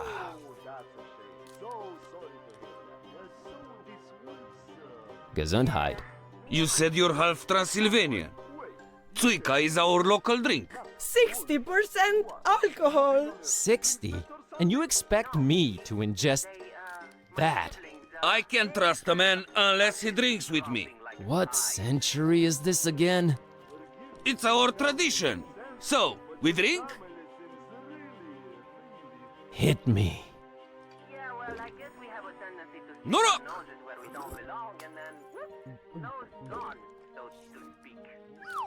There you go. Now, ask me anything.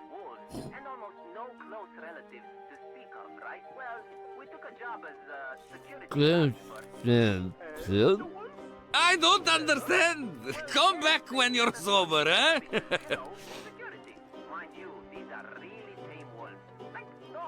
Hit me.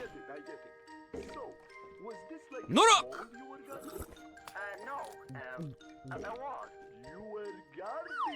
There you go. Now, ask me anything.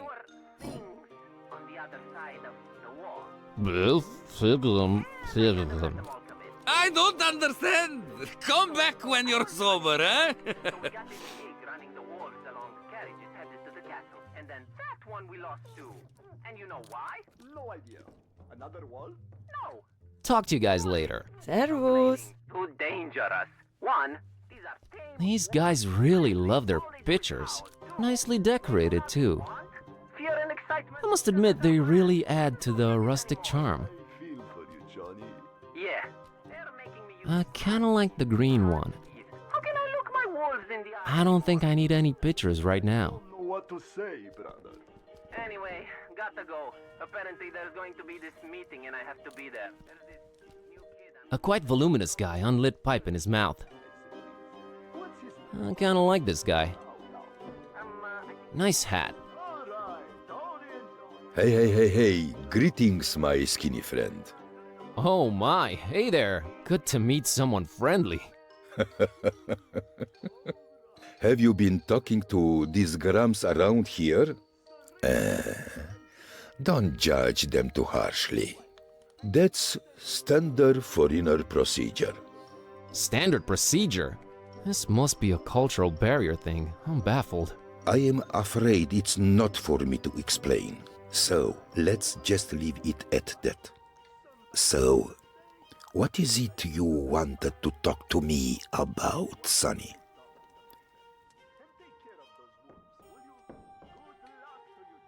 My name's Buzz Kerwan. Luca, the coachman, at your service. How's the coach business going, Luca?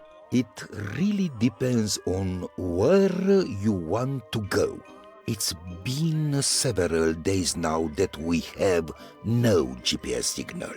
Strange times indeed. You need GPS for your coach? Well, again, it depends on where you want to go. Some places are very difficult to access, even to an experimented coachman like me. So, me and Rosie have to rely on technology. You know? But everything is so traditional around here. Don't let appearances fool you. We have some of the fastest internet in the world, friend.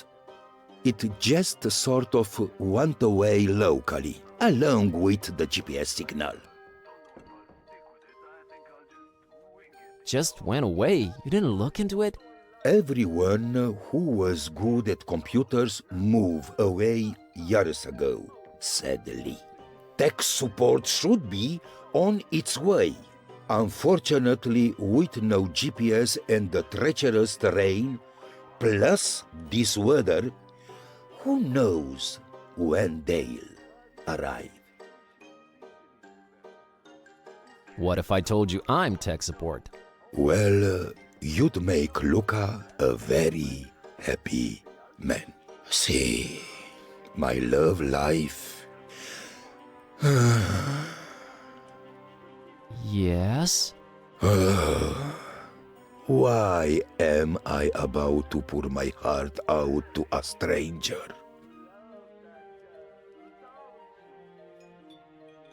Because I'm incredibly well versed in matters of the heart. Oh, look, my friend. See that beautiful waitress over there. Her name's Anna. The prettiest name in the world. Just listen to it. Anna. Anna. Luca is so in love with her. Sorry, but what does this have to do with the GPS and internet being down? Well, this isn't the Middle Ages, Buzz. I can't just walk up and talk to her like some troglodyte. You can't? No. Of course not. Not in this digital day and age. Oh, I can't rest until I see which way she swipes for me on garlic. Is that some kind of dating app? The best there is in Transylvania.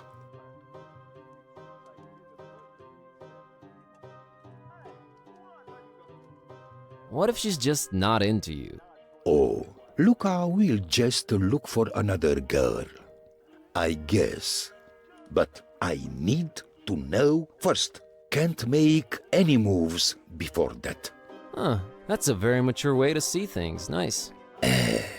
Life is too short to cry over spilled milk, friend. Plenty of pretty girls in Transylvania. Don't you worry about that. I just hope she doesn't fall for that hipster Vasile. With his trimmed beard and his fancy haircut. Huh? What if I go ask her for you? What is this? 4th grade in the 18th century? Huh. I'd be left out of the inn. What are you eating there, Luca? Oh, just had my mamaliga. But I'm afraid it's all gone. Do you think I could have the little cauldron? I'll bring it back. Well, sure. As long as Rodica doesn't notice. Help yourself.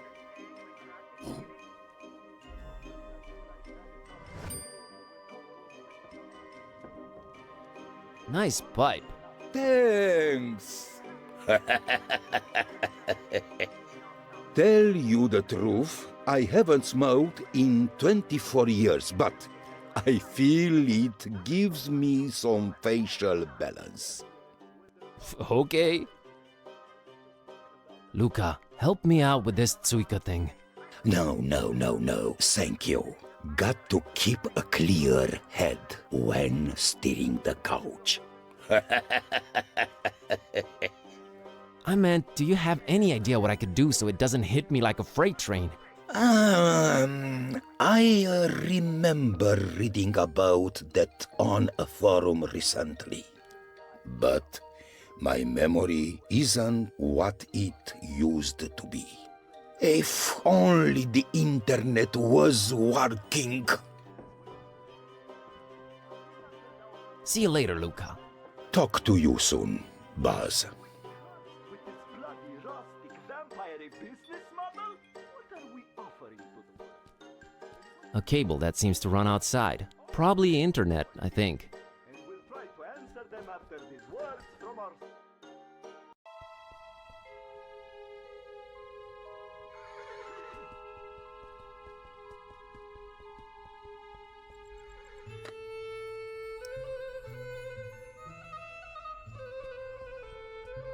Okay, this should stop it from burning my fingertips.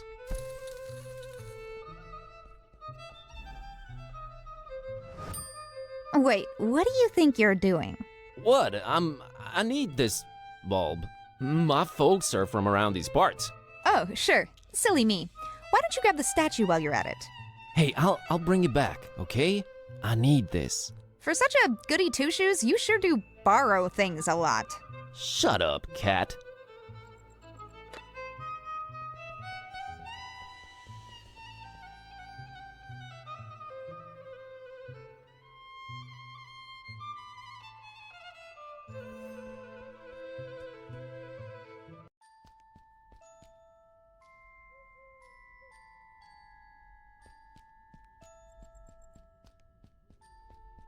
It's a local kid playing on his phone.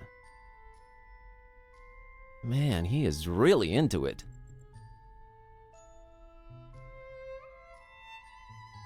Hello, young man. What's up?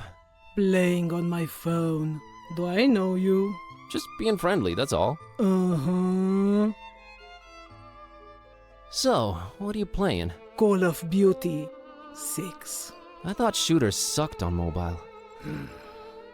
Call of Duty is not a first-person shooter. It's a survival game. Survival game? Really? Yeah, really. You roleplay the supermodel, and every once in a while, you have to survive on no food before a show for like 3 or 4 days. That's terrible. Games have changed since your days, old man. Everything is realistic now. Disturbingly so. Nice place, this town. Nothing ever happens here, and I can't even get data on my phone anymore. But yeah, great place. Well, if you looked up from that screen every once in a while, you'd see that it is. Oh, geez, you're one of those, aren't you? We get it. You grew up hitting a ball against the wall, not glued to the screen. You were so much better off. Thanks for the insight. Bye. Well, no, that's not really what I meant. I was a nerd just like you. Oh yeah, you're totally hip to geekdom and down with the youth, pups. Have you seen a girl called Peace around? No, I haven't, 'cause I'm one of those losers who won't look up from their screens at the real world. Right? Later. Uh-huh. I think it's this kid's slingshot just lying in the grass. Could I use this? That's a cool slingshot you got there, kid. Yes. Isn't it crazy that I know about more than just computer screens and video games? Mind-blowing. I know. Oh, come on. Mind if I take a look at it? Yeah, 'cause I'm just giving my deadly slingshot away to a stranger. Sure.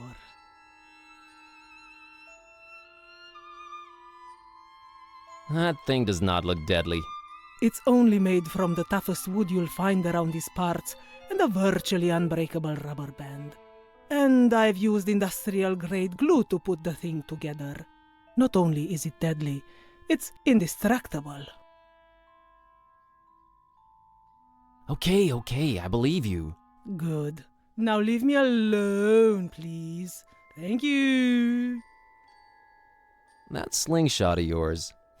I'll bet I can take it apart. Easy. Really, dude? You're on. What are we wagering? Just the satisfaction of being right and in the other guy's face, kid. Okay then, it's on.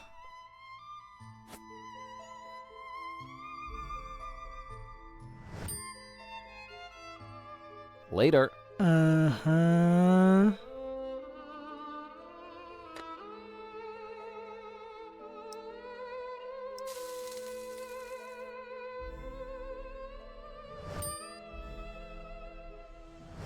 Ha! In your face, kid.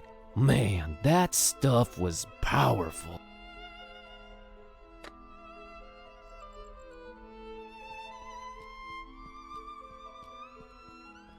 A spotlight that's supposed to be lighting that heart thing on the wall, I think. It's not working. No light bulb.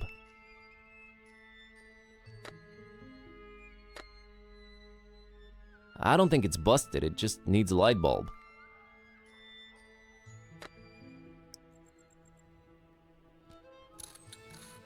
And it fits. Symmetry, I am really into you.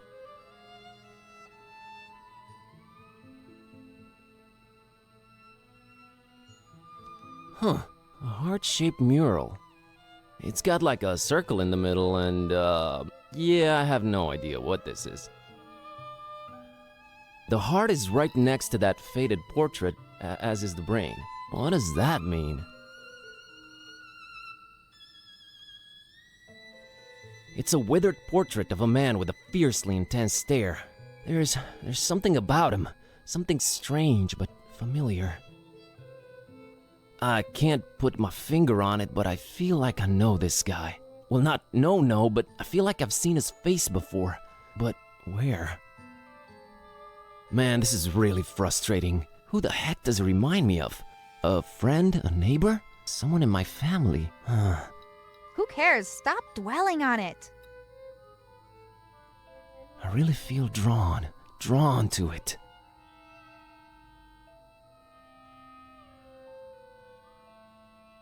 This is your brain on walls. This whole mural thing above the archway just makes no sense to me. Must be a cultural barrier thing.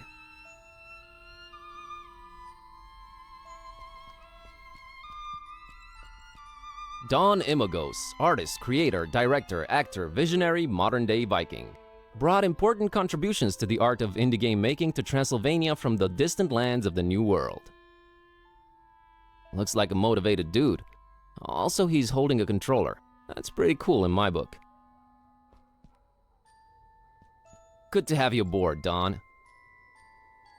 Says here in tiny script that if you listen closely, you will hear Don a lot.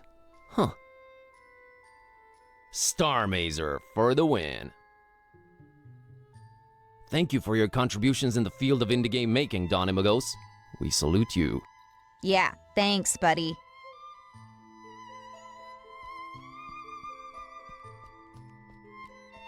A single solitary lit window. Who's in there and why? Why am I even asking these questions? Well, someone's in there. Doesn't make any kind of difference to us or our quest, but there it is.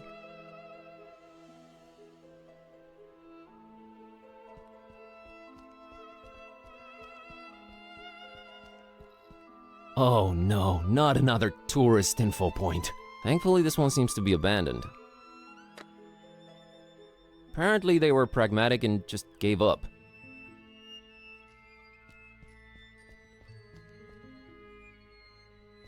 Oh man, what a neat looking balcony. I'd love to have one just like that. It looks like it's part of the ancient city walls. Even better. It's not mine to use, though I'd love it to be. This lady's really interested in that mural up there. She has this air about her. The air of someone who knows stuff. Hi there. I couldn't help but notice you're examining that mural up there. Pardon me? Oh, yes, indeed I am, yes. Can you tell me anything about it? Why, of course.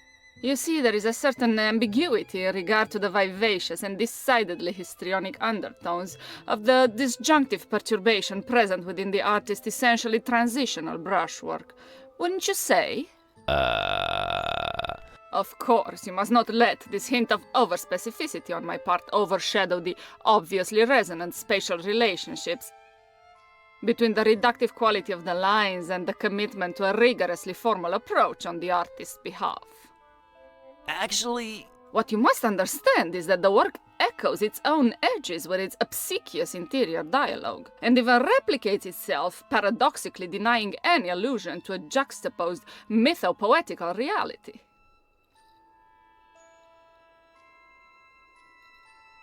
I'll leave you to your critique. Indeed, indeed.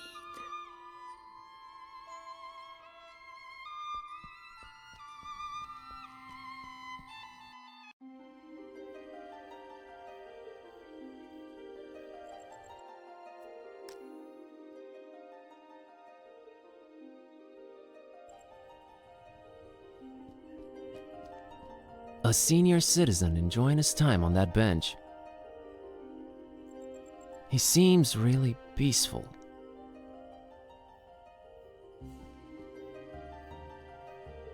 An intricate monochrome mural in stark contrast with the intense colors all around it. It seems to tell a pretty convoluted story.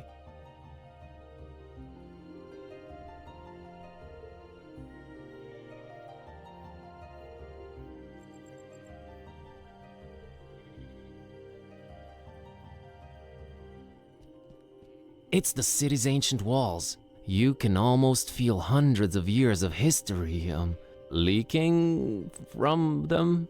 I'm not good at this. Pretty damn impressive if you ask me. Nice walls.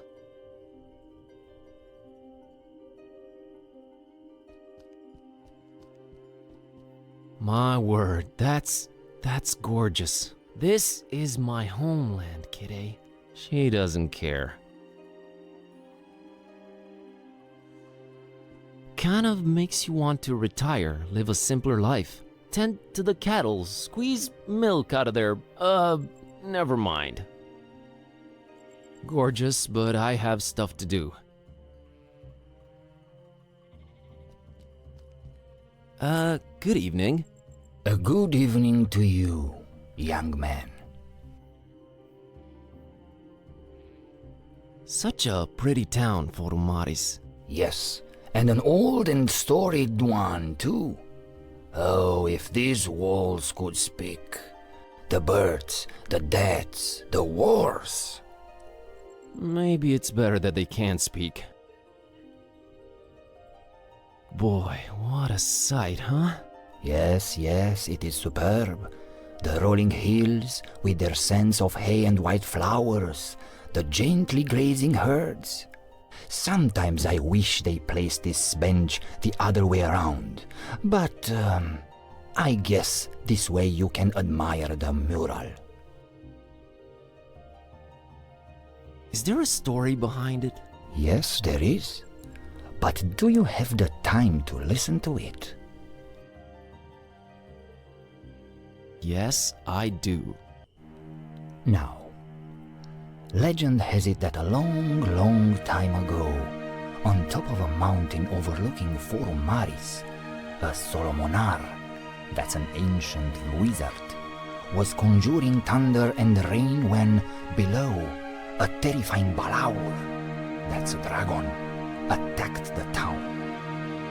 The masks, sworn defenders of the town, could not defeat the dragon, but could not live either, so they sent an innocent young shepherd girl by the name of Miwara and her dog Azor to beg for the Solomonar's assistance. Miwara and Azor's journey up the mountain was not without peril. See, the Solomonar had laid many traps and cunning magical obstacles to stop anyone from disturbing his ritual. But Miwara and Azor were smart and agile and resilient, so they made it to the mountaintop and told of the dragon's attack.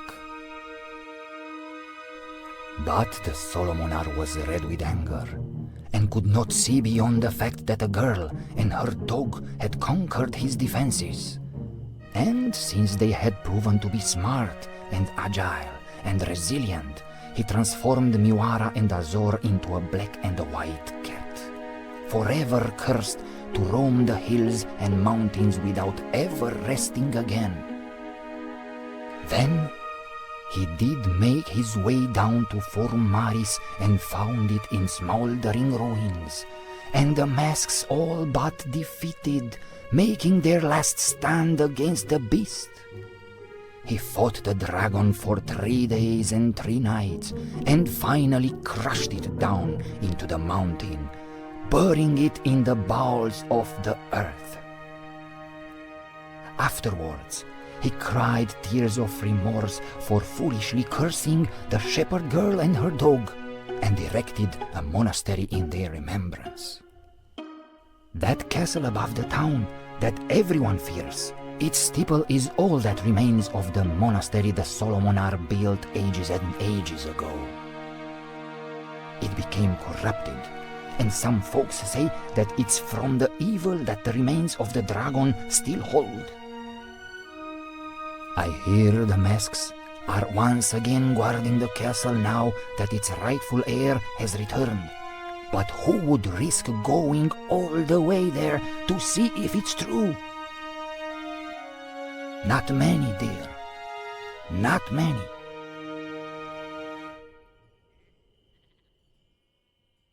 Wow, that was fascinating.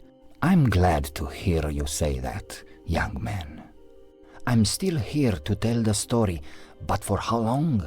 No one really knows or cares about it other than me and the masks themselves. Maybe once I'm gone, so it shall disappear into oblivion. Let's hope not. Is the painting old?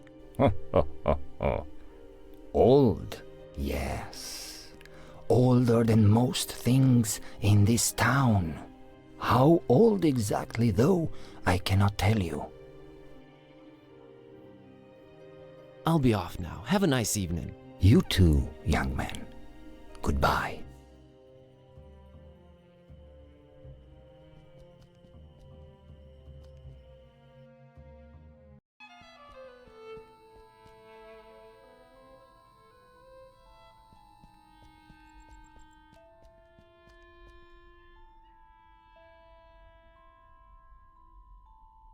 Hey, What do you know? An ex-slingshot. You must have cheated or something. Just admit defeat, Junior. Fine, who cares? I was bored of that thing anyways. So, can I keep the parts? Whatever. Later. Uh-huh.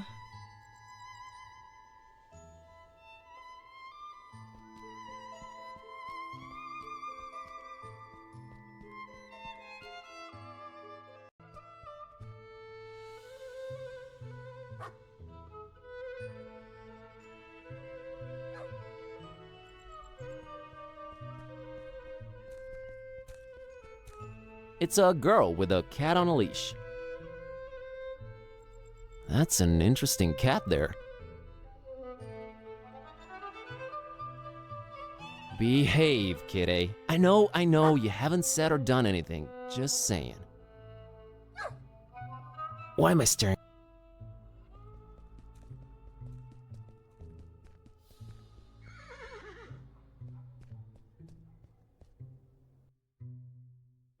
After these words from our sponsors. Oh, great. Great.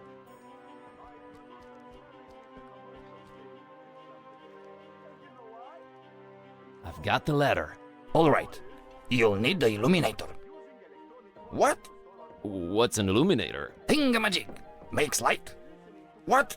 You know what to do with it, right? Sure. All right then. You're set. What was that? Thanks. Bye. Good and dandy. It's so great. So great.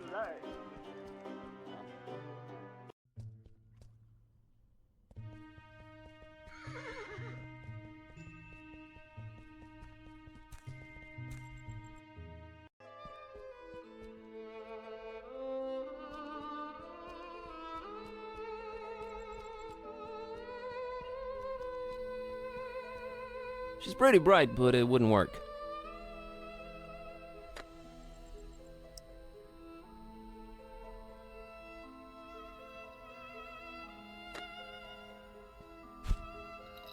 There we go. It will now project a Y on that heart shape. It's neatly divided into 9 parts. I guess that's my password right there.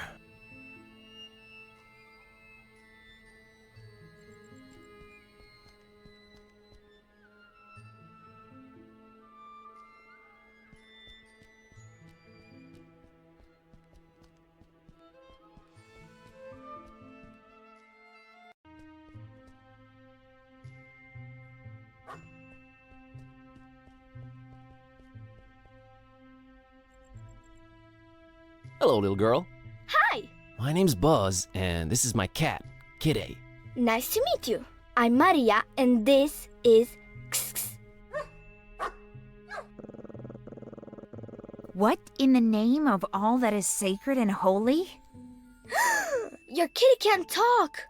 Yes, she can. For some reason, people don't usually notice. Oh my god. Is she magical? As magical as they come.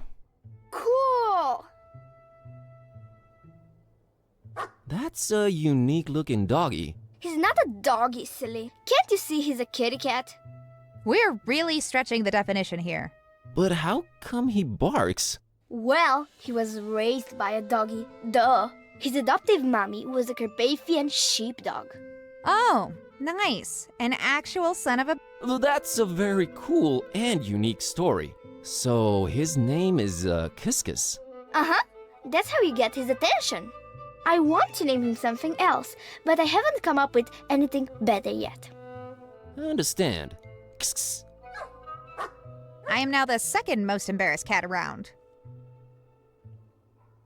What are you up to, Maria? Oh, just walking. He gets real antsy if I don't walk him at least twice a day. He likes that, huh? Yeah, he's the happiest kitty when he's in nature. I'd love to take him on a walk in the hills or in the mountains, but Mom and Dad won't let me. It's too far away. I see. Did you happen to see a black girl around? No, I would have remembered that.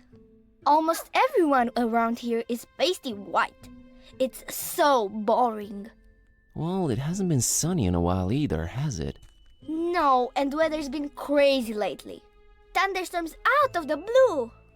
That's why I can't walk in the hills anymore. Uh-huh. I'm a tourist. What can you tell me about Forumaris? Well, everyone says nothing ever happens here, so... God, I hope that's true. Catch you later, Maria. See you!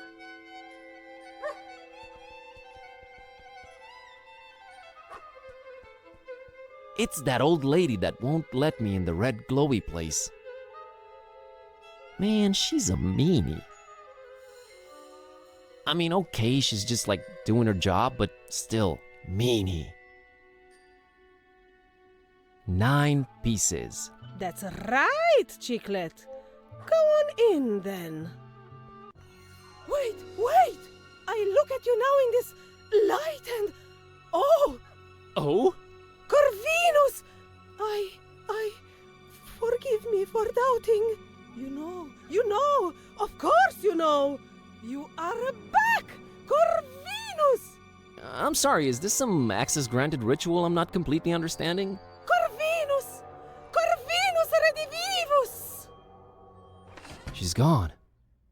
Well, someone got really excited about you for some reason. There's that. She was also married and more than a century old. There's that, too. Let's just go in and figure out this blackout. Corvinus! Shut up, Kitteh.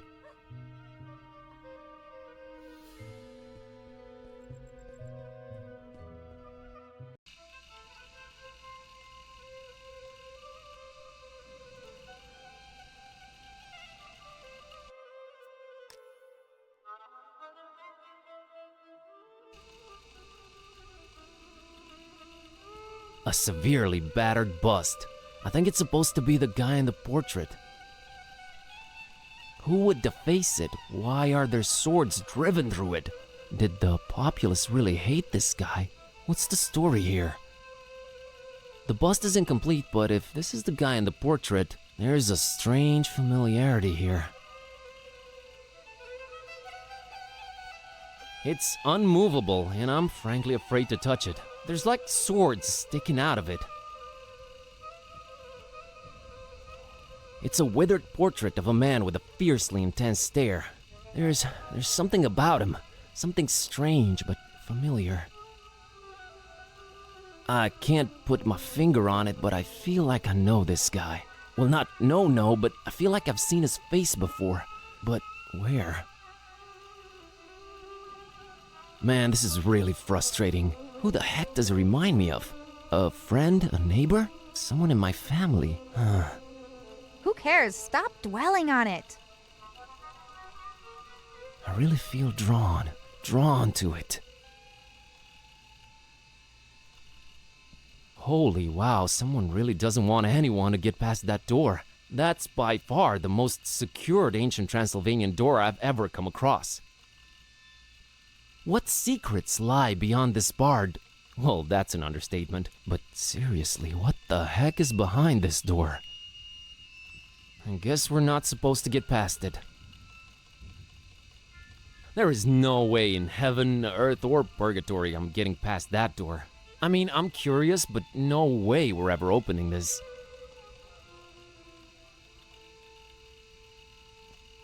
They protrude out of the wall like little fragile bones, bathed in the red, disturbing light cast from that sinister window.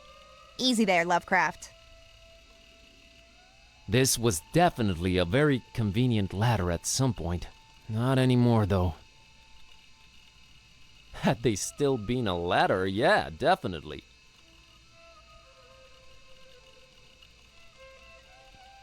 Yep, that's our internet cable, all right. Looks like it's going up into the ceiling there.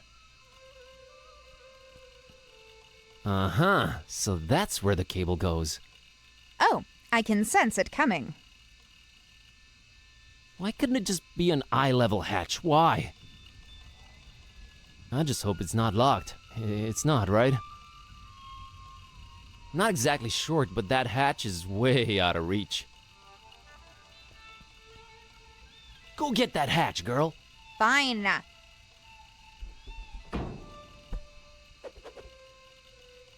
Ouch.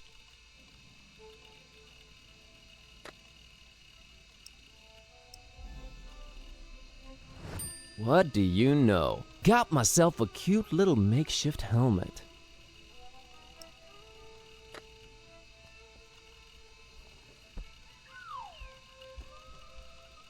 The things I do for you, Kerwan. I think I found the source of the problem. It's some kind of internet GPS jammer thing, and now it's history. You're awesome, Kitteh. Tell me something I don't know.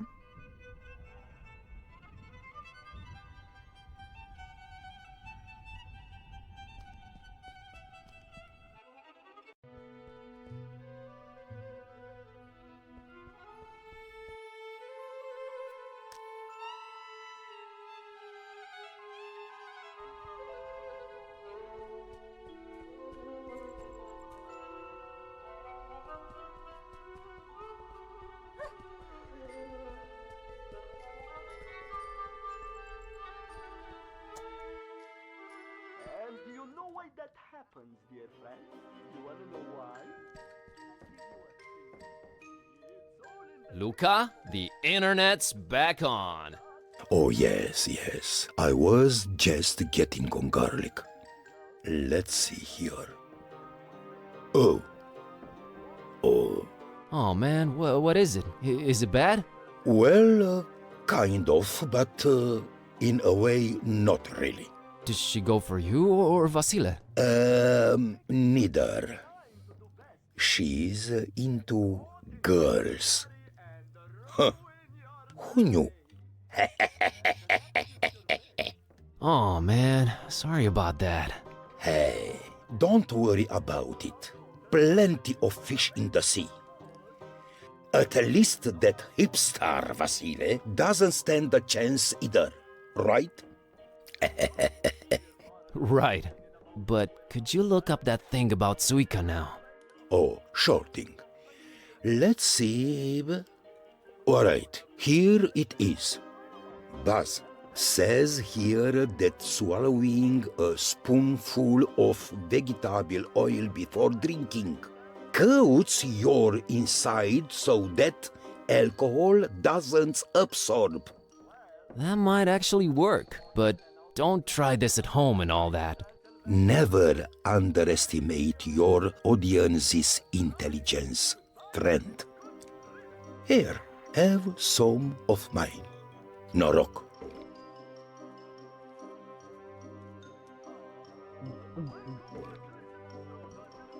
Ugh, that was almost worse than Suika. Alright, it would seem I'm oiled up and ready to go. Well, apparently I have no idea who was thinking that, but, oh boy, what a stinker. Maybe we'll... Evening. Oh, it's you again. What is it?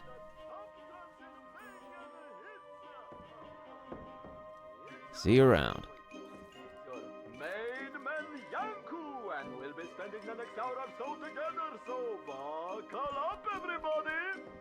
No, seriously. Whether you are in an autonomous or animal traction vehicle, wear the seatbelt. I'll have that drink with you. All right, here you go. Norok. Anyway, dear listeners, here's the weather update. We have no idea what's happening anymore. Okay, friend. Ask me anything.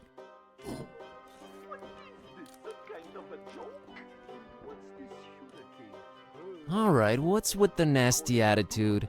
Rodi looks like he's one of ours. That's what I was afraid of, Ishti. Look, it's nothing personal. There are certain expectations people have from townsfolk living next to ancient castles in Transylvania. Yes, it was either this or perpetually scared and covering in the dark corners. But there's no need to be scared. Not anymore. So, we're just nasty to foreigners since they kind of expect it. Just a recommendation from the Transylvanian Tourist Board. Not tourist boards again. Come on, seriously, what was it about my last name? Mr. Kerwan, I think you have enough on your plate already to worry about that. Just old local legends. And resembles Roddy? Do you see it? Oh, I see it, darling. What resemblance? What are you talking about? There might be things in your past. Well, not your past. Dark things you might have to look into in the future, when the time is right. Are you guys just shamelessly teasing something that I won't even get to explore until my next adventure? We would not dare, Master Kerwan. Where were we? What can you tell me about Luca, the coachman? Good guy, Luca. Very nice, man. And Rose is a great girl, too. His wife? His horse. Oh, okay. I was working with actual wolves. Why the hell would anyone drink this Tsuika thing? It's expected of us. You know, it's the East. You have to drink something you could start a car with. What can I say? It's a tough job. But someone's got to do it. It helps when you love your work, doesn't it, dear? Hey, this is 100% organic stuff. Never hurt nobody. Anything else expected of you regarding foreigners? Oh, you know. Silently frowning when asked anything. Running out of the room all of a sudden. The classics. We used to do the whole torches and pitchfork thing every once in a while. That was fun. Until these numbskulls almost burned down an entire street. We've been holding on to that for really special occasions. I still say Vasily poked me in the butt intentionally last February. He's always envied my mustache. Always. Oh, shut up, Istvan.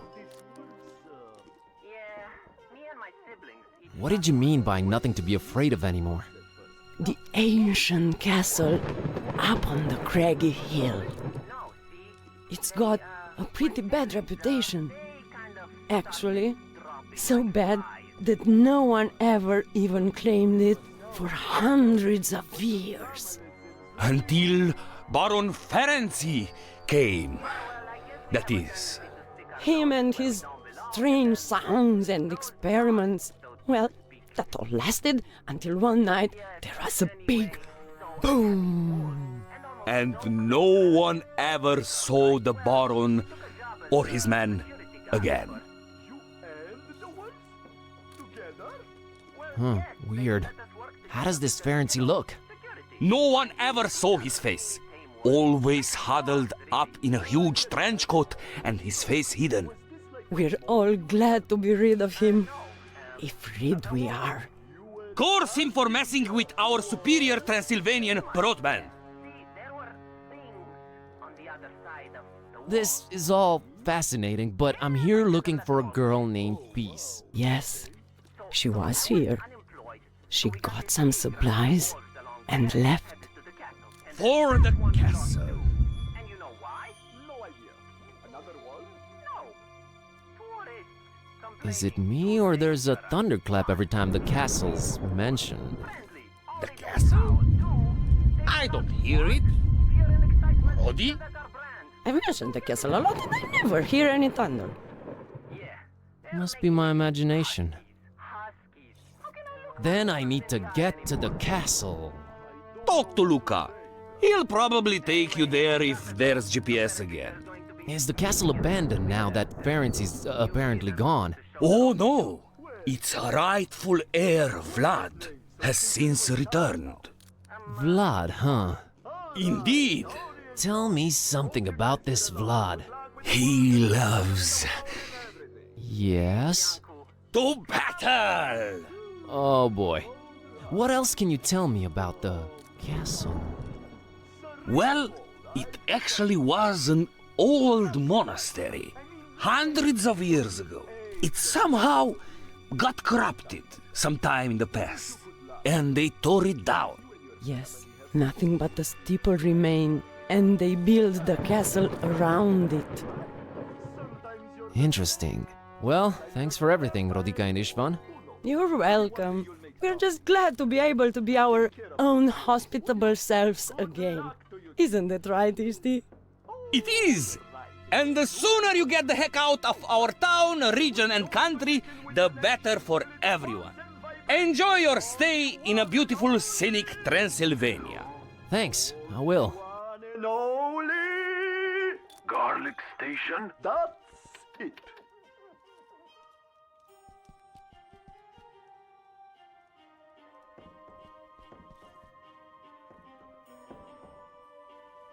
Hey, Luca, could you take me to the castle? To be honest, I'd rather not, but what the heck? You're my friend now. Meet me outside when you're ready.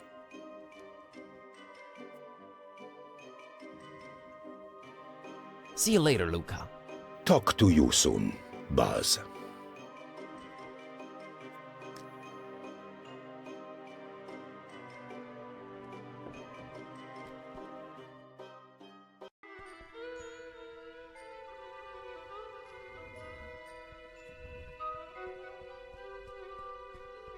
What a quaint little horse-drawn carriage.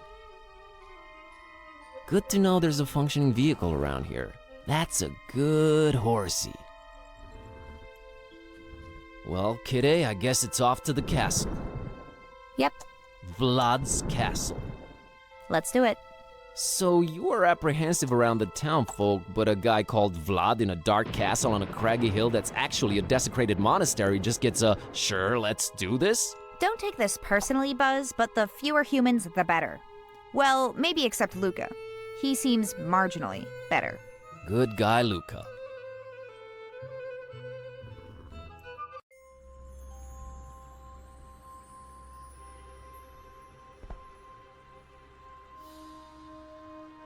A group of fierce, intimidating masks are blocking our way to the castle. These must be the masks the legend speaks of. I'm not gonna lie, I'm a little bit scared right now. Walk no further. Turn away and leave. Hi, it's imperative that I make it to the castle. We are under strict orders not to let anyone through. Turn around, leave, do not return. Strict orders from who? From he who rightfully owns the place. Turn around, leave. Nice evening, huh? Turn around, leave. That was a little rude of you. Come on, I really need to get through. Not without word from the master. He's expecting me. No one is expected. We know nothing of you. Leave and do not return. I need to talk to Vlad right away. Truly, you mock us. Leave! I think I'll return to town. Bye.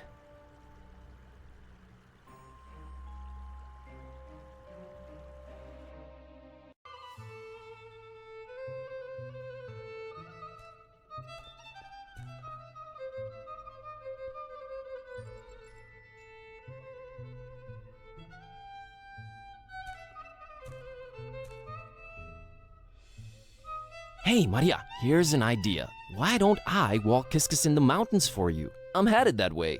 I don't know about that. Look, I normally would tell you never to give your pet away to a stranger, but...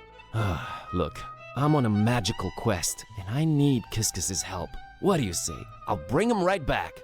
I would say no. But you do have a magical talking cat, and you don't seem like a bad person. I guess I can make one exception. I would not ask if it wasn't super important.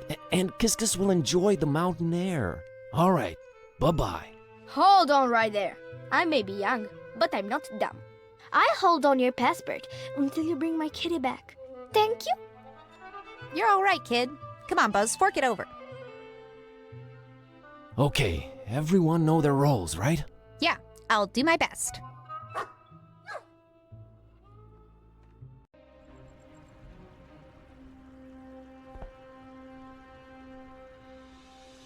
I say you let us through. Whoever you are, be gone with your trickery. Who I am? I am Miwara, and this is my trusty sheepdog, Azor. Now step aside and let us through. It is them! It is them! You have returned. You truly have returned. Forgiveness! Forgiveness! I had no way of knowing. You are forgiven. Your path to the castle is open any time.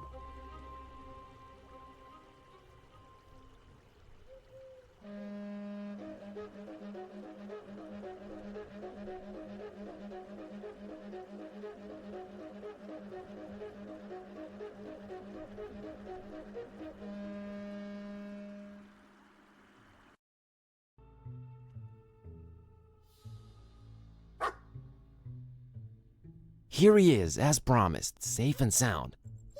Yay! Did he help you on your magical journey?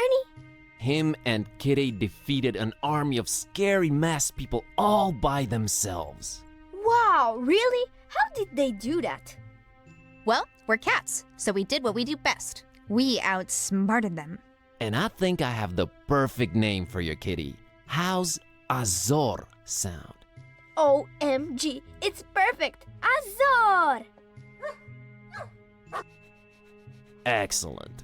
Well, we must be on our way. Thanks for all your help, Maria and Azor. Take care, Buzz and Kitty. I love you, buddy, but you are one confused feline.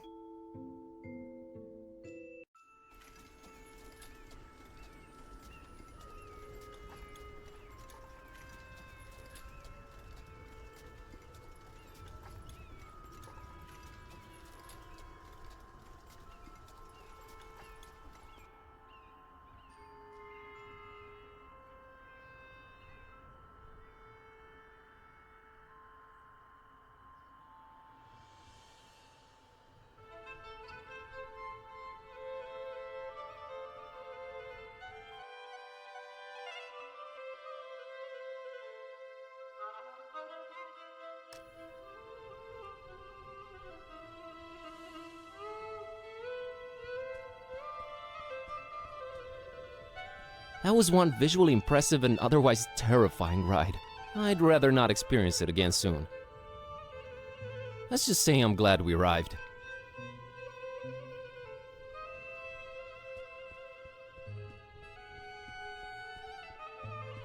Alright, I'll admit it, my knees are trembling just a tad. It's a long way down to the bottom. Sorta makes you wonder what it would feel like to just jump. Get it together, Basinski.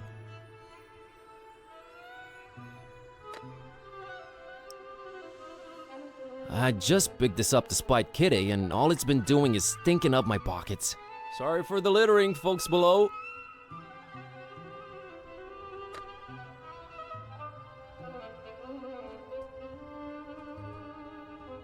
Funny thing, the closer we got to the castle, the redder the sky became. I wonder if it's some sort of local weather phenomenon or, let's stick with the weather theory. Kinda looks like a crime scene, only in the sky and way less grisly. I, don't know what I'd do with the sky.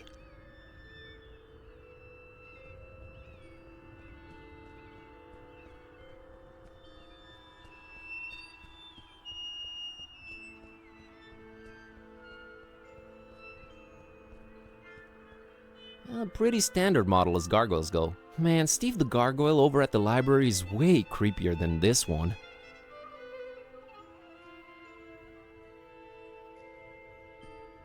It's the front gate. I'll bet it's locked. Do I really want to get past it? That'd be the question. Locked. I need to find the key. Unless, of course, I squeeze under the gate and let you in from the inside. No way. I'm walking in there first. Oh, why? 'Cause you're the man, huh? You might say that. A very conspicuous pile of rocks right next to the gate. Aha! The key to the gate was hidden under one of these rocks. Who but Buzz Kerwan could defeat such a display of excellence and security? Get over yourself and let's just get in. See, Kitteh? Solved the problem, kept you safe. Yeah, this damsel in potential distress is overflowing with gratefulness. Let's move.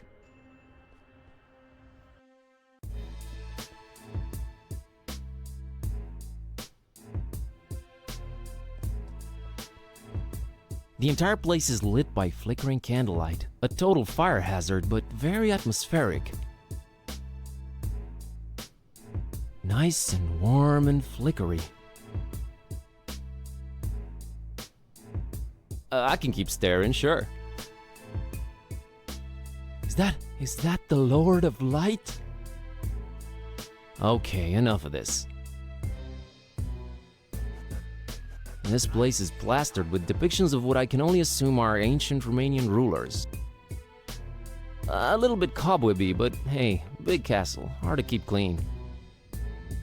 Not one clean-shaven lord from what I'm seeing.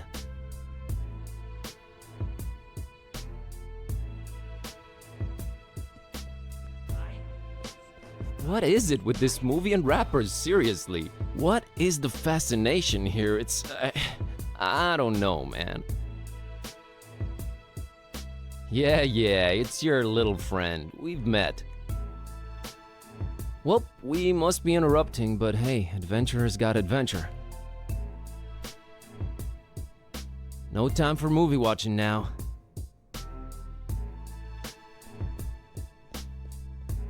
The entire place is lit by flickering candlelight, a total fire hazard, but very atmospheric.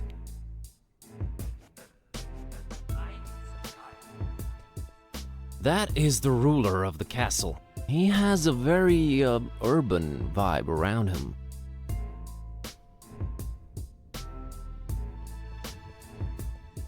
This place is plastered with depictions of what I can only assume are ancient Romanian rulers.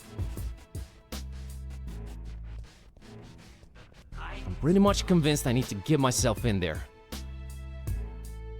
Yep, that's my destination.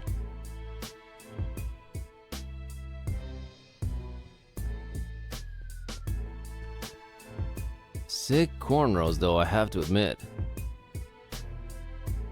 He's a vibin' voivod, that's for sure. He's ignoring me. It's, DJ Bald Beard? I don't know. He's getting real on the wheels of steel.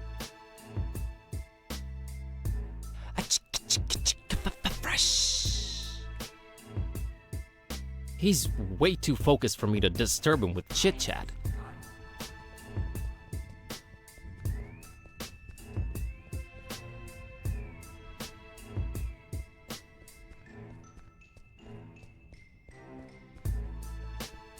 That's a very, very familiar looking guy. Not the same as the one in Photo Modest, but still, where do I know him from? Just kidding, it's Vlad the Impaler. Does this mean Karn de Vlad is his descendant? Who knows? You know, he really wasn't a vampire, seriously. Most gruesome accounts of his deeds were likely exaggerated, mostly by Saxons who he had mad beef with. Please stop talking. Represent. Please. Not lugging that around. Some kind of family crest, maybe. Cool, man, if I ever get a family crest, dragon it is. Can't go wrong with dragons, it's a proven impossibility. Kitteh, did you know that Dracula comes from Dracul, which is Romanian for the devil? And that in turn comes from Draco, which is dragon in Latin. And of course, she doesn't care one bit.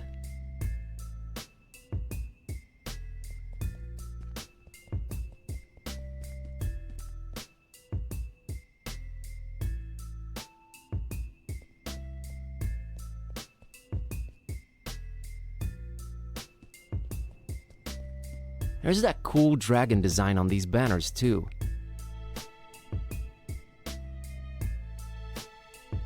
They bring a welcome vertical touch to the sprawling hall.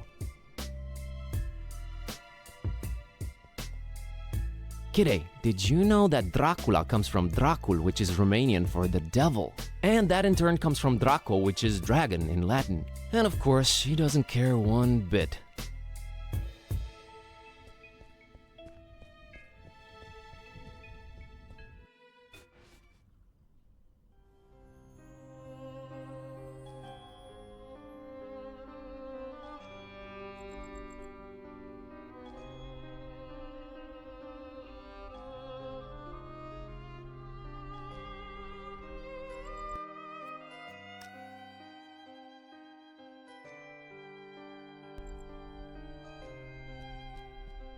A very gothic-looking chest.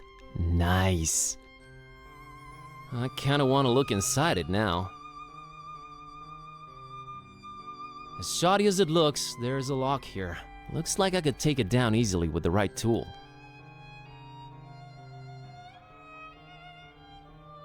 As shoddy as it looks, there's a lock here. Looks like I could take it down easily with the right tool.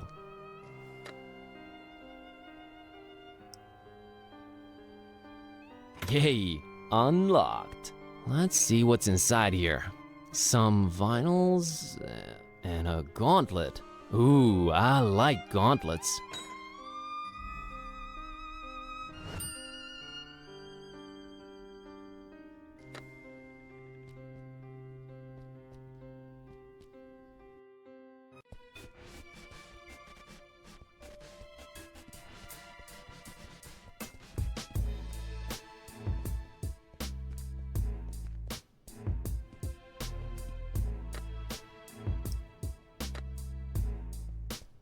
I formally challenge you to battle, Vlad.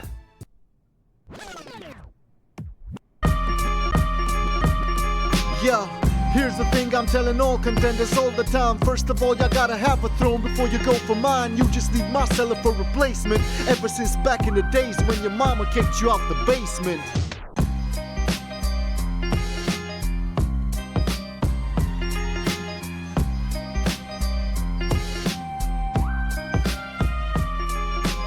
Nice castle! Please excuse me if I'm laughing still. I've only seen more cobwebs on the shelf where you keep your rapping skills. Old and forgotten, much like your grandeur is. Ancestors on the wall so they can mock you over centuries. Nah, centuries is how long I'll actually be laughing at just how wrong you look with that women's shirt that you got on. Yo, it's like I seen it in my crystal ball and can't forget it's evident. Your cat's the only that you'll ever get.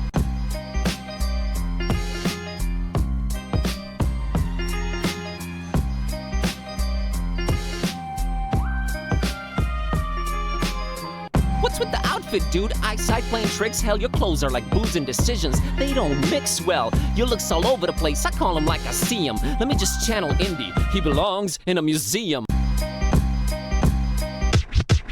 You could channel Mr. Jones till you ain't even close, and it shows the only dope stuff you're saying are quotes. So now what's next? You're gonna try the two-headed monkey trick? Kid, I could just say grandfather's name and then they'll bow quick.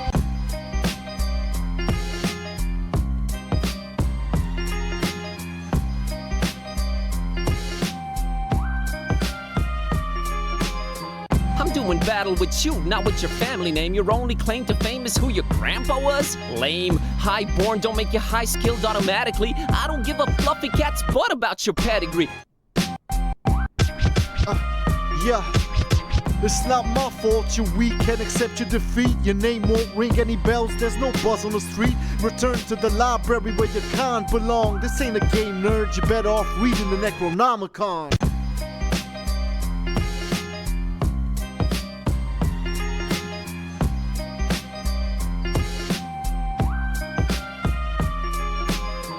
born librarian, but check the skills I've gotten. I've dealt with black magic and cultists. This is nothing, it's like easy mode, not even trying, having fun. Kitty, cover up this fool with some litter, cause he's done.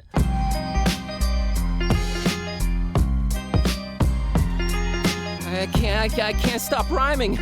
There's something wrong with me, I can't stop rhyming. Yo, my words are lethal. Syntax too sick for your feeble comebacks. Give me any tracks to spit on. I'm sicker than FISHMOUTH people, I'm even sicker than their vicar. Seen too much craziness. Darkham to Transylvania, man, it's all a hazy mess. I'm even harder to impress. There's cultists coming after me. Compared to what I've been through, this rap battle's been a laugh to me. Ever read the Necronomicon? Please get back to me. Now I got a crazy cat that's talking smack to me. Sound like fun? Nah, it's one of those raw deals, like it feels like a superpower, but it only works when she feels like it. I'm going nuts, that's what's cracking. Hey, there's talk of crazy huge monsters in the Kraken Bay. Who knows what's next? One problem at a time, that's how I'm at it. I'm turning alcoholics into caffeine addicts, getting bombed by cultists, dodging their dark lords, dreading esoteric orders, hating tourist boards. I'm never bored, never a dull moment since this started. When your cat freaking remembers every single time you farted, I just roll with it. There's stuff that I don't get, kind of amazing. How do I carry so much crap without a backpack, man? It's crazy. I stop and stare at everything, not even blinking,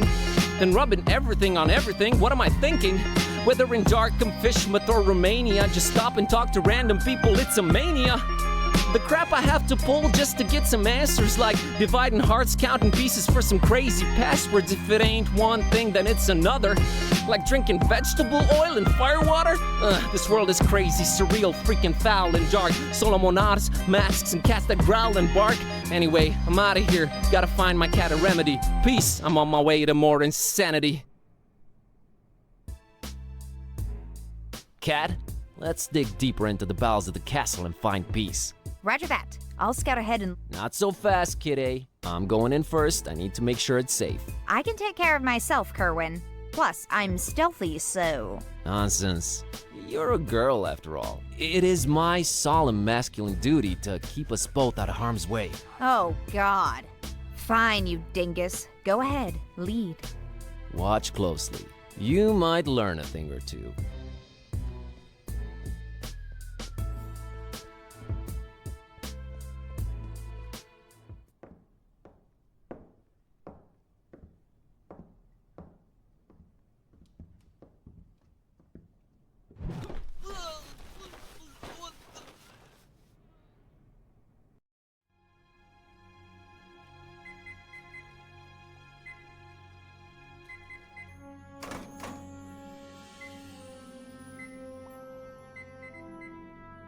Death from above! Ah! Whoa, wait, what the? Peace, Busara. Whoa. Yes! Who's asking? What is this? Who's making it talk? It? Tread carefully, human. We're here to... I don't know what tricks you're pulling, Butcher, but I'm not going down without a fight. No Butcher here. I'm a real, bona fide talking cat. Stop struggling and listen. Never!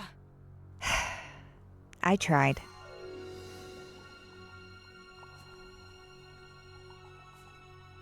Listen, Peace. How do you do this? Talk? A little book called the Necronomicon? Ever heard of it? No. Are you kidding me? No way. Way. Oh, this is crazy. Why did you tie up my friend? He's completely harmless. Why don't you set him free then? Not yet. He is learning something valuable.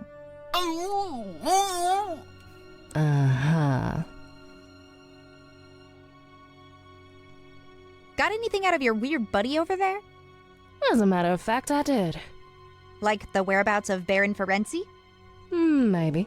I'm listening. Again, we're on the same side. As soon as you untie me, kitty. Calmed down yet? Ugh! Listen, me and Buzz over there have come here looking for you. Your dad sent us. Oh, yeah, sure. If that's so, why haven't you untied him? Think of it as an educational pursuit. He's currently learning to stop underestimating me. Well, if we're on the same side, just set me free. In due time. Got some planetary mess to take care of first.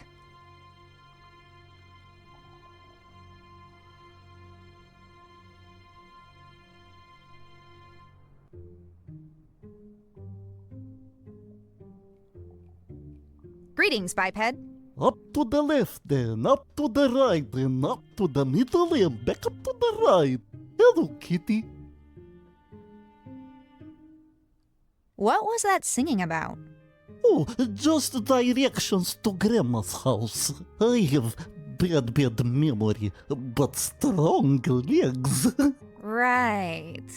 Tell me about your grandma. Grandma has very bad varicose veins. She does. All the doggies snap at them. They think they're sausages. Lovely. What's your name, buddy? Hey, kitty cat. I'm Nelu. I have strong legs. You sure do. What's with all the planet stuff, Nelu? Ooh, I love my planets. You used to be an astronomer. Astronomer? That's it. Then one day, big metal tube you look at starstruck hit me right in the head. It did. Bonk! Baron, let me move in here and play with planets if I guard the gate. Hatches. Everywhere we go. Hatches. Now I guard the gate. Now I play with planets. Now I play with planets. Now I guard the gate.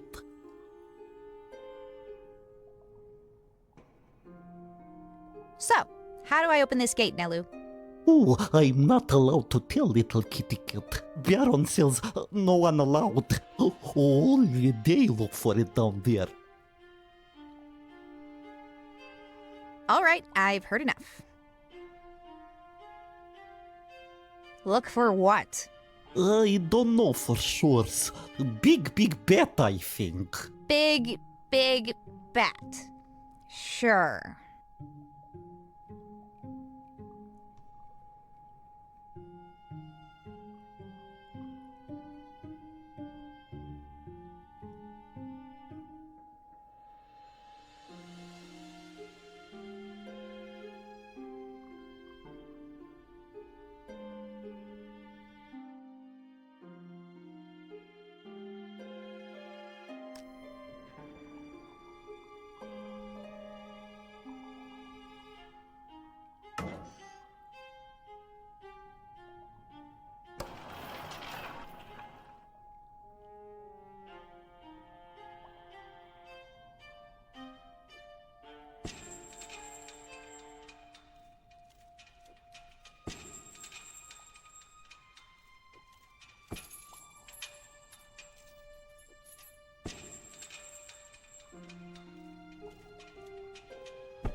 In your face, humans! I've been enjoying this, but I guess I'll be untying you two now.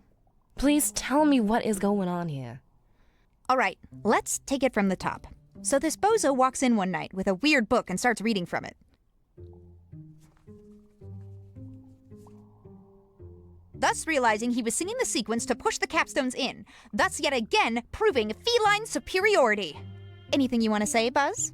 I'm sorry for doubting you. Also, glad we finally found you, Peace. Well, if Father trusted you two, I guess I should too. So, where is this Baron? It seems like him and his goons are about done with what they came to do here. And they're heading over to FISHMOUTH. Ugh, not again. Let's head down that hatch right now. And we might still catch him before they're off. After you, ladies.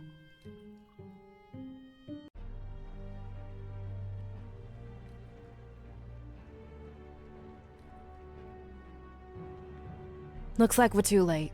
The Baron's left already, and it seems he got what he was looking for.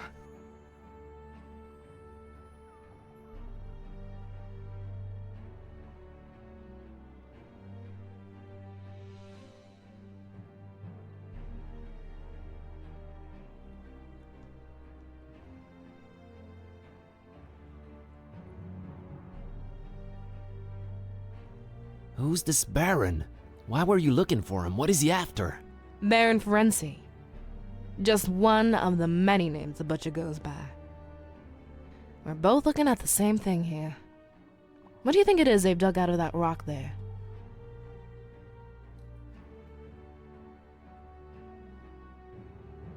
Looks like wings. Oh my god, that's just like in the legend. Precisely. You shall never dismiss local myths as complete nonsense. A huge pair of dragon wings, that's what they got away with. Nothing we can do about it now, Carrier. No end to the work.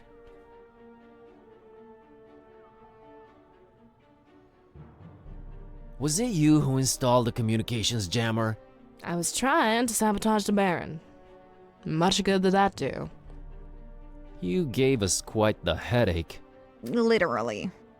Sorry, I guess?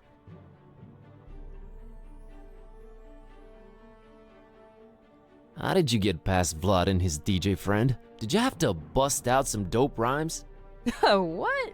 No, I'm stealthy. I don't think they even suspect what happened going on underneath them.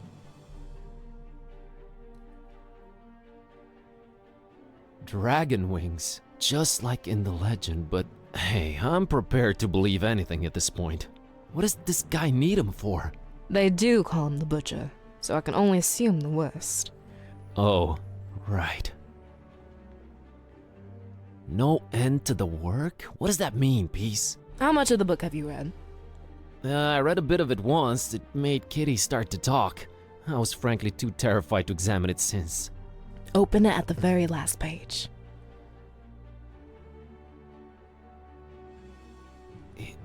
It's writing itself. The work is just another name for the Necronomicon, and it literally has no end. Yet. Yet? Nothing lasts forever, right? One can hope. So, wait a minute, does this mean... I don't don't know exactly what it means to be truthful. No one really does. What we do know is that it can change reality around it, and it might be controlled while doing so. Not by Buzz. Did you just call me carrier? That seems to be your role, yes. Oh, again with this deterministic nonsense. That's a mighty big word there, buddy. The book chose you to carry it, and there's nothing you can do about it. What does that make you? I'm a hunter of evils. Huh, like your dad, huh? He's more of a protector of the other. So everyone has their little role in this production, huh? What's Kitty's then? I don't want to speculate on that. Smart girl. The other. Olmstein is not like us. You think, or you know? Neither. I believe. Never mind. So what's our next... wait a minute.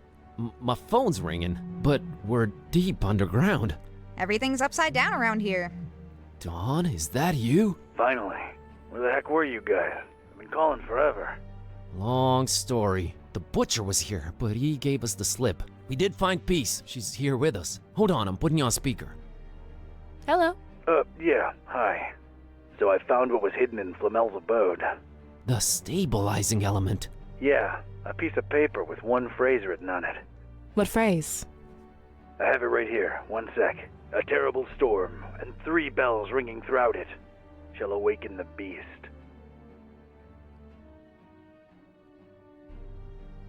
Can you reread that for me, Dawn? Sure. A terrible storm and 3 bells ringing throughout it shall awaken the beast. A terrible storm. This freak temp is a Hurricane Herbert if it's to be taken literally.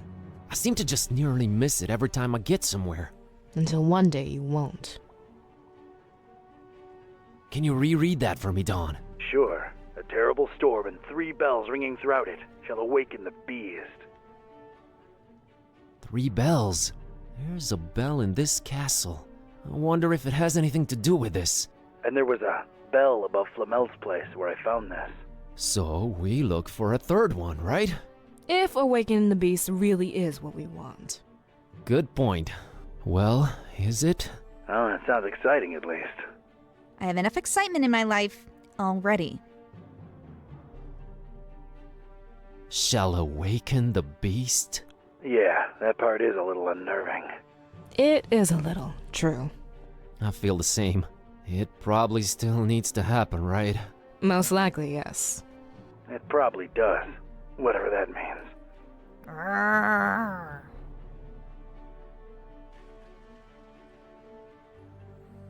So this was the constant Barnabas told me about.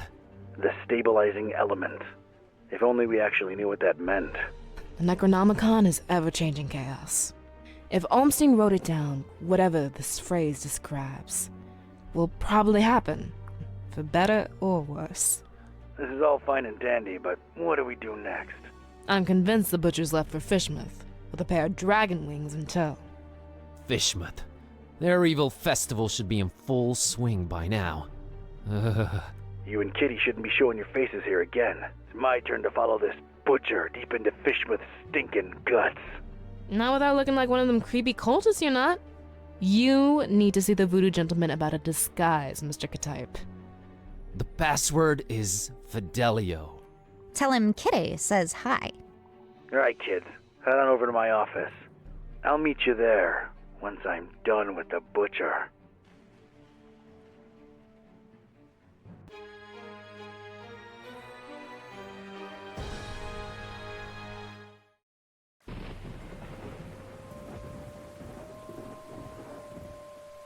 I'd made my way to the part of town Buzz lived in, just as wretched and unappealing as the rest of Darkham. But it was dawn, and that seemed to raise my spirits a little. It was time to look for the voodoo gentleman.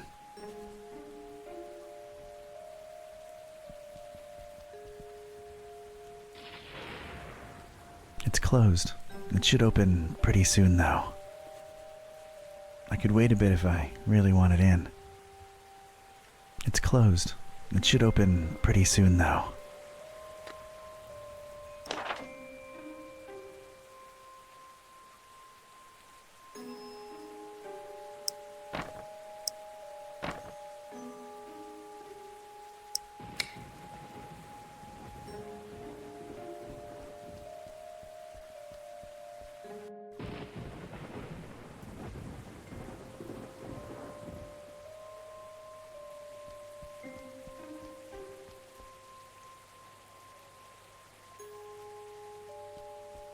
It's a small, half-open window in the door. Warm light within. That's a relief. Morning. Password? Fidelio. Hello there. Greetings, traveler. The voodoo gentleman, I presume.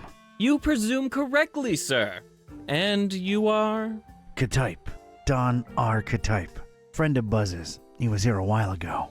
Oh, yeah. He's alright, I hope. Is the cat in the same predicament? Still a wisecracking nightmare. Yeah. That's unfortunate. So, what about this Olmstein character? Buzz tells me you says he's a good friend of yours. Yes, I did say that, didn't I? It's a weird thing about Bob. What is? Well, everything.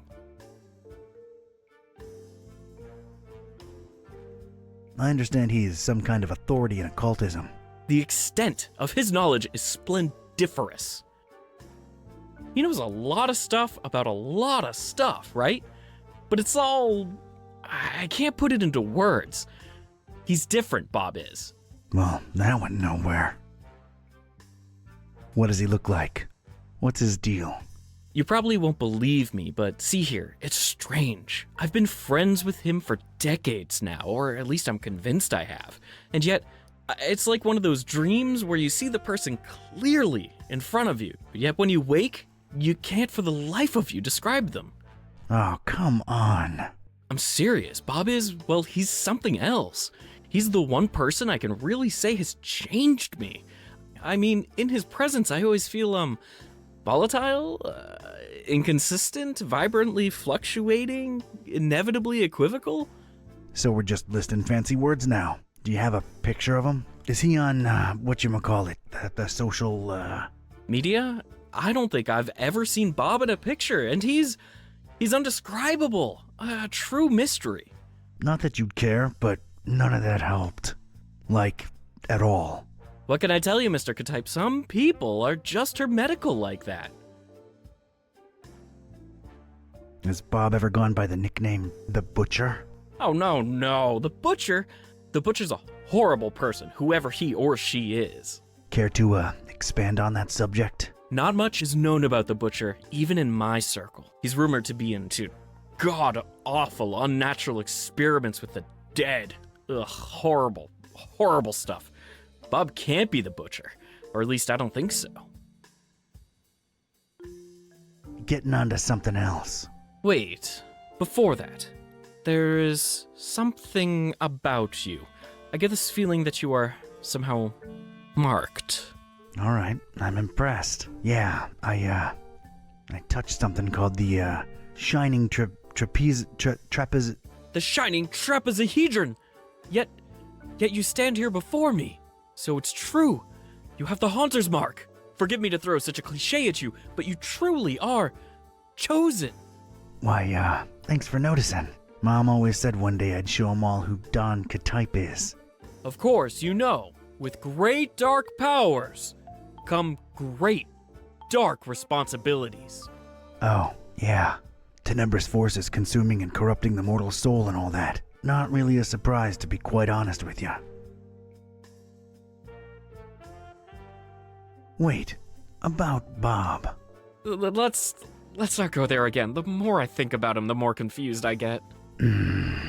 Fine. So, how's the voodoo business going these days? You know, can't really complain. A possession here, a curse there. It's really picked up with all the weird cults running around lately. Yeah, gonna be digging into a lot of that soon. About the Haunter's Mark, what exactly does it do? It is supposed to turn its bearer into a receptor of sorts. Great. Now I'm a receptor. A way of channeling past events that involved said object. The things we could learn about the world by employing its power. It boggles the mind. Yeah, it does sound kinda useful. Kinda like a superpower, so I'm not complaining. not exactly a superpower. It's a dark gift, and it may come with great personal costs. Dark or not, I like gifts. I can make my hand glow on command, too. Yeah, that's pretty rad. I'm in the need of some robes to attend the FISHMOUTH festival. Think you can help out? The fest? Whatever would possess you to want to go there? Word of dispassionate advice. Don't. Those are bad people, if people they be. I'm up to my neck in it. Can't really back out now. So, can you help with the robes? I sure can. You're gonna need a fine piece of silk, a miniaturized sewing machine, 3 tufts of recently shed koala fur. Anything else? A cemetery caretaker's liver, voluntarily donated. What else? You know those fish that kind of blow up into like spiky spheres every once in a while? What are they called? Puffer fish? Yeah, well, one of those. Well, not for the robes. I just really always wanted one. Okay, I've heard enough. Don't you happen to have the actual article laying around somewhere? As a matter of fact, I do. Can I just, have it? No, fetch quests or anything? Yeah, sure, why not? It was really appreciated at last year's Supernatural Society costume ball, but I doubt it would hit as hard this year. It's in the chest over there. Let me unlock it for you. Thanks, voodoo gentleman. You're all right. No probs, Donatello. Please don't call me that. So, how do I look? Appropriately stupid and scary, simultaneously. Alrighty then. Thanks again. I'll be on my way. Whoa! Hold on a minute. That's not enough to get you into the festival, dude. It isn't. What's wrong? Well, don't take this the wrong way, but your smell. Got a problem with my ancient aromatic cologne? No, I mean, you don't stink. Oh, yeah, I knew that. But you need to stink to be let inside FISHMOUTH during that unholy festival. Like a gym shorts and sock stew boiling on a dung fire? Quite the vivid imagery, but no, it's more specific than that. More in the vein of, I've had hundreds of rotting fish rubbed against these robes I'm wearing. The festival seems to be a very fish-themed thing. The locals are very particular with their social gatherings. So, rub a dead fish on it, huh? Shouldn't be too hard. I'm afraid that won't cut it, Don. It really needs to be a lot of rotten fish. All right, Mr. Voodoo. Good looking out. I'll try to think of something. Later. Take care now. And take care of Buzz too while you're at it.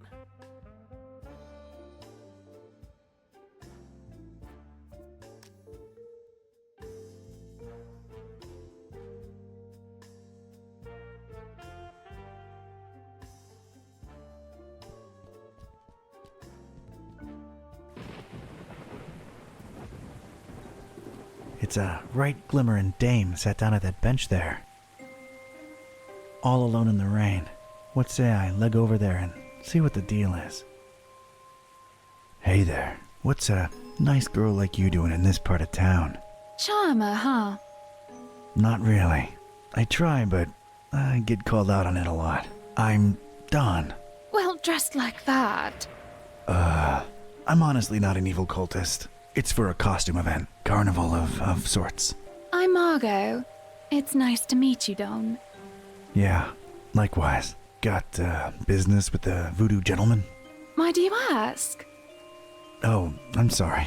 I'm a private investigator. I ask questions for a living. Sometimes I do it without even noticing. Just stopped by to thank VG for, turning me on to a better path, I guess. Extra straight? No, just talk some sense into me. Let's just say I no longer want to murder my husband. Well, ex-husband now. And I got rid of my toxic lover. Ugh. Oh, well, I'm sure you deserve a good guy for a change. I'm sure I do. So, what are you doing these days? I, roll with a librarian kid with a magic evil book and a talking cat. Just trying to nab this psycho who wants to bring the world to its knees. You're friends with Buzz? Did he pull the fast one on me? Well, it was for the best in the end, so tell him I said thanks. You get around, Margot. Things just happen. Hey, Don. What do you say once you're done with all that? You and me get a coffee? I'd like that, Margot. Then it's a date. Catch you later, Don. Wait, how do we get in touch? I thought you said you were a detective. Smooth. See you when the world is saved, kid.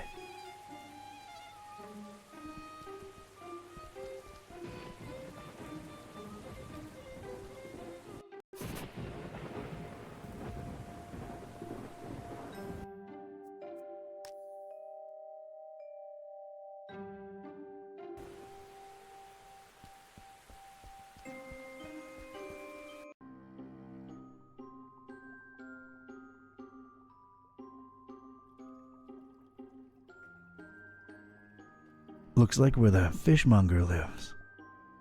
Not the most inviting of corridors. That's my private area there. No access. Yeah, I heard it as I said it. There's a hatch in the ceiling, apparently holding back something incredibly gross. There's a foul-smelling liquid dripping from it. Ugh. It's holding back olfactory hell itself by the smell of that stuff dripping from it. That's not how you open this thing. I guess it's a fish scale. Sorry. That's all I got. Be sure to tip your waitresses. Validation at the door. Some kind of refrigerating unit. There's a pipe leading up into the ceiling. Probably something needs to be real chilly like up there, but this unit doesn't seem to cut the mustard. Poor machine seems to be on his last legs.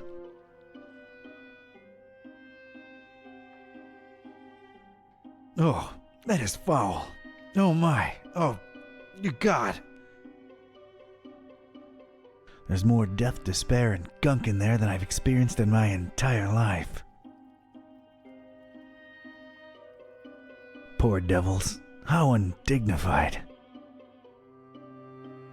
They really, really smell bad. I cannot overstate that.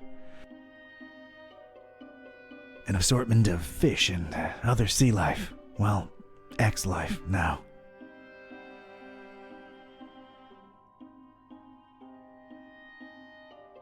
It stinks to high heaven. Any kind of will to ever consume these creatures is so behind me right now. It's the owner of this fine place of business. Not the friendliest fella in Darkham.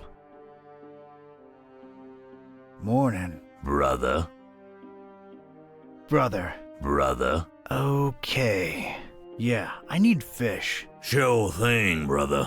What type and how much? Type doesn't really matter. Need hundreds of them. Rotten.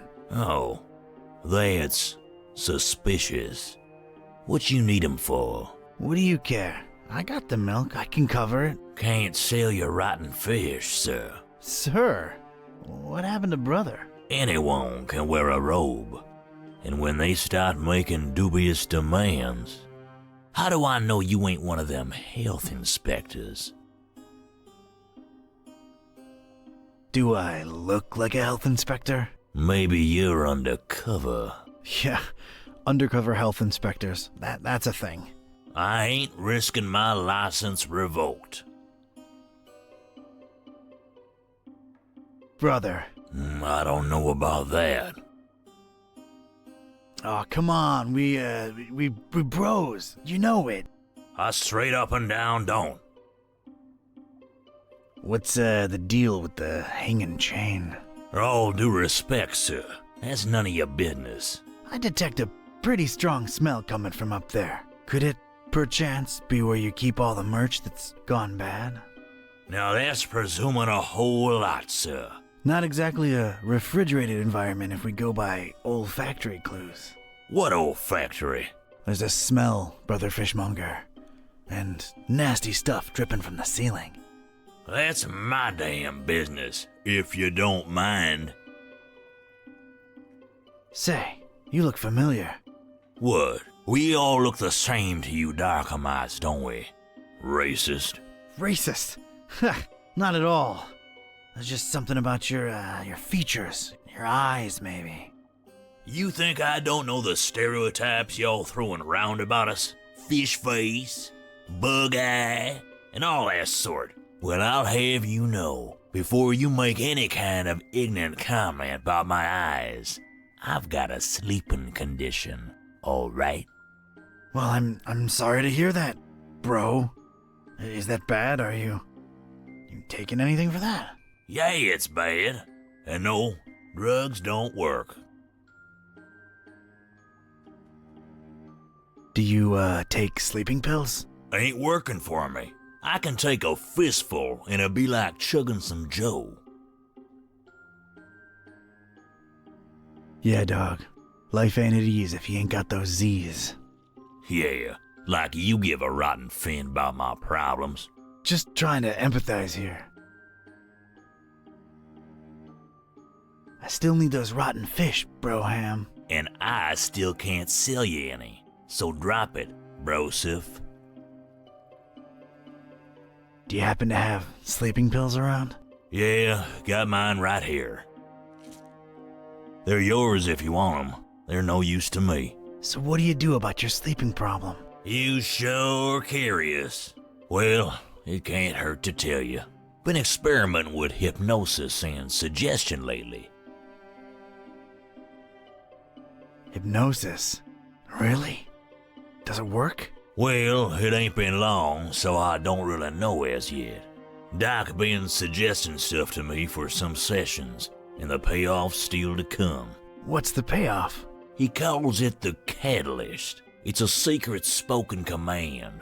Supposed to make one fall asleep instantly. So, did you get yours? Sure did, but I'm scared to use it, to be honest. Doc says I might sleep for 3 days straight. So, out of curiosity, what's your secret command? Doc says I ain't supposed to share that with anyone. Why, it'd cause chaos in my personal and professional life, it would. Yeah, I suppose it would, wouldn't it? Plus, if I told you, I'd just fall asleep instantly, and that'd be all awkward, wouldn't it? I suppose it would be, yeah.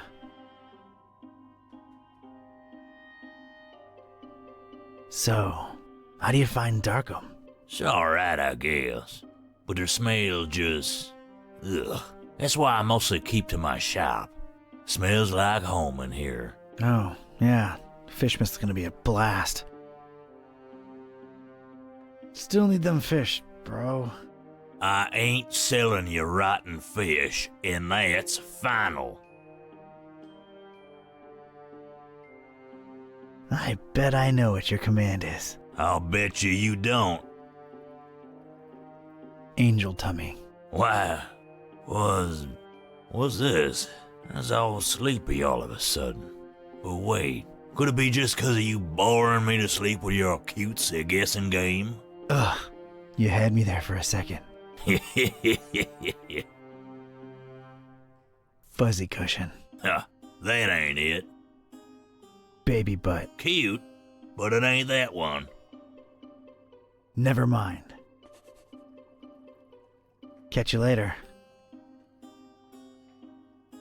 That's the fishmonger's medication. Could this be any way of use to me? Your secret command is bubble wrap.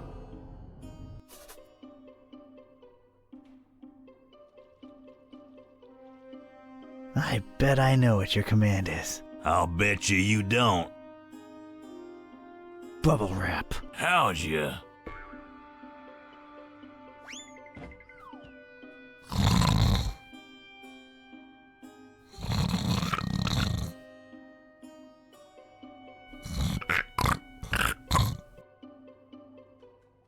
Huh, it worked.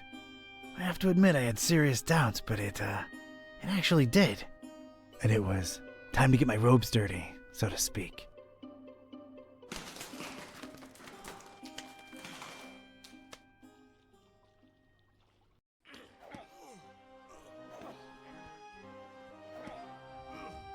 So, this was it. Stinky old FISHMOUTH. Smell-wise, it was probably the fishery I'd just come from times 1,000. I was blending in like a professional and itching to sink my teeth into whatever FISHMOUTH had to offer. Except the local food.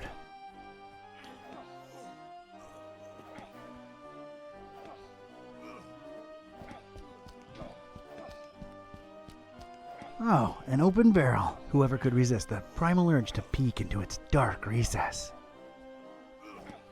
It's dark inside, but I could just reach into it. I couldn't bear the tension anymore. I had to reach inside. I've got a rotten egg? Well, I can't smell it anyway. I guess I'll keep it. And a name tag. Randolph.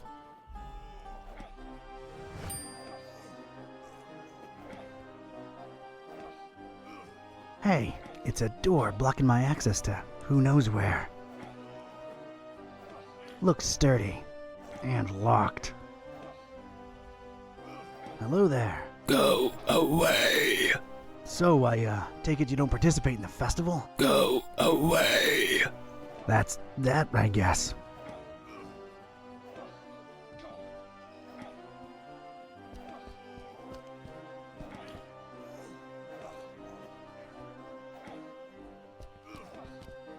That's one way of approaching literature, I guess.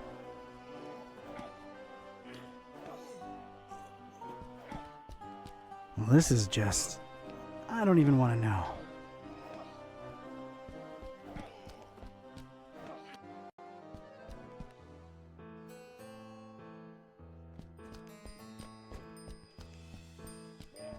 That crowbar is just resting against the truck, minding its own business. Kinda looking like something I could use, maybe. You're mine.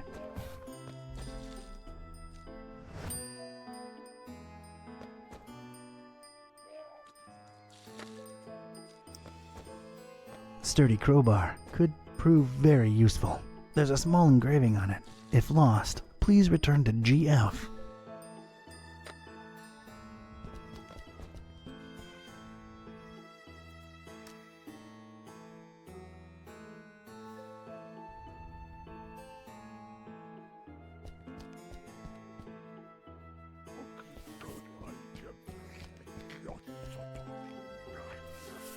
It was a lonely trash can on a badly lit portion of road, and for some reason, it really caught my eye. I guess stinking horribly yourself negates the downsides of rummaging through trash, so here I go. Oh, got a really rotten egg. Oh yeah, squishy goodness.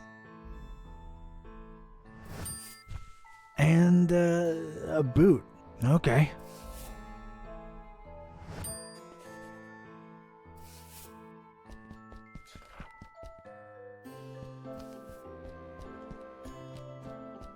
That guy's really passionate about Father Dagon. He's also got a problem with ending his sentences.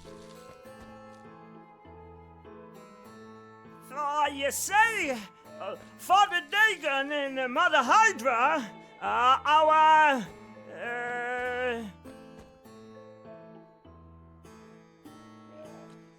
Role models? They are our role models! And it has never been clearer that with their help, we shall never...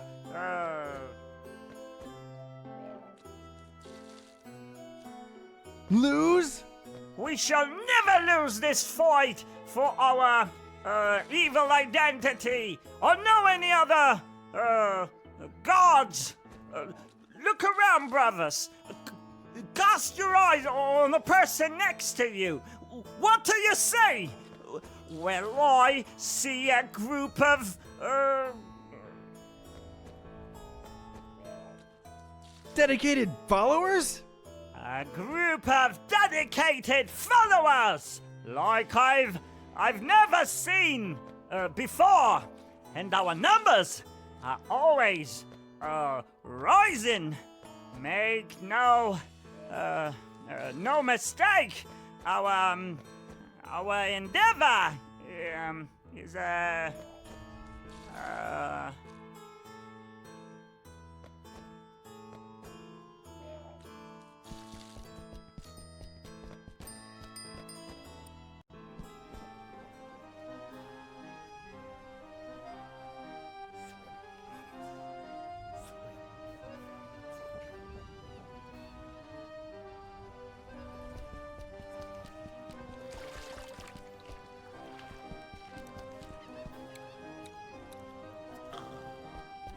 Ew, and I thought I knew rotten eggs. Ooh, this one takes it to the next level. Horrid. I'm picking it up. Oh, God, I'm actually doing it. Oh.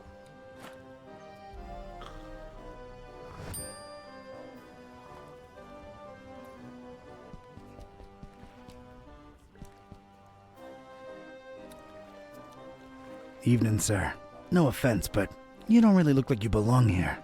Oh, hey there, Padre. Yeah, no, I'm kind of visiting only. I thought they didn't let visitors in during the festival. Depends on who you're with, bro. My wife's a regular. We're here on our honeymoon. All right, man. I'll let you wait for your meal in peace. Enjoy the festival, broseph. And don't indulge too much, you hear? Ha ha ha!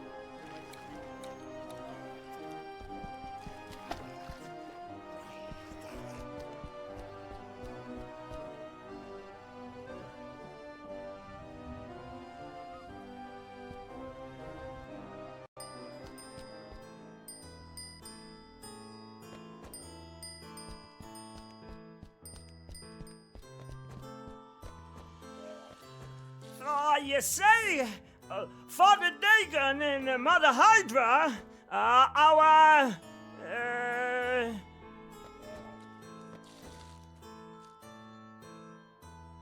biggest problem. They are our biggest problem, and it has never been clearer that with their help, we shall never achieve anything. We shall never achieve anything, or know any other gods. Look around, brothers. Cast your eyes on the person next to you. What do you see? Well, I see a group of losers. A group of losers. Like I've never seen before, and our numbers are always rising. Make no mistake, our endeavor is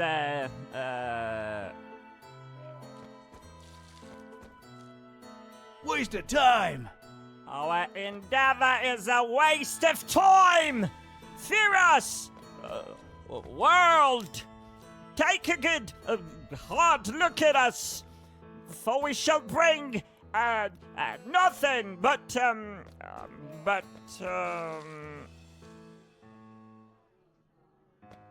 lemon cake and cotton candy. Lemon cake and cotton candy to your doorstep. We are, the next in line, for, All right, that got him a little riled up. Brothers, wait! It's a misunderstanding. I didn't mean.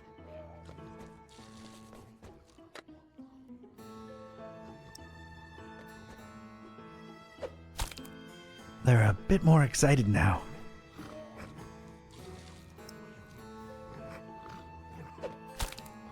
They're even more mad. We're getting there.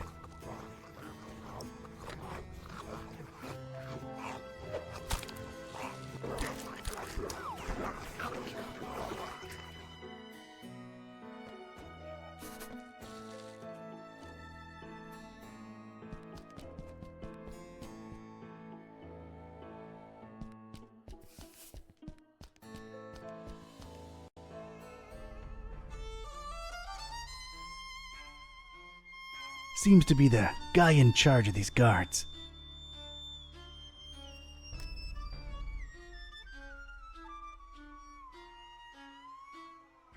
Evening, brothers. Yeah, what do you want? Just seeking passage into the derelict industrial premises you're currently eclipsing. Don't come here wasting my time, you hear? I want to get inside of the abandoned factory behind you, brother. Just say so, huh? So are you Molusco?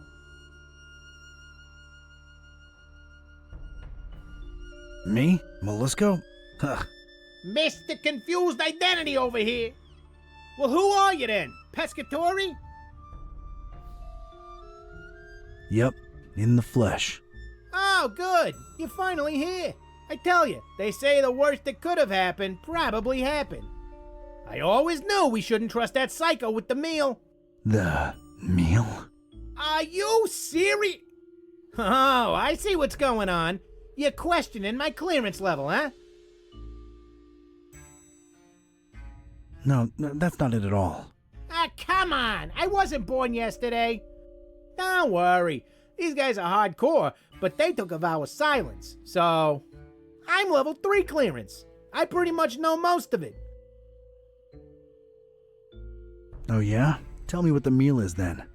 May Father Dagon forgive our naivete. Is that how you pronounce that? How should I know? Pulling the wool over our eyes with talk of raising the meal, the ultimate feast for the dreamer. Damn butcher, cobbling flesh together and raising that thing in Kraken Bay, that half-goofer? It ain't natural.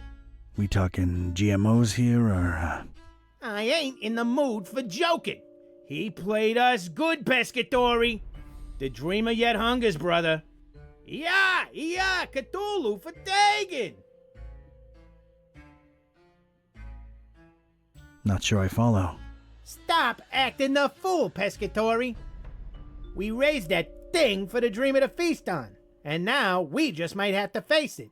That flesh-tinkering lunatic ran away with it! Oh wow, we know that for sure? Ain't that why you're here? To find out for sure? The elders won't let us regulars in the factory. Personally, I think he's long gone, but go ahead and find out. Thanks. Wait, I got specific instructions though. You can go in, but only in the presence of Chief Piovra. Well, this couldn't be that easy, could it? So, where's Piovra? You're asking the wrong person, Fra. He's probably out boozing himself to death like he always do, right guys? Why do I keep talking to these mooks? Drink like a fish, that Piovra. Alright, I'll return with Piovra. See you guys. Salute!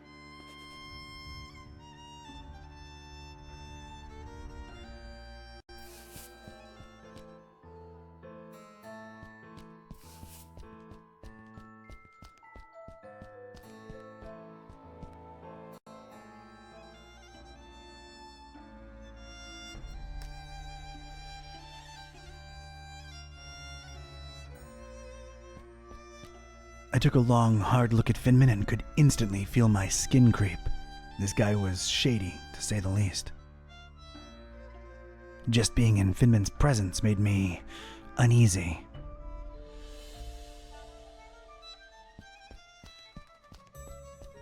Come to pop a little glass.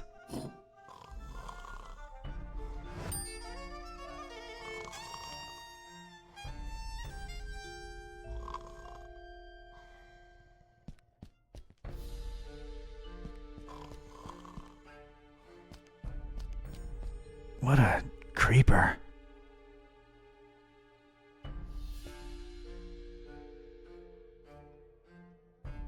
Is that crazy guy outside gone, friend? Yeah, he's gone. I made sure of that. Whew. Well, I guess thanks are in order. Forgive me if I sound reluctant. I've just come to trust you cultists less lately. What happened that made you more reluctant? One of you socked me square in the face when I weren't looking. That's what. Yeah, no more respect for small businesses. Yeah, not to mention the big franchises moving in and cannibalizing us little guys. Right.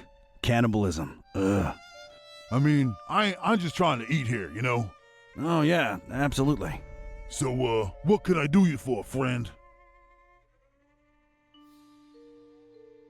Did a guy named Piavra happen to drop by your fine establishment? No offense, brother, but I'm smart enough to know I ain't supposed to be saying who's who and who ain't who, especially in these tense times, you know? Oh, I completely understand, and I appreciate the honesty. I wouldn't call the atmosphere tense exactly, more like completely insane. Oh, you're just too trustworthy for me to keep my guard up, ain't you? Yeah, that's Piavra passed out in the armchair over there. I meant the ugly rumors about the meal. Strange. Oh, never mind. Just my big mouth getting me in trouble again. The meal, huh? Yeah, I keep hearing trouble's afoot. Trouble? Huh? Earl knew that psycho butcher was trouble from the get-go. But oh no, elders know best. Too much talk of double-crossing down the abandoned factory the last few hours, you know what I'm saying? Where there's smoke, there's fire, huh? Daggone forgive me for talking out of school, but if that good-for-nothing meat cobbler really denies the dream of his meal, well, there just ain't no point to nothing anymore. Wouldn't want the dreamer to go hungry, would we? Not after all the blood, sweat, and tears went into raising that thing. Cthulhu for target. I'll be on my way.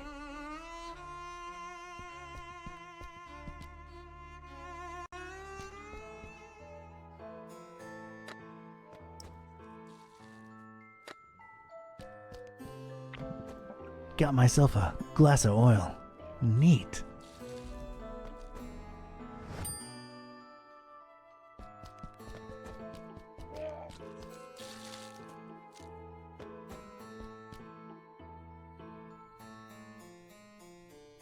It's a teenage girl just hanging out near that wheelbarrow. She looks like an alright kid, surprisingly. She's sporting that somewhat angsty look they sometimes do. Hey, kid. Hey yourself, you stupid cultist.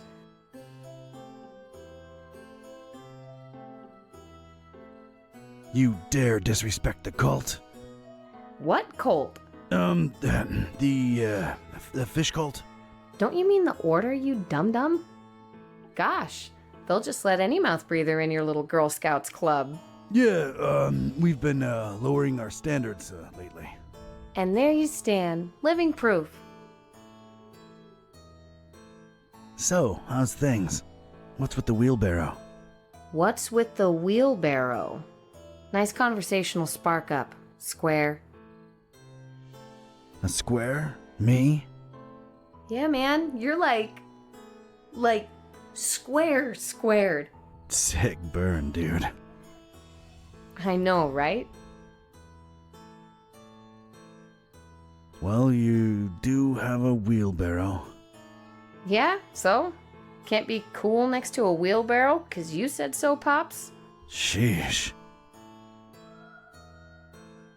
Huh. I guess I really am a square now.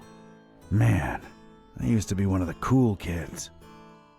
You don't say. Yeah, alright. I never was a cool kid. I guess I never really fit in, you know? What? Seriously? Yeah. Must be why I'm walking around in these ridiculous pajamas. Just trying to be accepted somewhere, you know? Oh man, I feel you.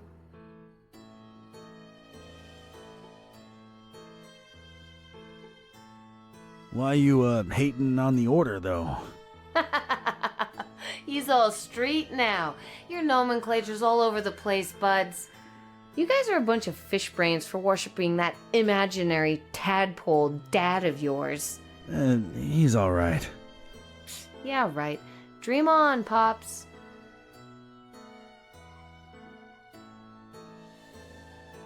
Yeah, well, at least I got this. What? These stupid robes? Do they make you feel special, dude? I'm the same man underneath, but they like me more in these dumb rags, sister. Sister. It ain't the 70s anymore, Daddy-O. Anyway, man, whatever flies your dirigible, you know what I mean? Yeah, I dig. Far out, bruv. Can I let you in on a little secret? Wait, maybe I shouldn't. Your parents are probably in the esoteric order. Nah, man, they're not. My dad's a fisherman and that's it. All we do is deliver seafood to these wackos. What's the secret? Come on, tell me.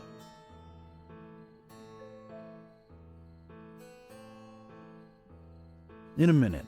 How come your dad's not in the order? I don't know. He's not into that mumbo jumbo. I mean, he's cool with the festival, 'cause we get to sell a lot of fish to you loonies. Not me. I've come to hate fish. Yeah, ooh, tell me about it. But we're depopulating these waters, man. What the hell do you people need so much fish for? You should just get as much as you need and stop making such a waste. Can't disagree with that. Look, I have no idea what all the fish are for, honest. Alright, the secret is... I'm not really a cultist. I'm a private investigator. I snuck in here because I'm working a case. Whoa, are you serious? That is so cool, oh my god. Yep, it's true. Name's Don. Don Ketype. Awesome. I'm Joey. Nice to meet you, Joey. Yeah, man. Joey, you think I could borrow that wheelbarrow for a minute? Oh man, I would, but I'd really avoid getting on my dad's nerves right now. You know, I want to get a tattoo or a piercing soon. Something to express myself, right? And he's like so against it. Like all he knows and cares about is fishing stuff. Says I'm gonna be a fisherman just like he is. Right, I gotcha. Let me think for a minute. Hey, Joey, what if you somehow got to express yourself and keep your dad happy too?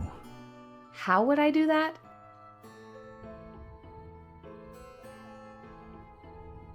I have this fish hook. Think about it. Fish hook lip piercing. Your dad can't hate on that. It just screams fisherman. What do you say? That is so gnarly, dude. Awesome. Whew, alright then. You think I could get that wheelbarrow for a couple of minutes? Sure, dude. Knock yourself out. Man, this is gonna look so sick. Woot woot! Yeah, maybe clean it a bit before sticking it in your lip. I don't think it's entirely sanitary as is. Uh-huh. Thanks, Don. Sure thing. Hey, before I go...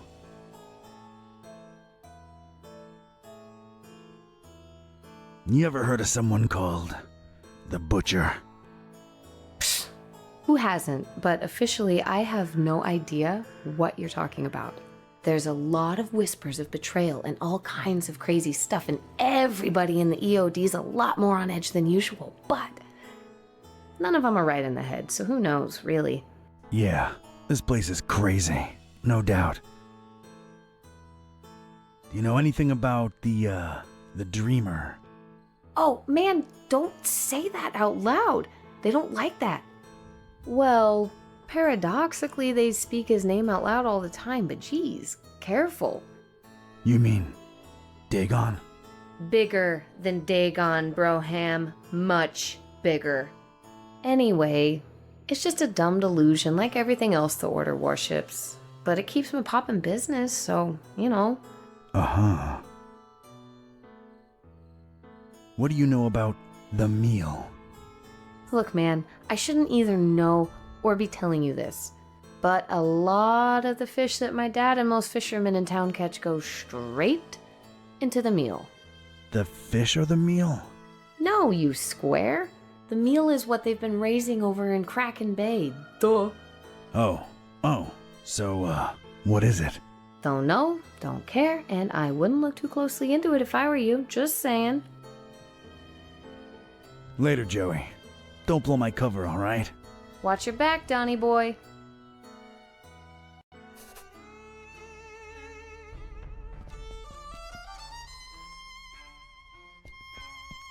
It doesn't work, and I have no, time to look into it.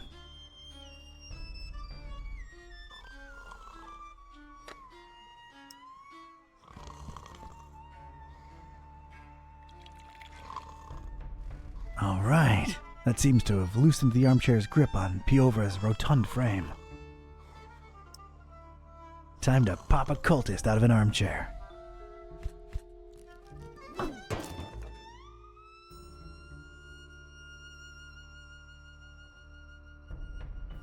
Well, here we are in the presence of Chief Piavra. Porca vaca! But hard to tell how present he really is, but it's him all right. Ain't no discussion about that. All right, go right ahead. And Pescatori? Yeah? Well, I'm convinced he's long gone. But if by some dark miracle you do get a hold of him, show him what the EOD does to traitors. Ooh, show him good. You betcha. See you later, Pesce. Let him through, boys. Cthulhu for Dargan.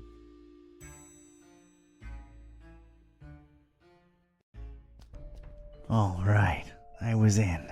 A cold, bluish-green light revealed parts of rusty machinery here and there. Everything else was drowned in inky black. Probably as black as the butcher's deeds, but that remained to be seen. I was in. Just one regret. I'll never know who Randolph really was.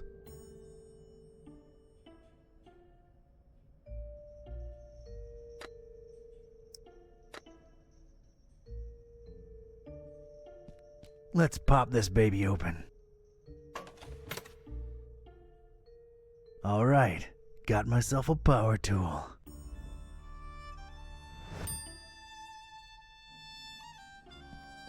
It's a hatch in this thing, but it's dark as night inside.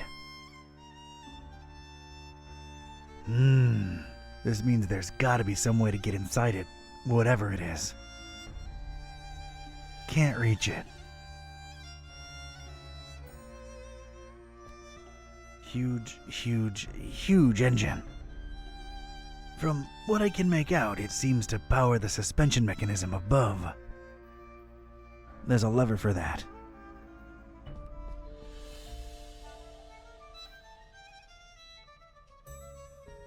You gas up that huge engine through this. It's screaming out for fuel. Can't use it by itself. It's the lever what puts the huge engine in motion. I really want to pull it.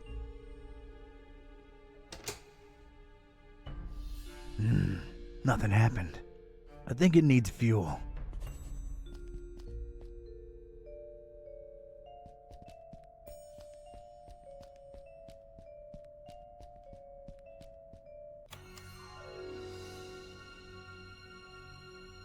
Freeze, you ugly cultist!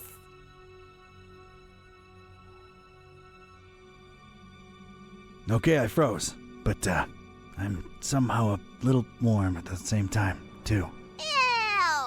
Hey, you really startled me.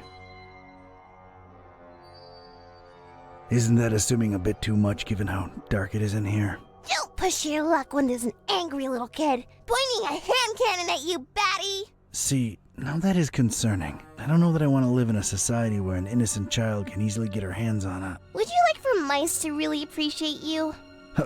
What?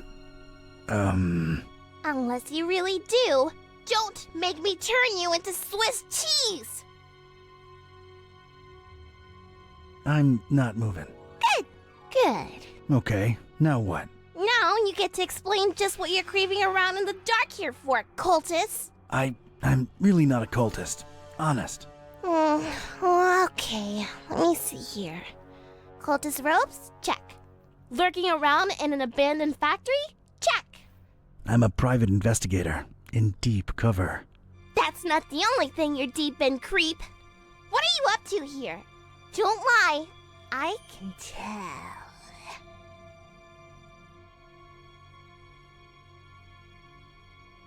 I'm a flooring inspector. Don't you know how hazardous even just standing here is? So this is standard inspector attire? No, but they won't let me in without it. Put it back on the shelf and step away from the shopping cart, 'cause I'm not buying that. I'm investigating. I'm looking for, well, at this point, I might call him a criminal mastermind, really. The Butcher. And how do I know you're not one of his henchmen, trying to lie your way out? Oof, can't think of anything, really. There's just been so much going on lately, it's hard to wrap my head around everything. Let alone explain myself to a kid with a huge gun pointing at my noggin. I've got time. To make an extremely long and convoluted story short, I'm helping a friend unhumanize his cat, I think. Turns out, when they can talk, they're real grouches. So, I'm trying to find out. Wait, what's this friend's name? Buzz. Oh, we'll talk about a coincidence. Is he a librarian? Only librarian I know what's got a talking cat, yeah. Wait, you're not shooting me now, are you? Whatever way they wronged you, I had nothing to do with it. Kitteh can be a real... They actually got Mr. Gillsby back for me. I hate to say it, but they're kind of alright in my book. I mean, I hate them less than you cultists. Wait, you know Buzz and Kitteh? Yeah, we swapped dolls a while ago, back in Darkham. Well, that sounds perfectly normal. Unlike what you are doing to the fishies, you bad people! I don't even like fish. I mean, I don't like eating them. I've got nothing against them. So then why are you killing so many of them? Again, not a cultist. But it might have something to do with whatever the butcher was working on in this very building. Yeah, well, we'll shed some light on that situation soon enough. You really shouldn't be in here alone. What'll your parents think? They think I'm still in my bedroom. I made sure of that. Can I ask where you got that huge gun from? Knocked out some cultist leader in my way in here. Anything else? Maybe later. I'm really not a cultist. My name's Don. Don Archetype.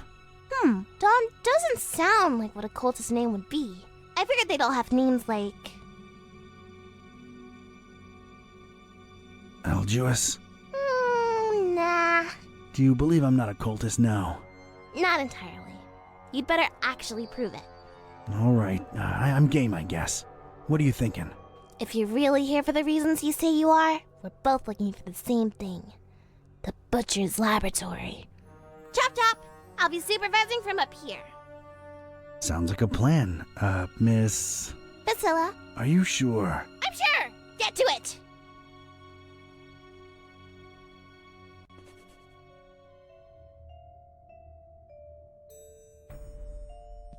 Nice big lever over here.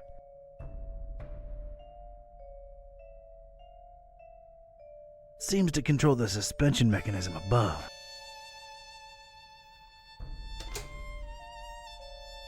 It ain't working.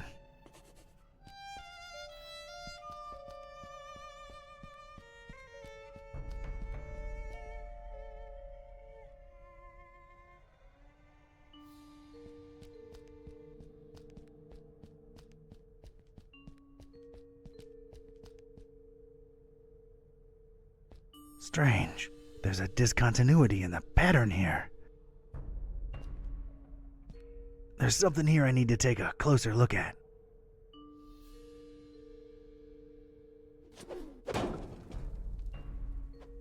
I know Kung Fu. Aha! It's a heavy sliding door.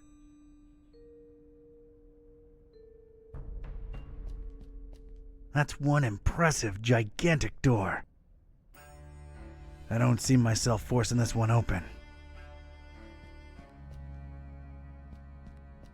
Didn't really expect to see mattresses and pillows lying around in here, but there they are. Huge, sturdy, sliding door. Riveted shut on its right side. There's gotta be something of interest behind it. It's riveted shut. Dang it.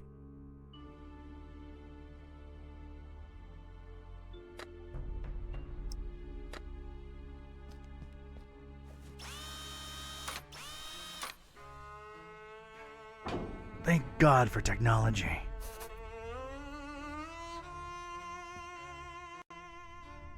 I stepped inside and felt my teeth instantly chatter.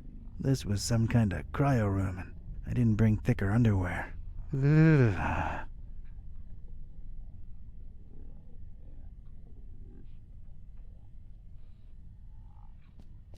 Hey, it's a gas canister. Seems to at least not be empty. Maybe I could use it. Come to Papa, sweet gasoline.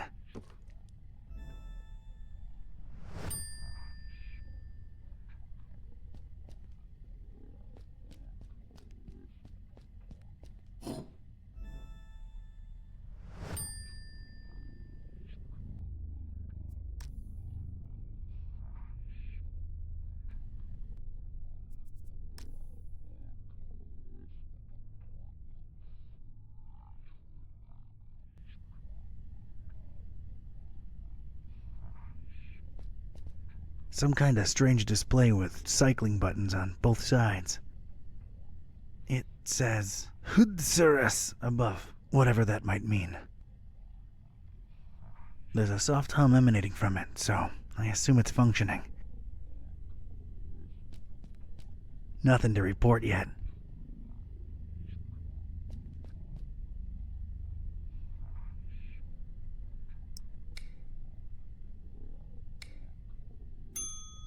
Huh. One's missing.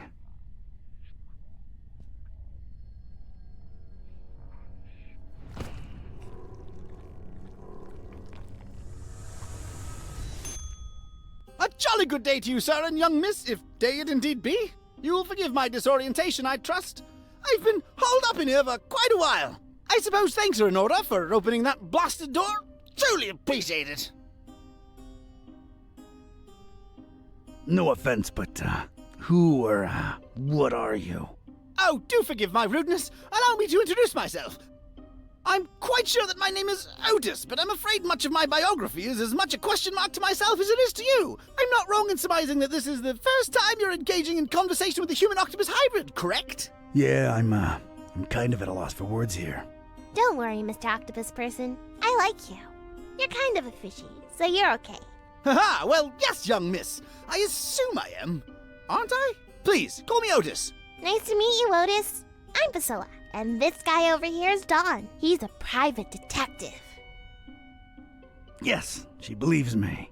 But anyway. So, Otis, how'd you become an octopus hybrid? I mean, of course, if that's not too painful to discuss. Oh, not at all! Details, I'm afraid, are pretty sparse, and amnesia seems to be a side effect of the process. I do remember my name was Otis, and I died. I'm afraid I can't remember the circumstances. I did wake up at the hands of these persons that were operating on me. Strange sensation, to be sure, but I was alive again. Quite a blessing, sir, I assure you. You have quite the positive outlook on life for a talking head. How could I not? I was dead, and now I live! Is there a greater joy imaginable? I think not! That's a refreshingly positive attitude. Thank you! I was always an optimist, and as you can see, good things have happened to me! Indeed. Did you see the butcher? Yeah, did you? I'm afraid I don't know what butcher you speak of. Well, everything's a bit foggy, you understand. All I can remember are masked men rushing about with all kinds of strange instruments. Their speech was muffled, so it was pretty hard to make anything out, I'm afraid. Dang it. I do remember them referring to me as a dry, if that helps at all. Dry. Any idea what that means? One can only assume it has some negative implications, but that's pure speculation on my part.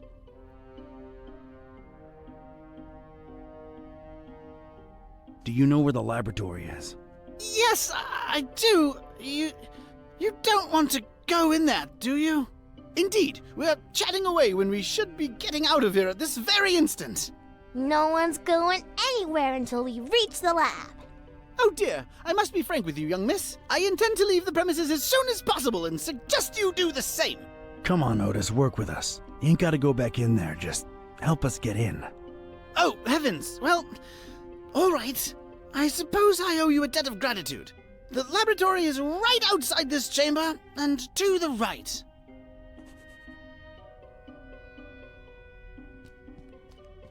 Hey kid, I think I thought of a way to get us past those huge doors, but I need you to trust me, okay? What do you mean? I'm gonna need that gun of yours. Fine, I trust you. Do not let me down. That's a promise, Priscilla.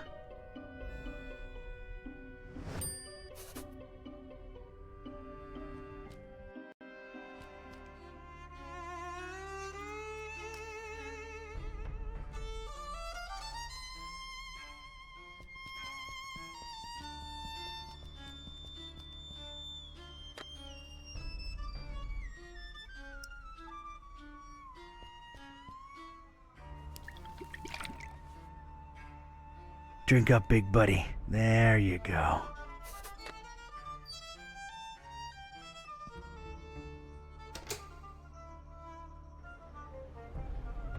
gotten the engine to run. At least now, any loud noises would be covered by the engine's humming.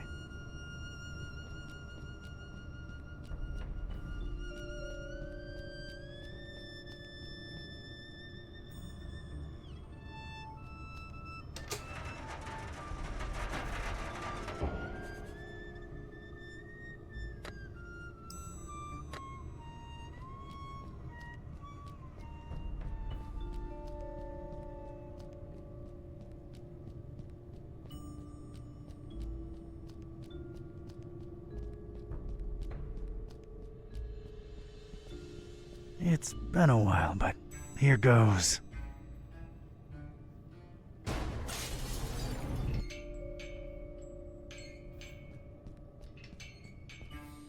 I got rid of the glass above the door to the lab. Seeing as you're the only one with suction cups, think you could do us a solid and get inside the lab through there? Oh dear! I suppose I can. To be perfectly honest, I'm shaking in my non-existent boots just at the thought of going back in there. Come on, you can do it, Otis. Yeah, you go, Otis. I appreciate your support, dear friends. All right, here I go.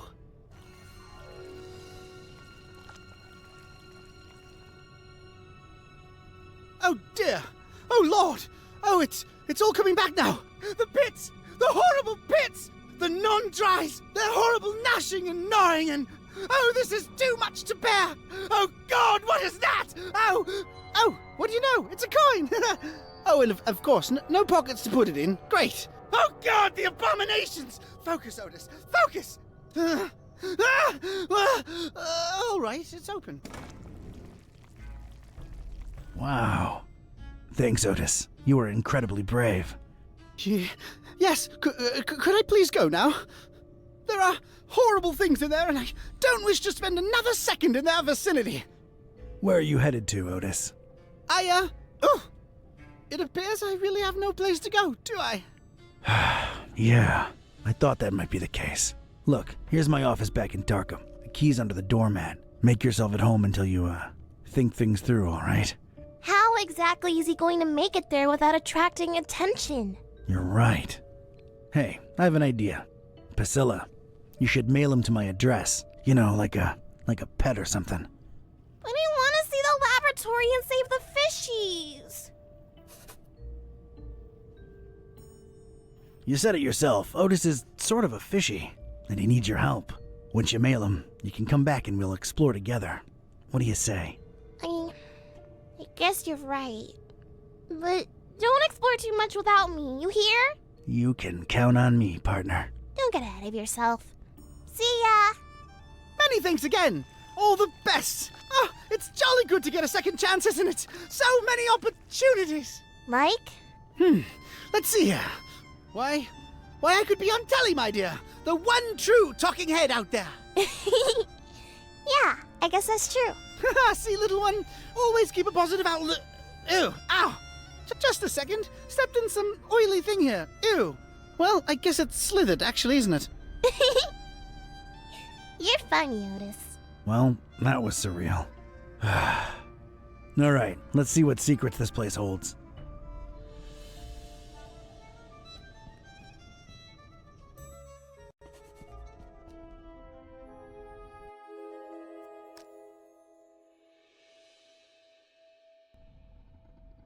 Looks like this door somehow slides into the wall. No visible handle.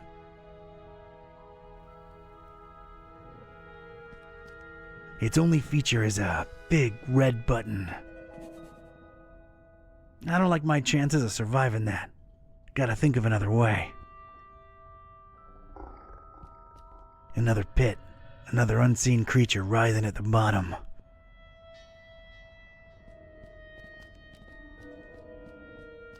It's stuck.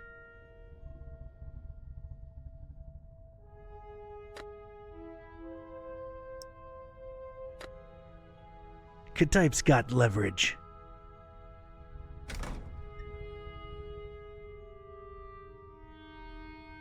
It seems to control some kind of security apparatus.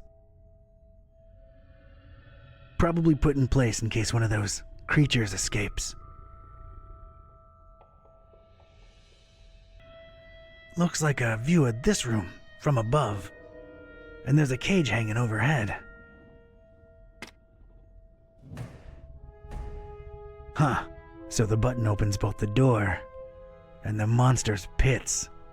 Devious. That's all the creeps loose, but at least I'm safe once I press this button. I don't see a better option.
I hate to admit it, but I was shaken.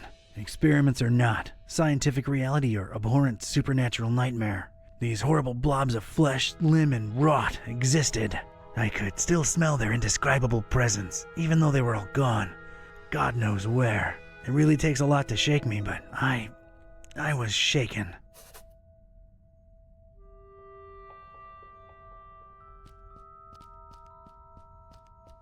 A bunch of pebbles. Must have fallen from the ceiling when the cage descended. Yeah, I might need these.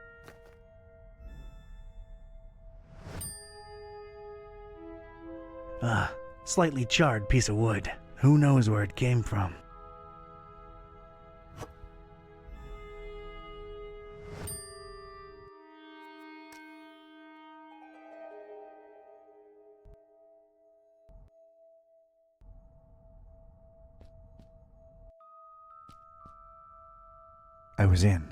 I was inside the butcher's inner sanctum, and I'd expected this place to be lousy with guts and gore and parts and pieces, but this wasn't that.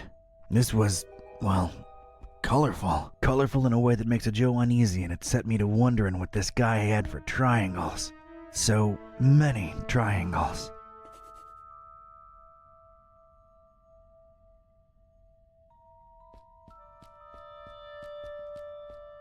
And there it was, a loose handle hanging conspicuously from the door of an empty cabinet.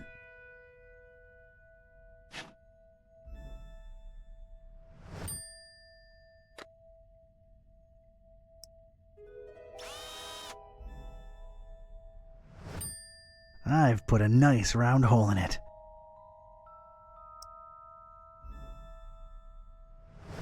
All right, got myself a shock-free switch.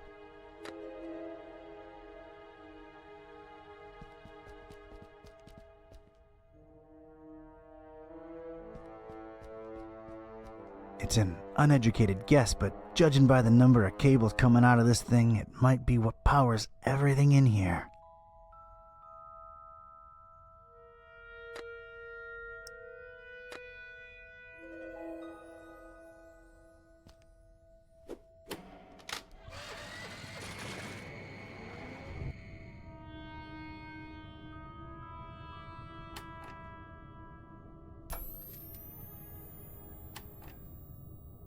Yes, power's back on.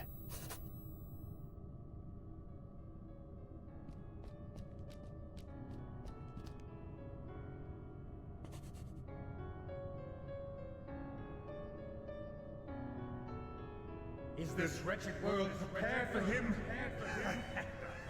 Not likely, not likely.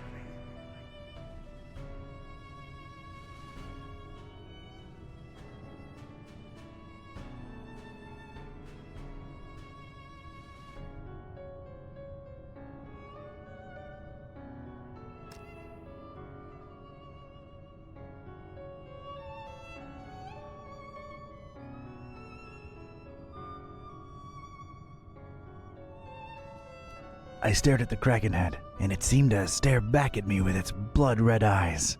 A little unsettling, I had to silently say to myself.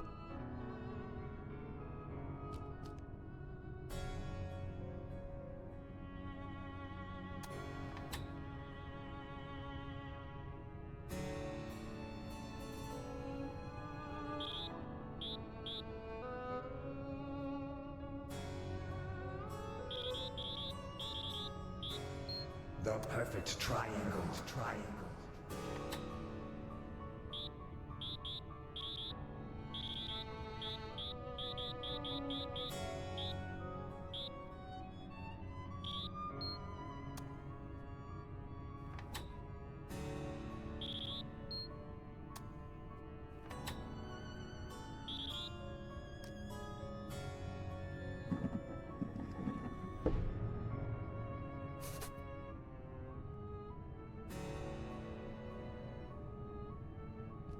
Nothing on the cover but a triangle. This better not be written in gibberish. This thing must hold some important information.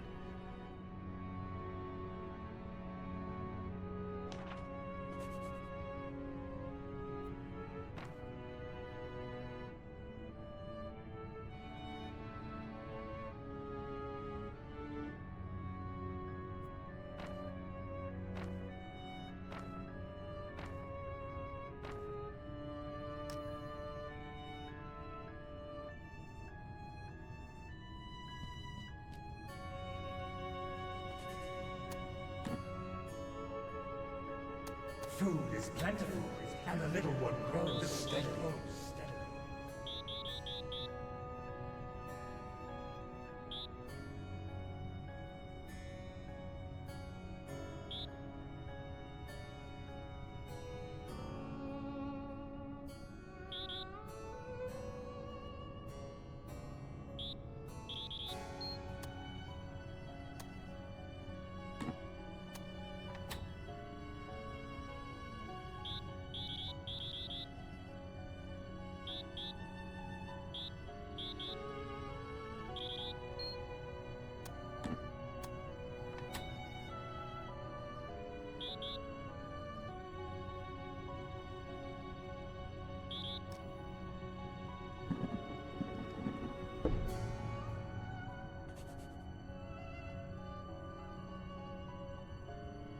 It's a small piece of ripped cloth caught on the edge here. Whoever they were, I really hope they didn't end up in the darkness below. I really don't need it. Maybe just its story. Idiot! Left toward the bay, right toward the EOD! Get it through your thick skull! Whatever passage used to be here, it's now a big, black, intimidating hole.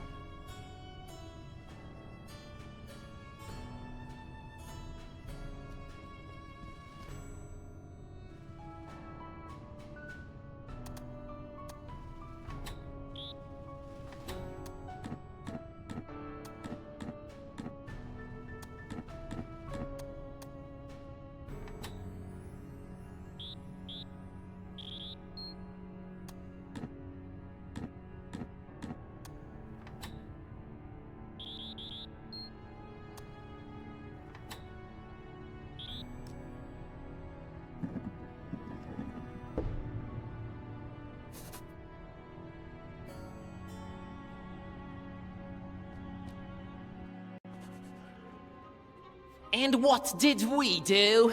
Trusted the butcher, put our faith in the carnifex. Double-crossed by that freak.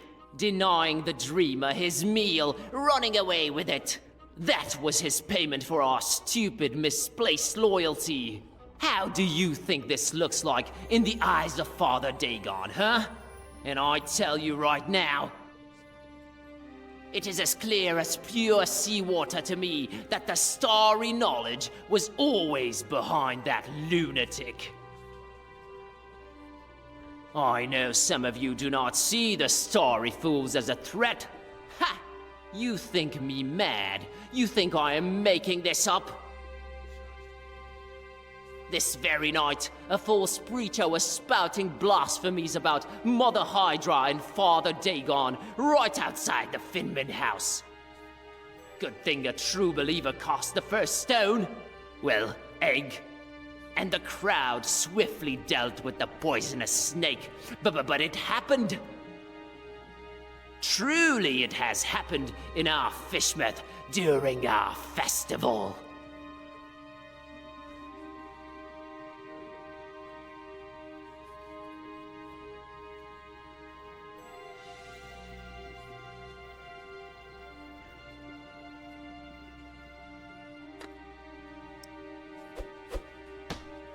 I speak the truth. They may be in our midst right now. Huh? Stars? I thought these guys were all about fish. We are lost. We are lost. I tell you, we are lost. Hunter curse you. Huh? Haunter. Sacrifices. Yes. Sacrifices will be necessary. Oh, yes. Son of a nebula. Huh? That's strange. Enough of this masquerade! I knew it! Treason! There has been one true God, you fish-loving heathens, and his name is the Haunter! How dare you speak that name in the house of Dagon? You broke into our temple and stole the Trapezohedron! Now you're going to pay! We'll feed you to the fish! Give us the book! No, you give us the book! Oh my god, little kid! What are you doing?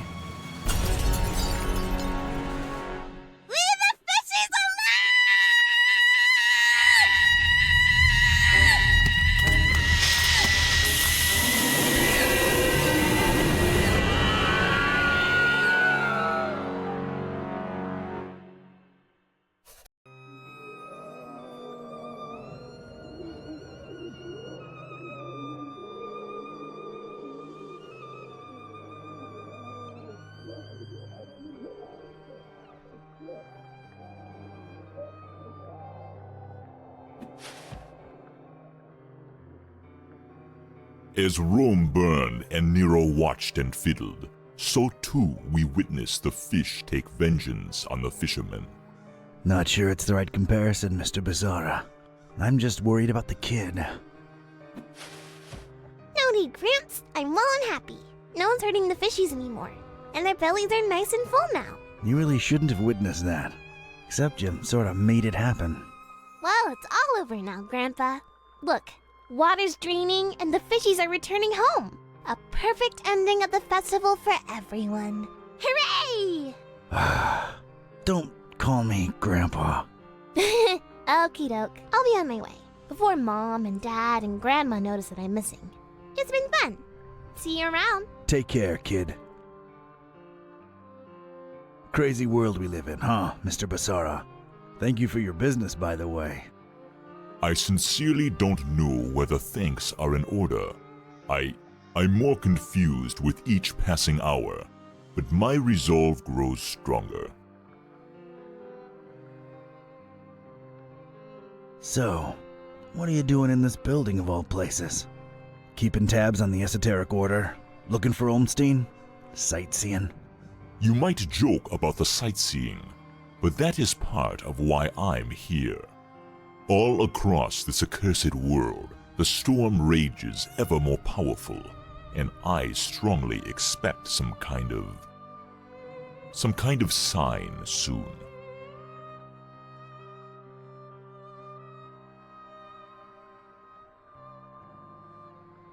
What sign? And why here of all places? Maybe a reason for a bell to ring through a terrible storm. News sure does travel fast. This is the highest steeple in FISHMOUTH, with the grandest, most resonant bell in miles. This is where I'll wait for a sign, for as long as it takes. And awaken the beast? How do we know that's a good thing? We don't, but it is written, so it shall come to be. This could be the start of a fascinating philosophical debate. If only we had time. I need answers. I need to know what the hell's going on here. Ask. I've come across terrible things in the butcher's pits. What were they? It is clear to me that FISHMOUTH holds more secrets than can be dug at in this small window of time we have, and time is not on our side. Not since we found that damn Necronomicon. Some use it to spawn horrible monsters. Some to make cats speak. Some might say it's the same thing. How do we fix that? What Olmstein allowed, Olmstein can undo. Find the enemy, thwart his plans, and Olmstein will reward you. I wish I had your confidence, Barnabas.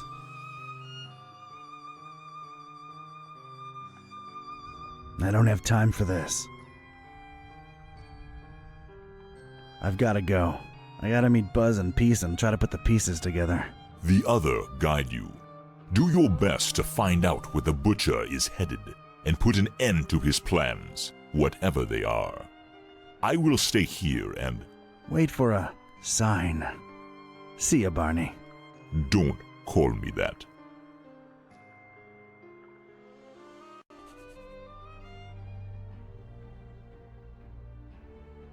Hey, kids.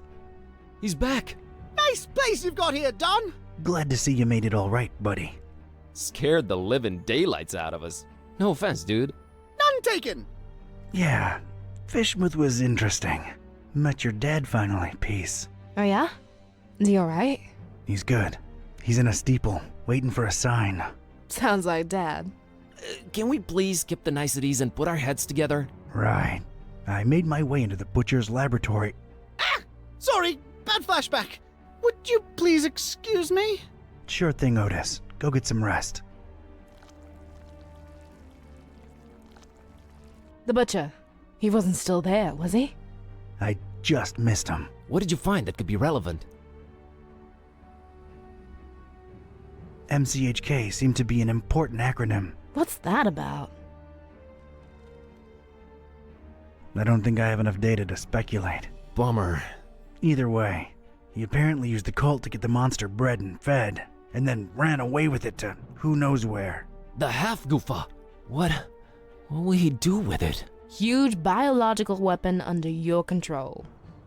I can think of a number of things. Oh boy. We need to get this guy. That's great and all, but you know, my problem? Remember what this is really all about? The butcher and Olmstein? There's a connection there. We gotta stop always being one step behind him.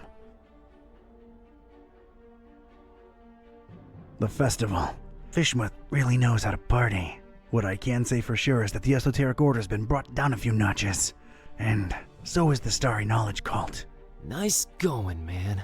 Wasn't me who did it. It was a short, weird little girl who really loves her fishies.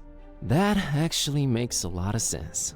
Yeah, other than that, I'm afraid FISHMOUTH and its creepy inhabitants remain a mystery. For now. The stabilizing element. Olmstein's constant. What did that say again? A terrible storm and 3 bells ringing throughout it shall awaken the beast. What are your thoughts on it? That's just a red herring. Whoever this guy is, he's just messing with us. It might not mean anything. You're dead wrong. Oh yeah? What do you make of it? I stand by my conviction. Just like the Necronomicon, this is all just ever-changing chaos. So Olmstein wrote the ending down and set it in stone. Wrote the ending? What does that even mean? He is not like us. Can't you grasp the concept of divinity? If he wrote it down, it will happen. Oh, man. Where are we on Olmstein's sign? I'm stumped. What do you think it could be? Constellation? So that was the first thing we thought of, but it doesn't match any known stars. Still feels like something viewed from above. Wait, I have an idea. Hand over that mouse, Buzz.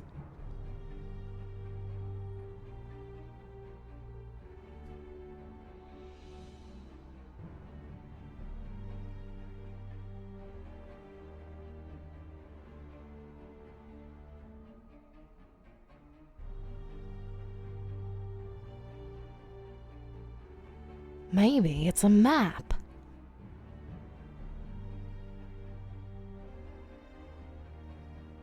There was a bell in Paris. There was a bell in Forum Maris. Dawn, you said my dad's in a steeple in FISHMOUTH. There's a bell there too. What do you know? It's Point Nemo! Point what? Earth's pole of inaccessibility. It's the one point in the ocean that's farthest from any land. There should be nothing there. Maybe look it up in recent news on that, the thing there. Looking it up on the thing. Okay, what I'm finding are crazy conspiracy theories about expeditions to Point Nemo going back more than a century. Anything remotely recent? Decades ago, a ship called the Alert, rumored to be carrying a huge cargo of explosives, never returned apparently. Sounds, encouraging. So we got 3 bells plus Point Nemo. That's got to be it. We're going, right? Hold your horses, buddy. Say we go there. What do we do about the bells? I can get a hold of Vlad. I can find a way to reach Dad. I got Serge eaten out of my palm, so I'm sure we can coordinate. Ring them all at once. We can awaken the beast, but do we want to? Or does that help the butcher? Think about it. If he ran away with it, it means that the butcher's in control of this monster. This beast, right? Just a theory, but these bells might snap the creature out of it.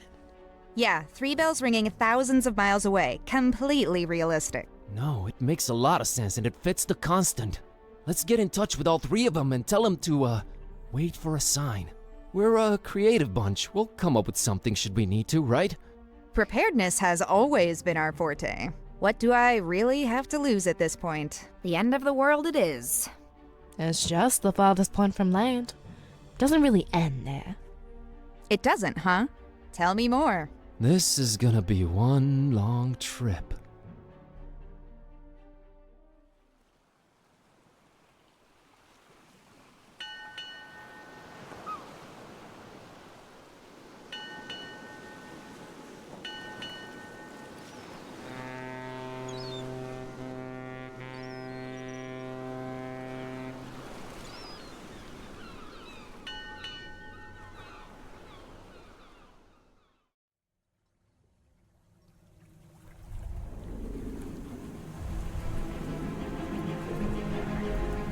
Ladies and gents, it's kinda crazy, but we're really here.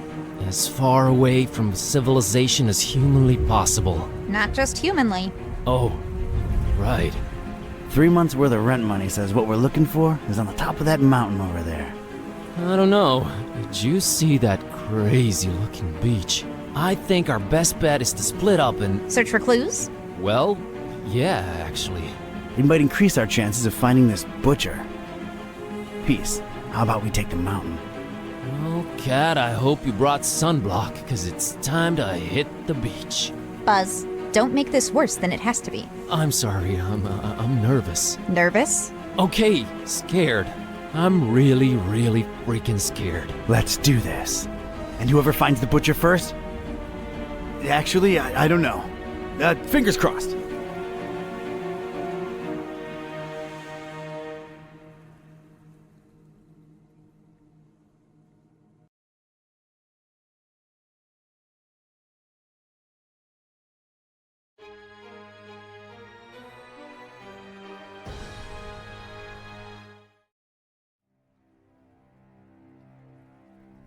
Point Nemo. Hopefully, it all ends here, once and for all. Is it me, or does this place seem off somehow? And for some reason, that huge, not quite full moon up there is particularly bothersome. Gibbous. What? Gibbous. Almost but not quite fully revealed. It's what you call that kind of moon. Whatever you say, Madam Scientist. Let's just...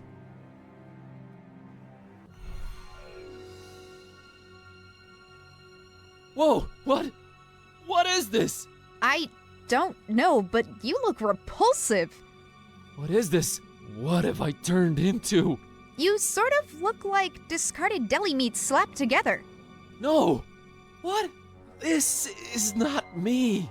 You just got transformed, against your will, into something you despise. Sucks, huh? I'm an abomination, Kitteh.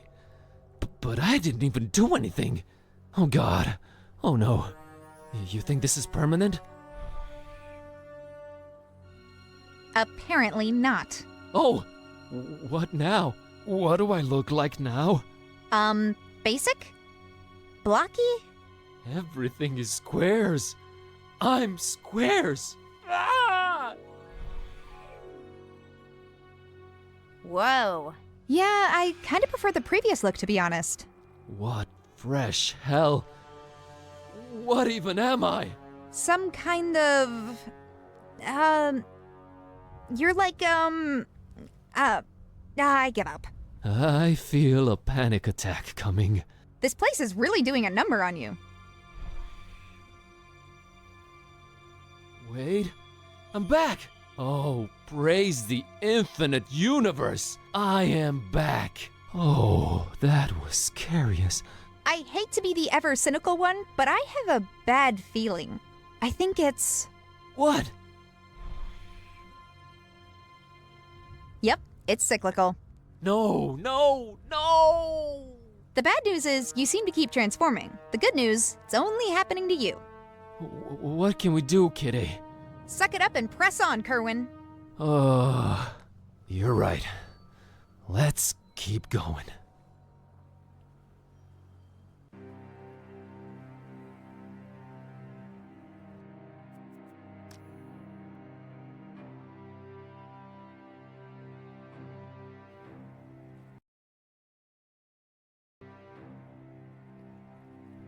Bizarre moss-covered monoliths are strewn all over this beach. Apparently that's what they call a gibbous moon. Almost... Were I more literarily inclined, I'd say that it's almost metaphoric in a way. But it's just a stupid moon.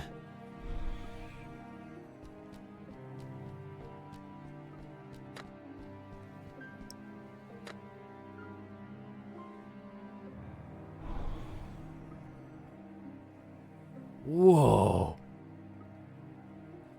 What the heck did you do, Kerwan? It worked. The Necronomicon actually worked on you. Did you think I wasn't going through enough already?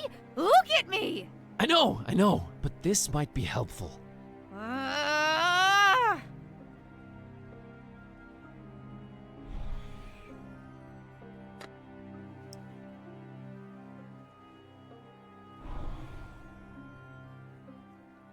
I hate you, Buzz.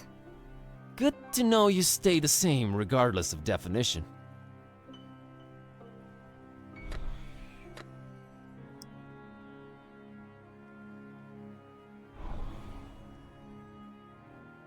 Oh no, this is insulting. I don't know. You actually look kinda cute. Shut up, you monster.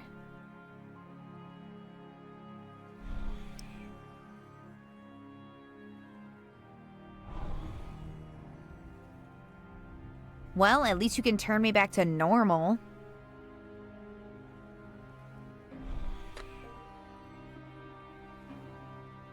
It's a normal looking archway. I mean, normal considering the circumstances.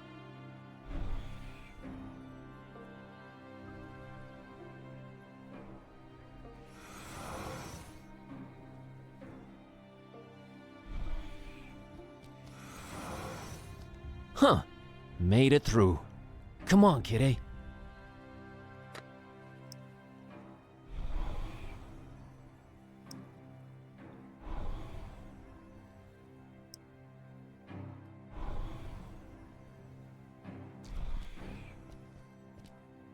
Something's stopping me from passing through this arch.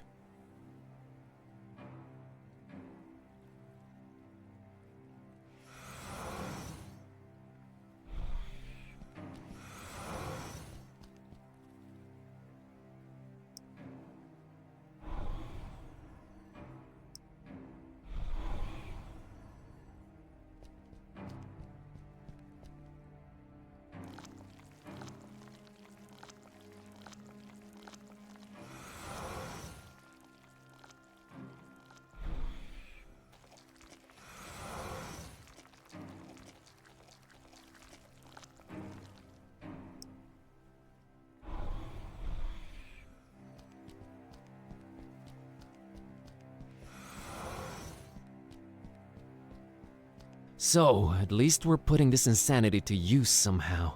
Just keep going, please.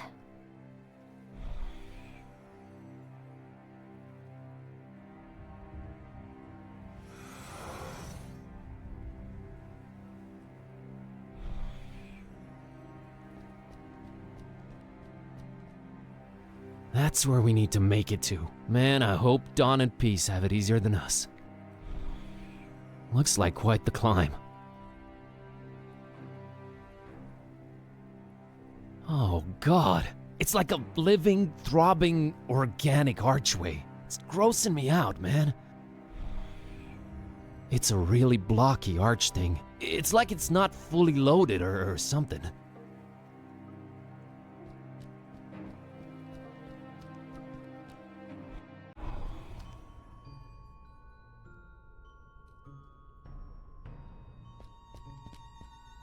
It's like this stone thing with holes in it. It's called a stele. How do you know these things?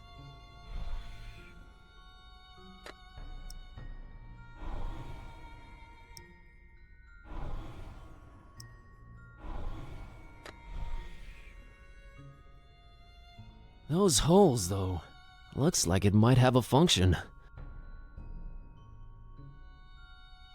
I can't reach that high up. It's a wall of huge boulders. Not very compact, though. You can almost see through the openings between them. I wonder what's behind them. I don't think I can bring them down.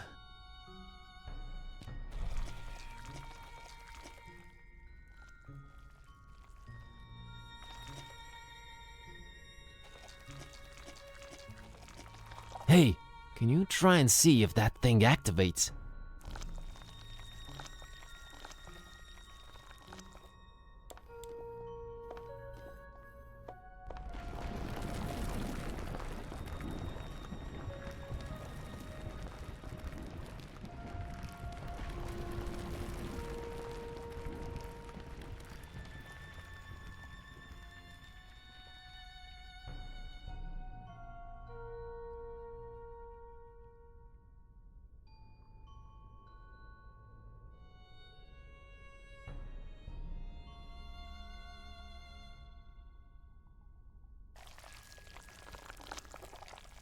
Repulsive, but pretty darn useful.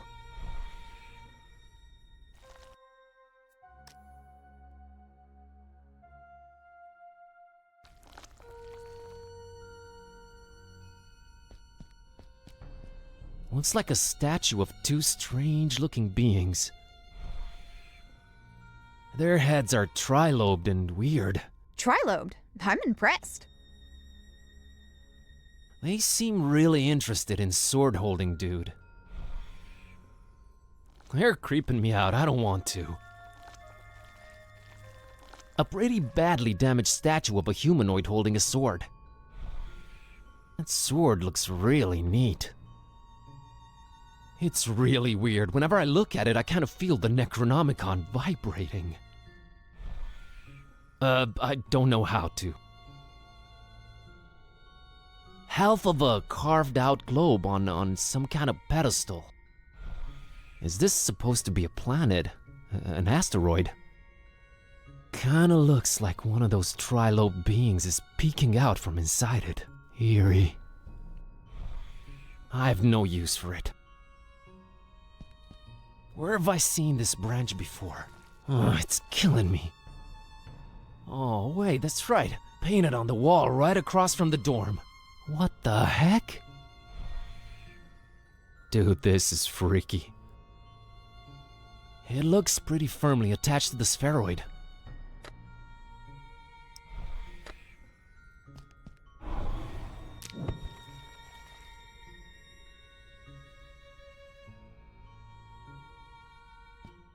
I'll just pick it up.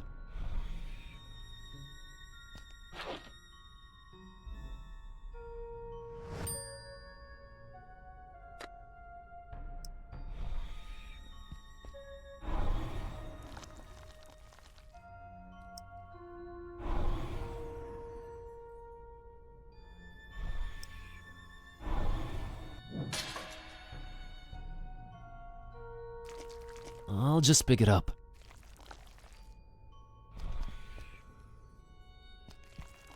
I'll just pick it up.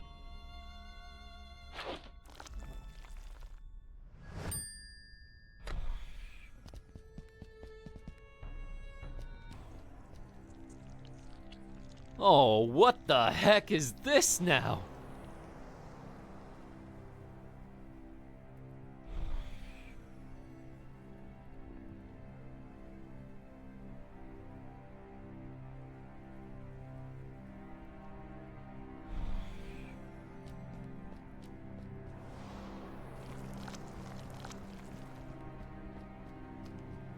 Much like myself, everything is shifting between these four estates.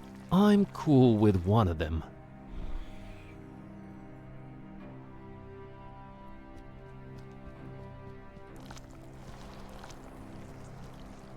Gigantic pits, and there's bubbling lava down there. Encouraging.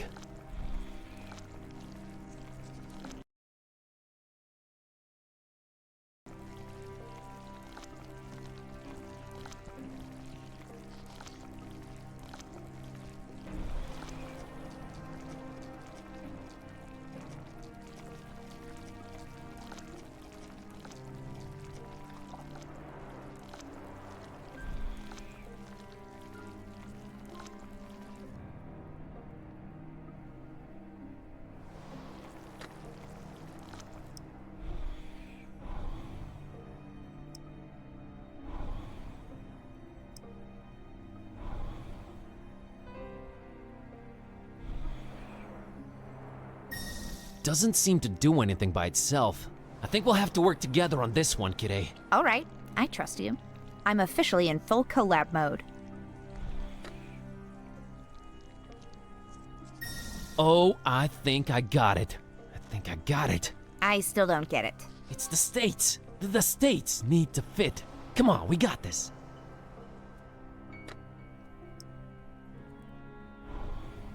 This is where it all ends.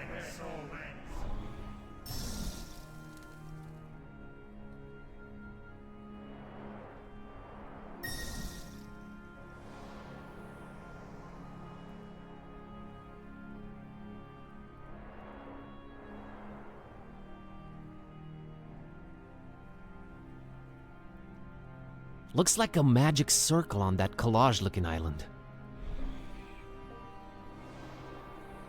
Maybe I could somehow activate it.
This is where it all ends.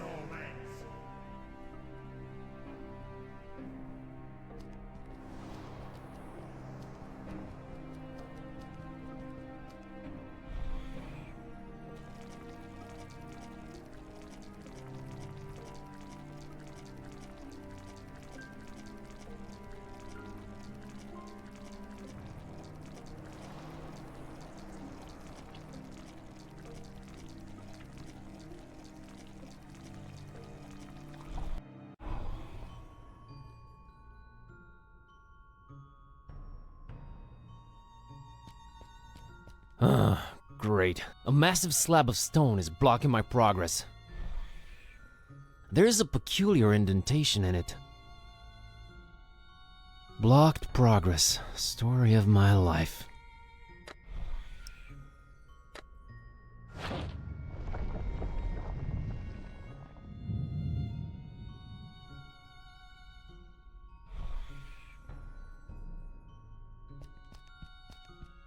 Another magic circle. It's on top of an organic-looking pillar.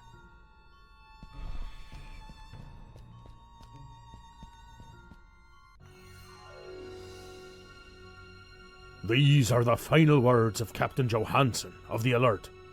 I don't have any kind of recording device. I only hope this ungodly place with all its strange magic will somehow retain my last utterances. Whoever you are, if you can hear this, know that this wretched place you've made your way to must be wiped off the face of the earth. That is what me and my shipmates on the Alert came here to do. Once we deciphered the sign, we left Oslo for Point Nemo with a ship full of explosives and fuses, hell-bent on destroying this island where the evil book is at its most powerful. I won't waste my breath on my exploits concerning the Necronomicon. If you are here, you must be aware of the generations it has tricked into playing its awful roles, and then led here to be made to disappear. When we embarked on this journey, we knew full well of the dozens that have failed before us. However, we have accomplished more than any of them.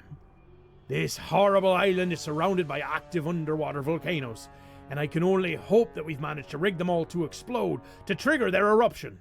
We have started with the detonator on the highest mountain peak and worked our way down. It did not come without sacrifices. The crew was driven crazy by the monstrosity of what they kept transforming into. By the time we were setting charges underwater, myself and First Mate Green were the only sane men left. That's when we saw it. My God, we had found more than we had bargained for. The thing that should not be. We were driven mad with fear. I fled in terror, and somehow clawed my way into this hall. I am probably on the side of the island we had not explored, and I see no way out of this hall where my bones will find their final resting place. I can only hope that Green set all the fuses before he lost his mind. Or his life. If someone ever hears this, the detonator, on the highest peak, bury this place, and the horror that slumbers beneath.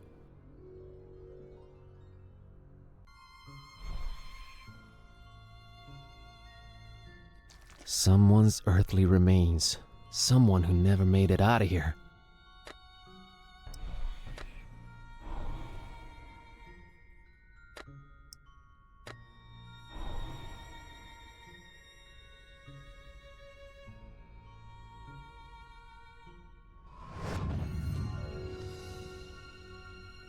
Kitteh! Are you dead? Are you alive in there? Still kicking, Schrodinger. Oh God, are you okay? Can you breathe? What do we do? Yeah, I can breathe all right. There are mechanisms inside this thing.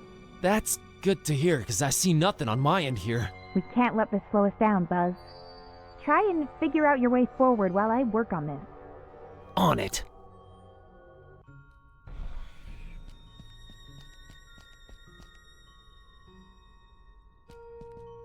Oh no. Some kind of knot inside this big stone slab. How many more obstacles do you have in store for me, Point Nemo? I've got to find a way to solve this. I've rearranged it. Nothing changed.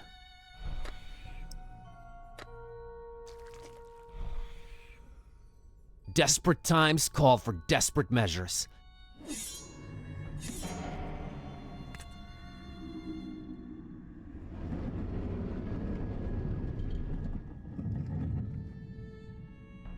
Kitteh, can you hear me? I've opened this door. We can keep going now. You can keep going. This contraption is way more complicated than I had anticipated.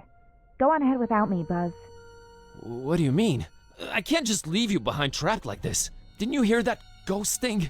All the volcanoes around here are rigged to blow up. Just go, Buzz. Find the butcher. Dawn and Peace might need you. I'll be okay. I'll try to make my way out of this trap. Kitteh, I can't. Just go already. And be careful, numbskull. Kitteh, I love you. Get the out of here, Kerwan!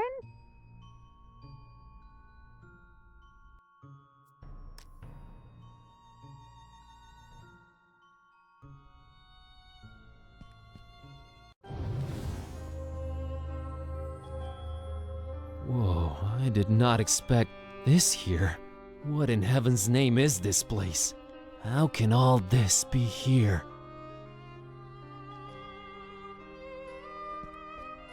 This is straight up bizarre. There are framed pictures of some objects I've come across ever since this whole adventure began, like the exploding package and Priscilla's doll, but also of others that I don't recognize. These other objects vary from unusual to ancient. What's the point of all this? Looks like there used to be pictures in these, but they're gone. Looking closer, there's a lot of wear and tear. Like they've seen a lot of different pictures come and go. Whoa. The title of the book is A Storm Over FISHMOUTH. What? Should I look deeper into this? While on an antiquarian tour of an isolated fishing village called FISHMOUTH, a man called Robert Olmstein has an unexpected revelation. Olmstein? Robert Olmstein? What does this mean? Let's see what this page says. It had all started with the strange fishiness of the local populace, but now it was clear. There was more, so much more to this. It was as if whispers of dark ancient legends, revelations of unfathomable ancestry, madcap globe-trotting adventures, and the ever-present threat of slumbering horror were all coming together into one blood-red line under the watchful eye of the Necronomicon. Holy hardcover hermetical history. I've stumbled onto something big. I'll just keep reading, I guess. These stories are too dark and beautiful not to come to life, uttered Olmstein with an enigmatic smile. Even the one ending with this world's complete destruction. There is no story if there is nothing at stake, came Olmstein's answer. The roles are set, the actors will come and go, and we will be here, watching. And controlling it? Sometimes, when the time is right. Why not make it always? Always. Where is the fun in that? And he let go of the book, watching it drop in slow motion into the crowd below. The end.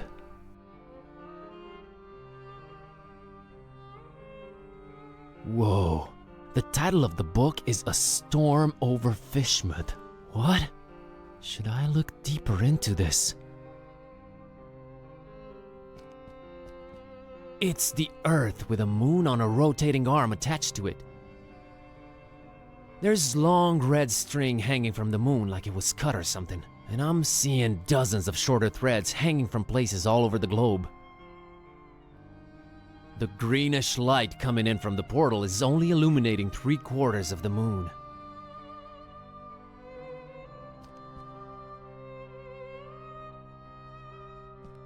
This book is called The Case of Basil Dexter Kerwan. Basil Kerwan, a bookish nobody counting the days away behind his office desk, unveils a century-spanning relationship between himself and a wizard named Corvinus, and tries to avoid slowly transforming into something he detests. The pages are all crossed out and scratched over. It's hard to make out anything more.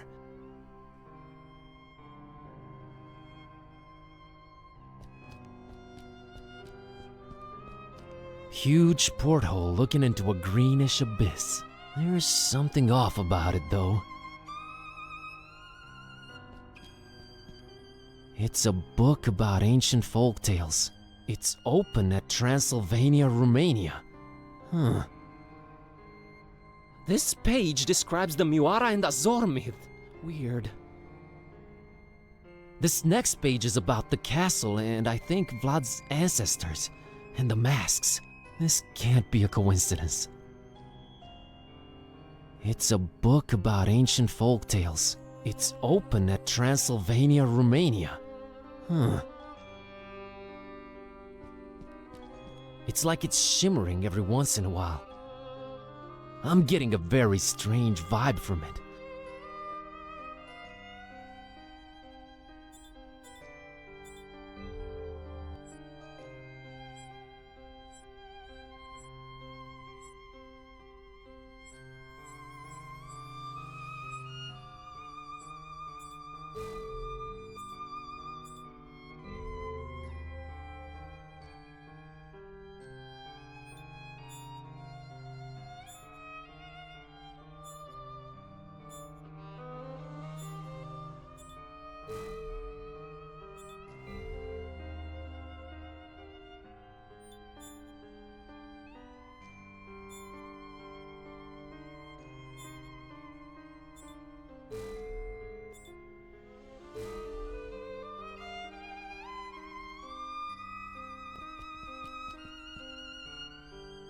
Do I really want to go already? Haven't looked at everything in here and who knows if I'll ever get a second chance.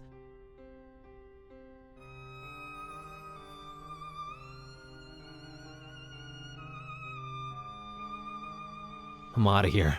Dawn and Peace need me. Goodbye, strange room.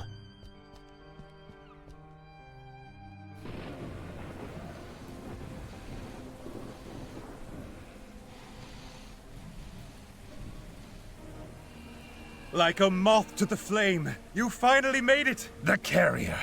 Right on time. Buzz, turn around! Run! No, no, no. That is where you are wrong, little zealous fly. It is not him carrying the book. It was always the book carrying him here. Nonsense! We were always right on your tail, Butcher. Oh, because you chose to, right? Adorable. But enough about that. Hand over the book, carrier. Or what? Or I constrict those electricity fields and zap your friends just like the bugs that they are. Not until you tell me what you want it for. Oh, come on. What difference does it make to you? This will all play out as it must, regardless. Let us stop wasting time. I can just read a spell and end you. We both know it does not work that way. It already worked once. Do I have to spell everything out for you? It worked once because it was written that it would. You had no say in this. The book chose the role, and now it returns to me for its final performance. You're insane. Bob Olmstein, or whatever he's calling himself. We're all just actors in his little production. Until you hand the Necronomicon over, that is. Production? Like a play? You have not caught on yet? Tough. I have no time to lay it out for you dimwits. Book, now! What's going on? What's he saying? What is Olmstein's nature? Tell me. But it really is simple, little fly. You are all prisoners in Olmstein's web of fiction, while I will claw my way out of it. So what's the book for? A fine seeker you turned out to be. It is the magic wand in the illusionist's toolkit. This thing called Olmstein likes his stories. He simply set loose the magic wand into our boring world and watched it turn myth into reality. So many possible storylines he planted seeds for. The carrier, the seeker, the protector, the beast. Same roles, different actors. So much more fun when you defy all laws of nature and existence. Give me the book! What will you use the book for? The crowning achievement of my life's work with flesh and blood and metal. Breathing life into one of Olmstein's favorite characters. The half-kufa? The meal those esoteric order idiots thought they'd sacrifice to Dagon? It goes by a much simpler name. Ya Cthulhu! He who dreams at the bottom of the sea, awaiting his awakening. The perfect triangle.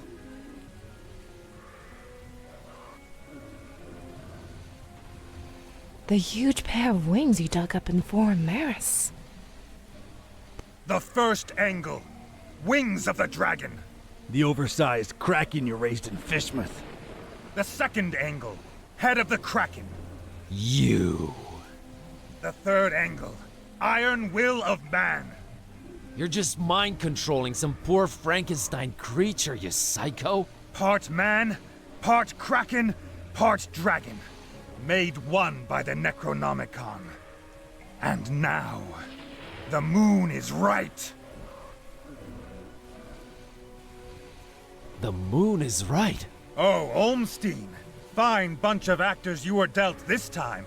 They have seen all and understood nothing. No, wait. Olmstein, the moon, the Necronomicon, the Kraken. I think I'm starting to understand. Are you now? Olmstein wanted the monster here. And why is that?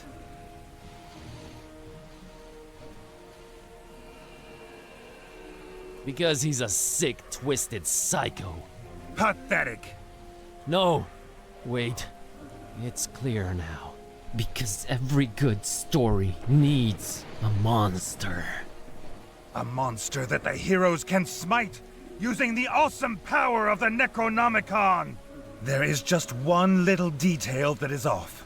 We're early, aren't we? Indeed. Only when the moon is full does Olmstein regain control over the Necronomicon. He set it up that way, and it is beautiful.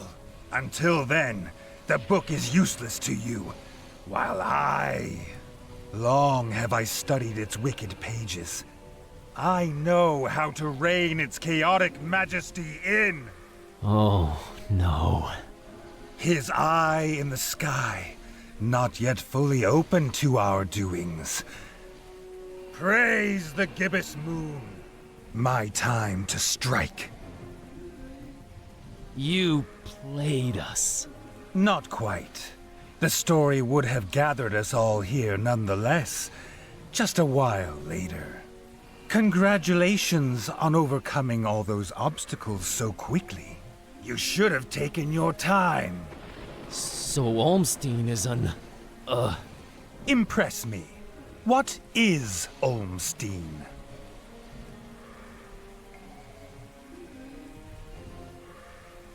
He's an alien, and the last person who'd believe in this mumbo-jumbo, but even I know.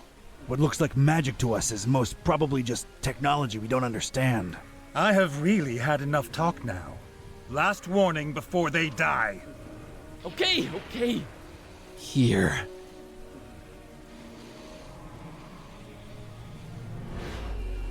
Welcome back, old friend. So now what? You'll just become Cthulhu! Devourer of souls! An end to this wretched joke of a world! Destroy the world. That's it? You either haven't thought this through or you're just bat-crap nuts. Negotiating terms, little fly. Yes, they're in control right now, up there in the moon. But once I stamp this world out, when just me and them are the ones left standing... What happens? Appreciation for a mortal that became a god. For the pawn that broke the rules and checkmated the king. I have created life before. And I will destroy and then repopulate this world the way I see fit. Olmstein will never allow it. Start over from scratch, with an invincible god of death ruling over darkness? Breeding my own ruthless kind, stamping out the weak. Nothing but chaos for years and years to come? That is not his kind of story. Him and his kind will just abandon this wretched earth, Move on to the next toy and leave this one to me! Time to become Cthulhu!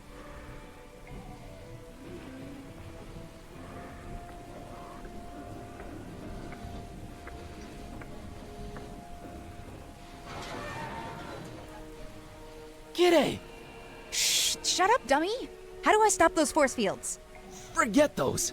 All the underground volcanoes around this peak are rigged to explode. The detonator's got to be around here somewhere. Look for that. Blow up volcanoes, awaken beasts for mind control. Got it. On it.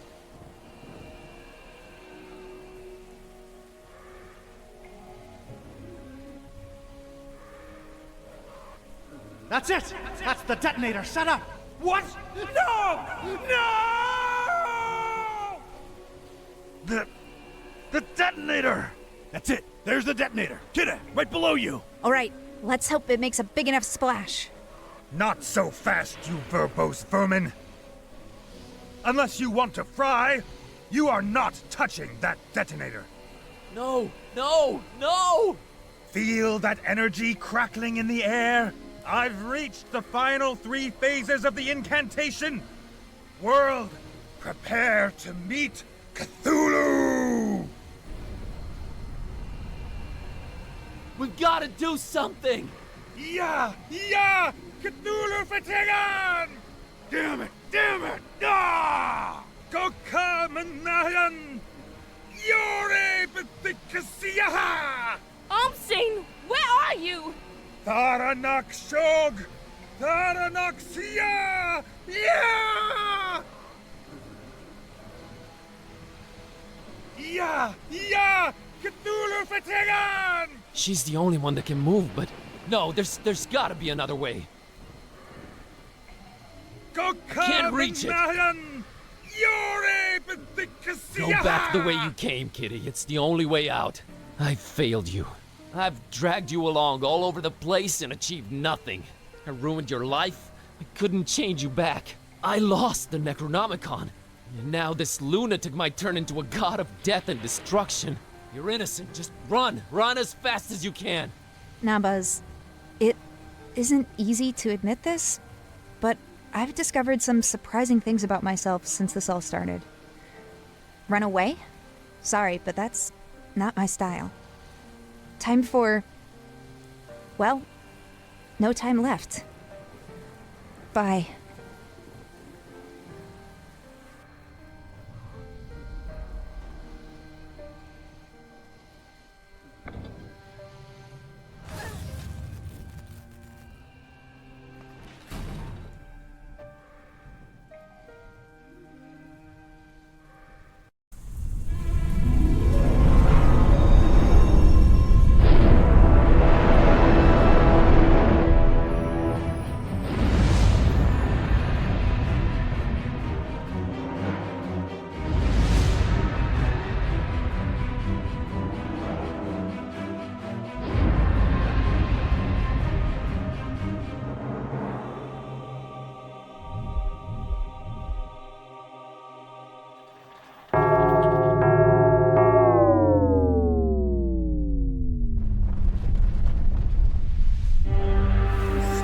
Little critter! Your sacrifice was for naught! It has not awakened! It has not!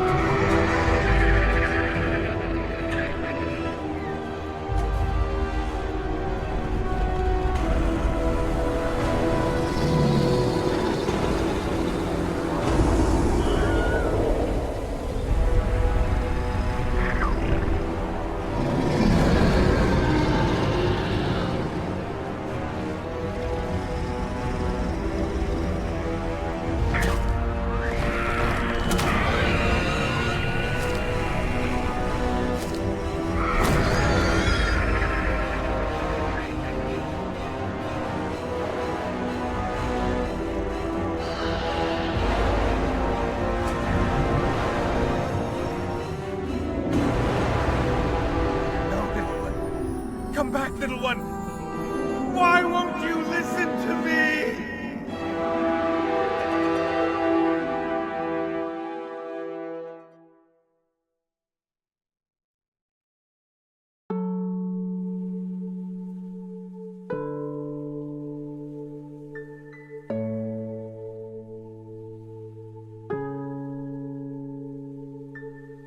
not the soulless beast she wanted us to think she was.